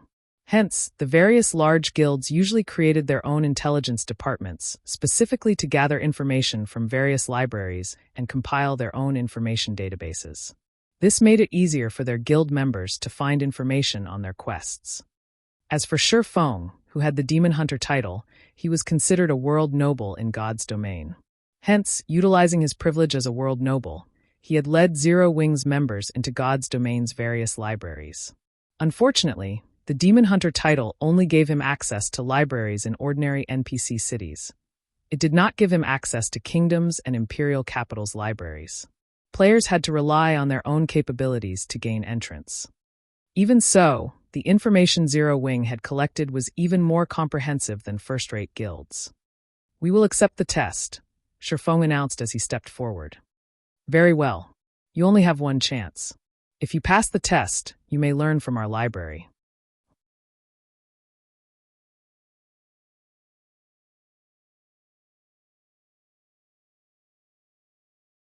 Chapter 932, Advantage of Tier 1 Players. When the team heard that they could enter the Titan Library if they passed the test, elation colored their expressions. The team's magical classes were particularly eager, their eyes alight as they hungered to enter the library as soon as possible. "Everyone rest up. Make sure you are in peak condition before you challenge the test," Shifeng instructed his team. Each person only had one chance to pass the test. If they failed, they would not gain access to the library. They would only find another chance to take the test when they came through the trial again. However, it would be far more difficult to reach the Titan Library next time.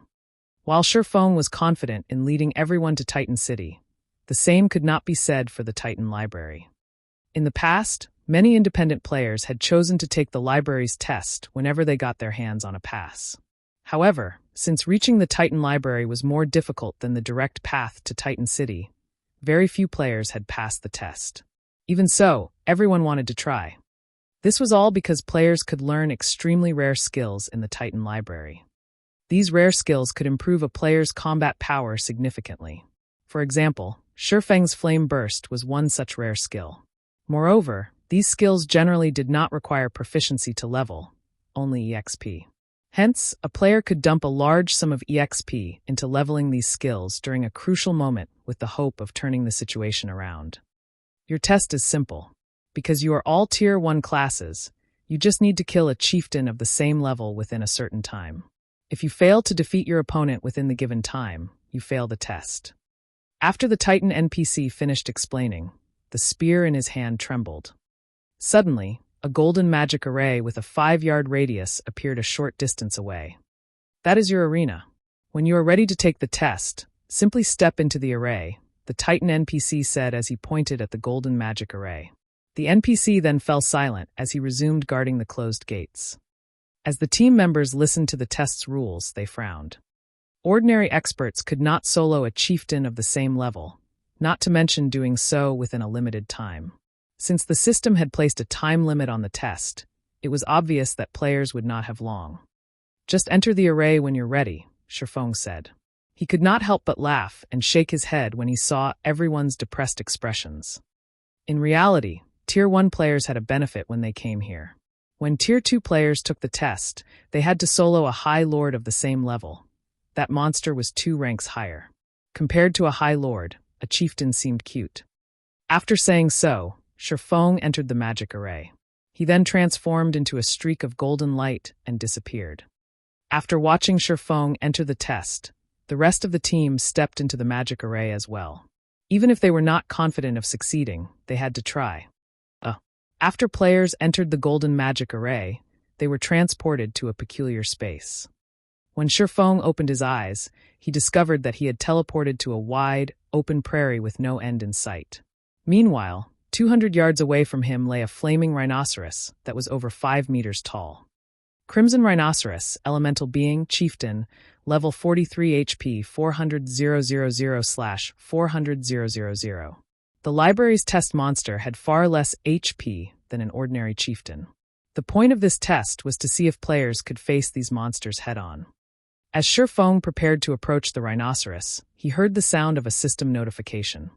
"System, you have 10 minutes to complete the battle.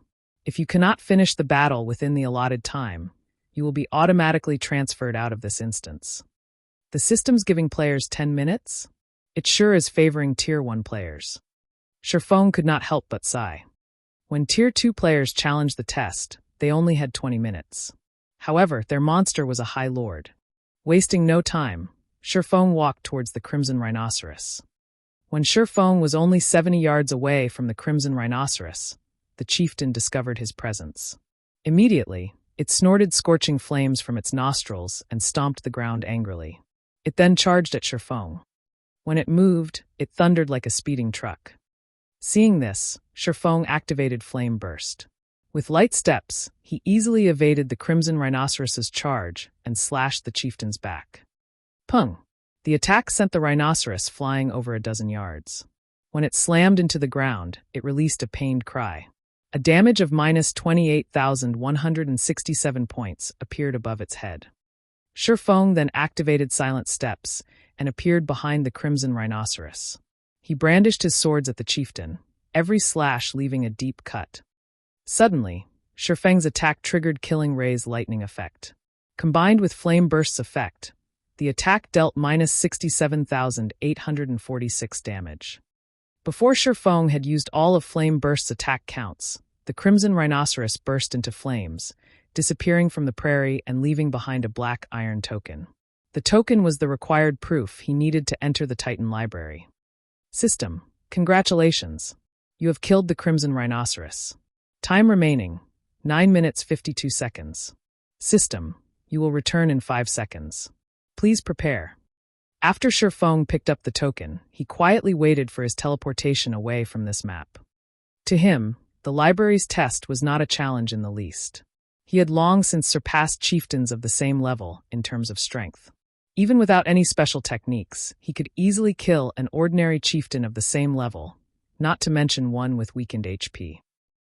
In front of the Titan Library, many members were still preparing themselves mentally. When a figure suddenly appeared in the golden array, they turned to look. What? Someone has finished already? It's only been a few seconds. Did the monster kill them? Those who hadn't taken the test yet grew even more nervous. However, when they Shifeng emerged, their jaws dropped. Isn't he too fast? None of them doubted that Shifeng had passed the test. If he couldn't do it, no one could. However, he had cleared the test astonishingly fast. Not even 20 seconds had passed since he had entered the array. That was a chieftain they were talking about. A party dungeon's boss. This wasn't some ordinary monster they usually farmed. Why haven't you guys taken the test yet? Shifeng glanced over the group before the gates. There were over 24 players who had yet to take the exam, and they were all Yulan's subordinates. He then advised them, relax. The test isn't as difficult as you imagine. Although the monster is indeed a chieftain, its HP has been reduced. Yulan's subordinates were speechless.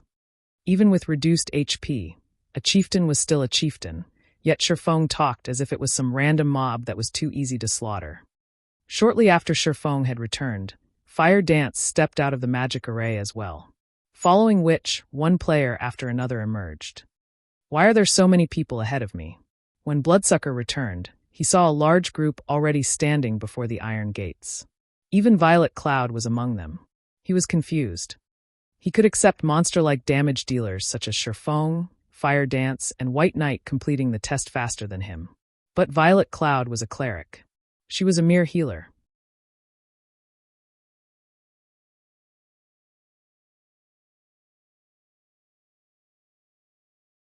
Chapter 933, Grand Wizard. As more people returned from their tests, the difference between Zero Wing's side and Overwhelming Smile's side became glaringly obvious. In the end, 21 of the 30 Zero Wing members had cleared the test. As for Overwhelming Smile's 50 members, only 15 had passed. All of Owl and Raven's members had cleared the test. Why does Zero Wing have so many experts? Yulan was shocked when she saw how many players from Zero Wing's side had passed. Although she knew that there was a huge gap between their teams, she had not realized how massive that gap was. Yulan wasn't the only person caught by surprise. Even an expert like War Wolf was astonished. They had formed their team by poaching experts from various sources. Overall, their team could rival even first-rate guilds' main forces.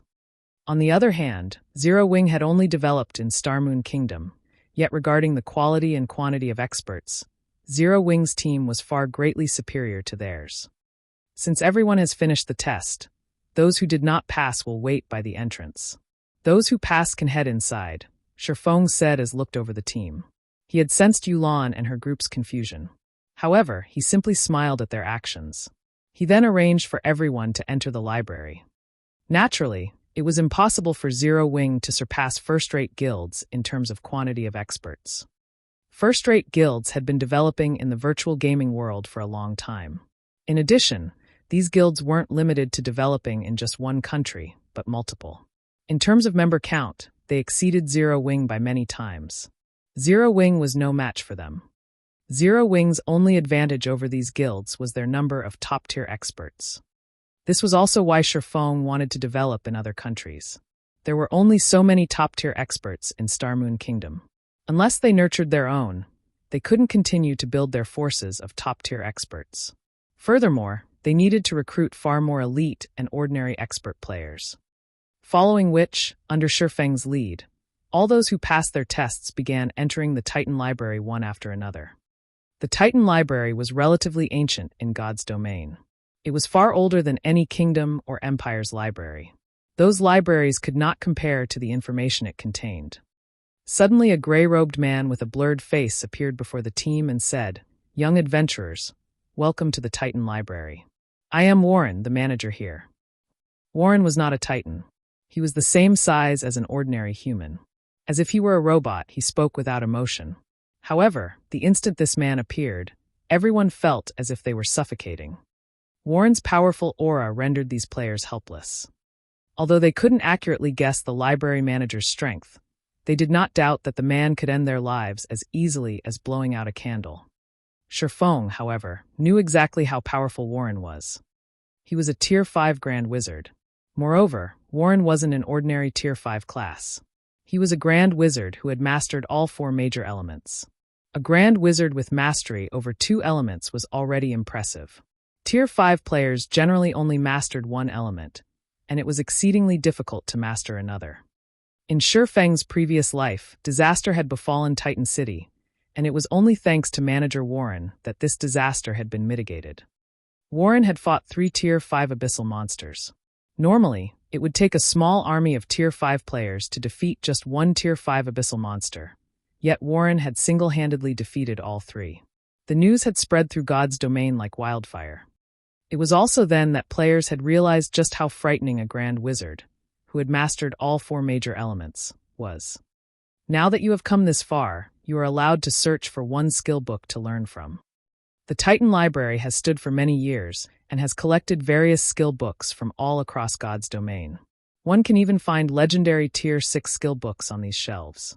However, you only have 3 hours to find a skill book, and you only have 3 opportunities to learn from this library throughout your lifetime. There are also various restrictions in the library. The stronger the skill book is, the stronger the restriction will be. What kind of skill book you obtain will depend on your own abilities. Do not waste time out of greed over a powerful skill, Warren explained slowly. Hearing this, the player's eyes lit up with excitement. In God's domain, a skill's rarity increased with levels and tiers. Currently, even Tier 2 skill books were beyond players, let alone Tier 6. Only someone like Shifeng understood how precious a Tier 6 skill book was. Its value could even rival that of a fragmented legendary item. Tier 5 skills and spells weren't easy to obtain either. One had to be lucky to find one. Even after reaching Tier 4 and 5, many players in the past had only possessed a few skills or spells of the same tier. Meanwhile, Titan Library just happened to allow players access to these rare skills and spells. Hence, players constantly fought to challenge the Titan Library's test. Unfortunately, very few players had ever come this far. This opportunity to grasp a high-tiered skill or spell was far more valuable than an epic weapon. Warren had vanished after he finished his explanation of the library. Without wasting any time, Shifeng and the others split up to search for their own skill books. The Titan Library was colossal and had many sections. Finding a suitable high-tiered skill book within 3 hours would not be easy. Hence, they needed to cherish every second they had. Following which, Shifeng dashed towards the section for melee skills. In the Titan Library, skill and spell books were not categorized by class. Rather, they fell into 4 main groups: melee skills, ranged skills, healing spells, and destruction spells. Melee players like Shifeng had to head towards the melee skill section. Of course, one could also choose a skill from the ranged skill section. Once Shifeng reached the melee skill section, he delved deeper into the section.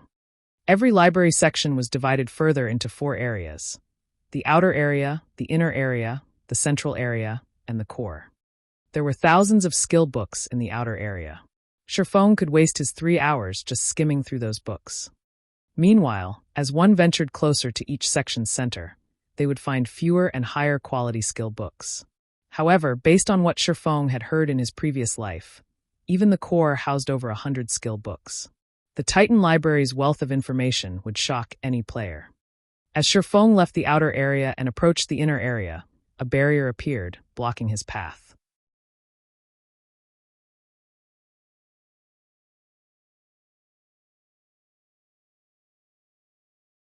Chapter 934, Tier 3 Surekill Skill. The barrier against Tier 1 classes is stronger than I expected. Shifeng lifted a hand to the invisible wall. The wall acted like a massive repulsion field that enclosed the 3 innermost areas. Players could not force their way in. This was also why Warren had warned them not to be greedy. There were too many skill and spell books in the Titan Library, and it was very difficult to find a book that suited each player within a limited time. If they focused on breaking through these invisible barriers, they might leave empty-handed. Players could not rely on their strength to break through the library's barriers. They could, however, rely on techniques. Upon reaching the repulsion field, players' every aspect would be suppressed to a certain extent. Even Tier 4 and Tier 5 players were not exempt. Inside the repulsion field, there were countless air currents. These air currents would barrage anyone within the field. If players did not respond appropriately, they would be thrown from the repulsion field. As Shifeng entered the field, many others also began to move. None of them were interested in the outer area's skill books. However, the moment these people entered the repulsion field, they slowed to a crawl as if they had been submerged in mud. With their speed crippled, several streams of air rushed at them. Failing to dodge in time, these people were expelled from the repulsion field. One of Raven's members, Masked Angel, rushed into the repulsion field. "You think you can stop me with this little trick?" Once Masked Angel stepped into the repulsion field, he sneered as he pushed further into the inner area with long strides. Over 100 yards of repulsion field separated the outer and inner area. Masked Angel quickly crossed over a dozen yards through the field, moving as if the air currents were non-existent. "Amazing!" A few people who had been thrown from the repulsion field exclaimed. When they had entered the repulsion field, they hadn't been able to move normally at all, yet Masked Angel did not seem to have any issues. As a few streams of violent air tore towards Masked Angel, He dodged every one with a mysterious footwork technique. He then continued forward. What? How are his movements so smooth? Does the suppression strength depend on the player? That shouldn't be the case. These players watched Masked Angel reach the halfway point with envy. As long as Masked Angel passed through this restricted area, he could search the inner area's skill books. Even a fool could guess the difference between the outer area's skill books and those in the inner area.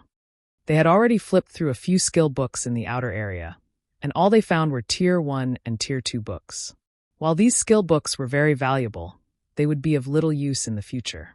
Only the inner area's skill books could give them an edge as they leveled. As expected of an expert of Raven, he discerned the repulsion field's rules as soon as he entered.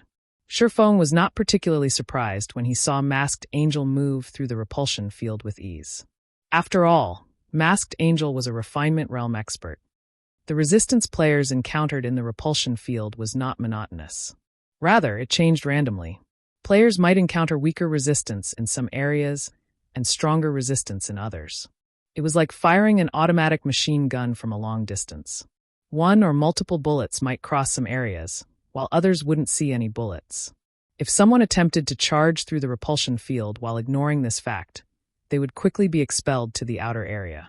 However, if one knew where the bullets would fly, traversing the repulsion field would be a simple matter. Unfortunately, adapting to the various resistances wasn't so simple. Once Masked Angel had ventured over 50 yards through the repulsion field, his expression darkened. He also began to stiffen. More air currents began to assault him simultaneously, going from the initial 3 to 5 to 7 or 8. The repulsion field began to grow more difficult. Finally, when Masked Angel was 70 yards deep, an air current struck him and threw him from the field. The spectating players in the outer area were dumbfounded. Masked Angel had been doing fine up until this point. Why had he been suddenly thrown from the field? Why did the difficulty increase so dramatically? Masked Angel's expression had twisted into something ugly. Do they even want us to pass through this thing?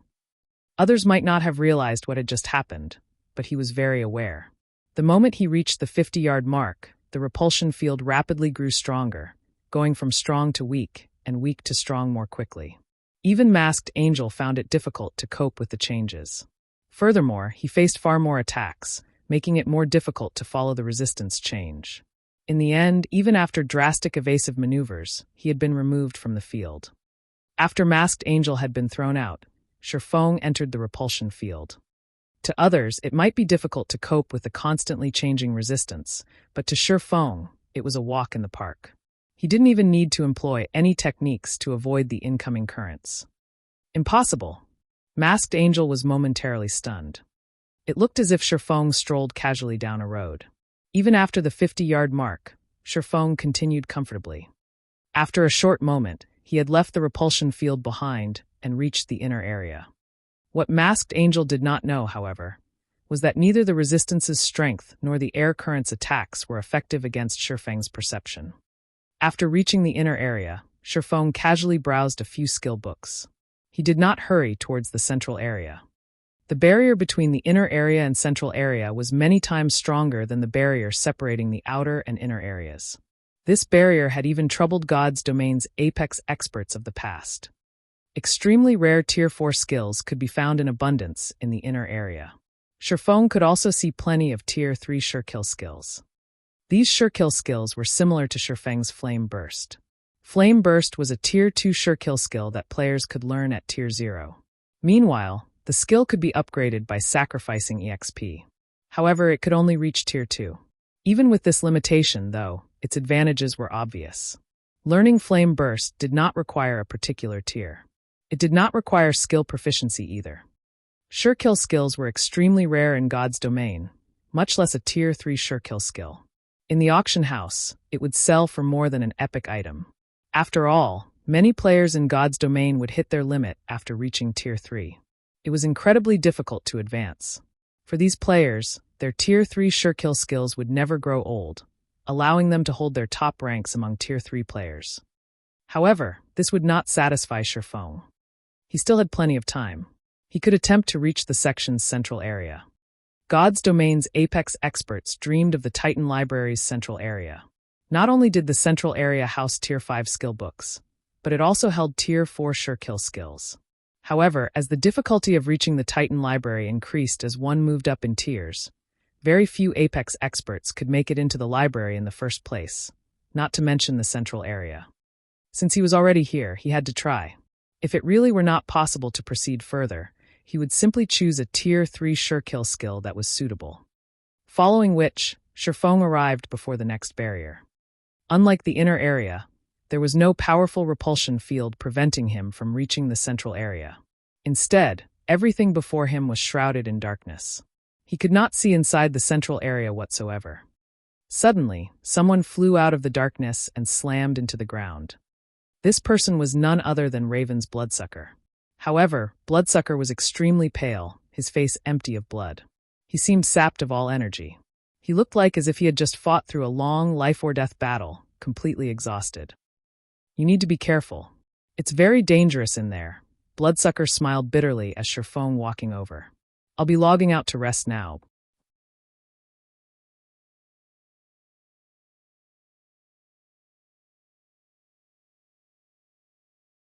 Chapter 935, Sword Trajectory. _ As soon as Bloodsucker finished speaking, he logged out of the game. Is the mental burden really so heavy? Shifeng frowned as he watched Bloodsucker vanish. After having observed Bloodsucker for a time, Shifeng was certain that the man was a Void Realm expert. Even in a super guild, he would be an apex existence. This was also why Bloodsucker had been so confident when he had promoted his skills. To pass the Titan Library's inner test, a player had to rely on their techniques. Their skills and equipment wouldn't help them in the least. Shifeng found it hard to imagine how difficult it was to reach the central area for an expert like Bloodsucker to be rendered helpless. When a player overdrew on their mental strength, they generally had to rest for 3 to 5 hours to recover. Even if one used an S-rank nutrient fluid to aid in their recovery, they would need to spend roughly an hour in the real world to recover fully. However, players were only given 3 hours to choose a skill book in the Titan Library. If Bloodsucker rested for an hour in the real world, he would not have enough time to challenge the barrier between the inner and central areas. This test is vicious. Shifeng clicked his tongue. If he failed once, he would lose a bottle of S-rank nutrient fluid. Moreover, even after recovering, he would only be able to choose a skill book from the inner area. If he did not rely on the S-rank nutrient fluid to recover, he would lose his opportunity to learn from any of the library's skill books. Only now did Shifeng understand why so many Apex experts had faltered before reaching the central area. Fortunately, I still have a few bottles of S-rank nutrient fluid. Without them, I wouldn't qualify to challenge this test. Once Shifeng adjusted his mindset, he stepped into the dark barrier.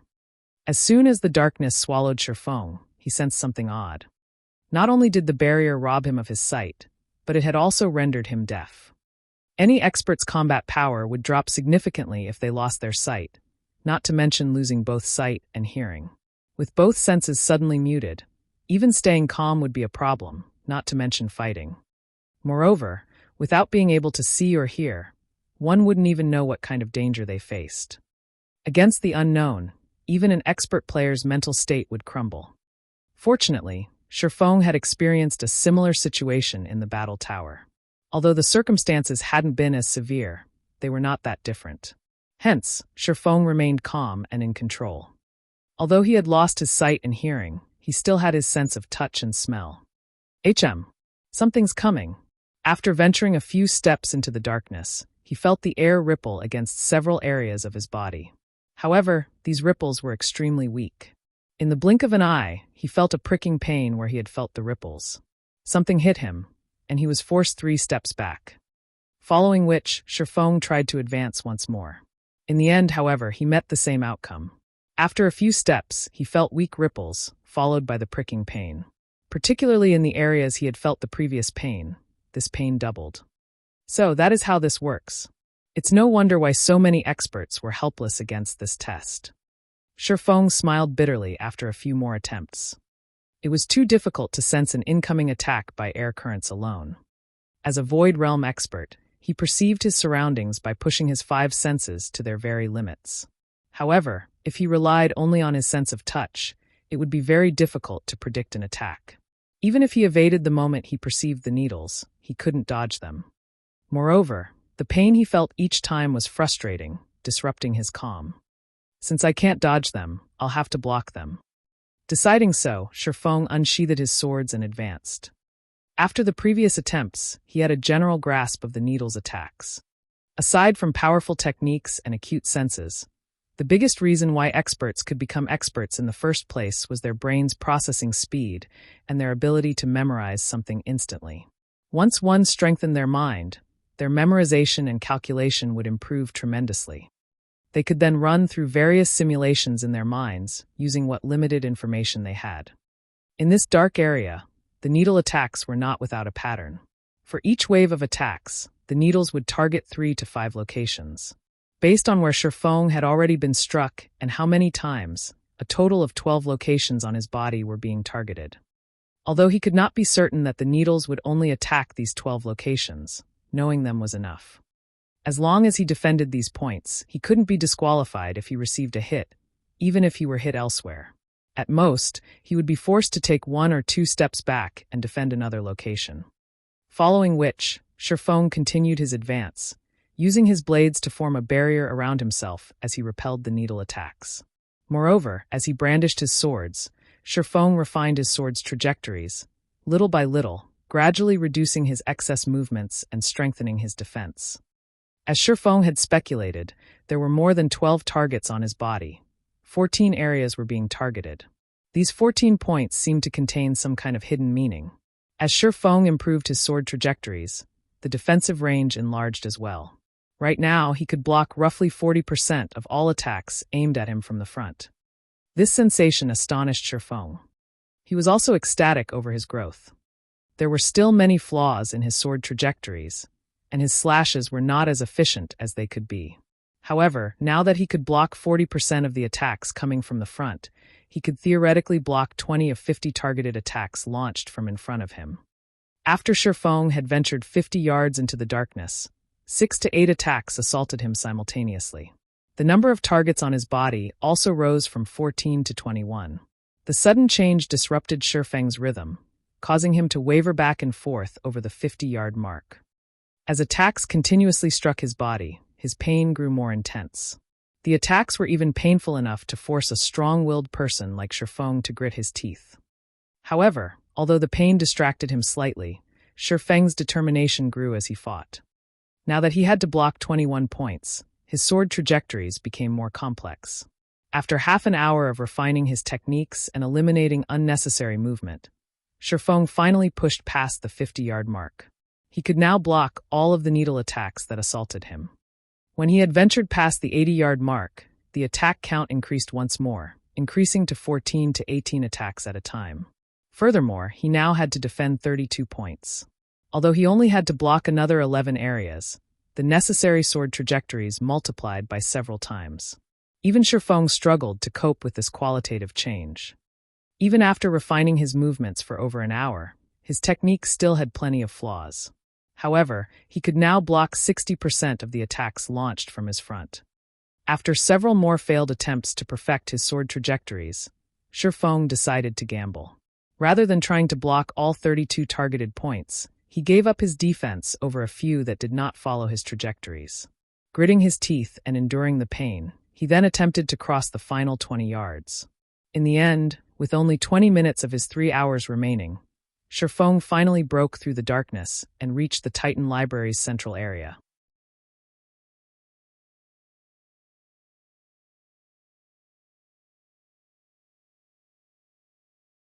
Chapter 936, Lightning Edge. Unlike the library's inner area, which contained many ancient bookshelves lined with books, the central area had various globes of blue water rotating around a 3-story tall water globe.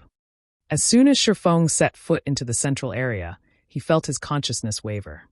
The constant pricking pain he had felt in the darkness had pushed him to his limits. The Titan Library really is a special place.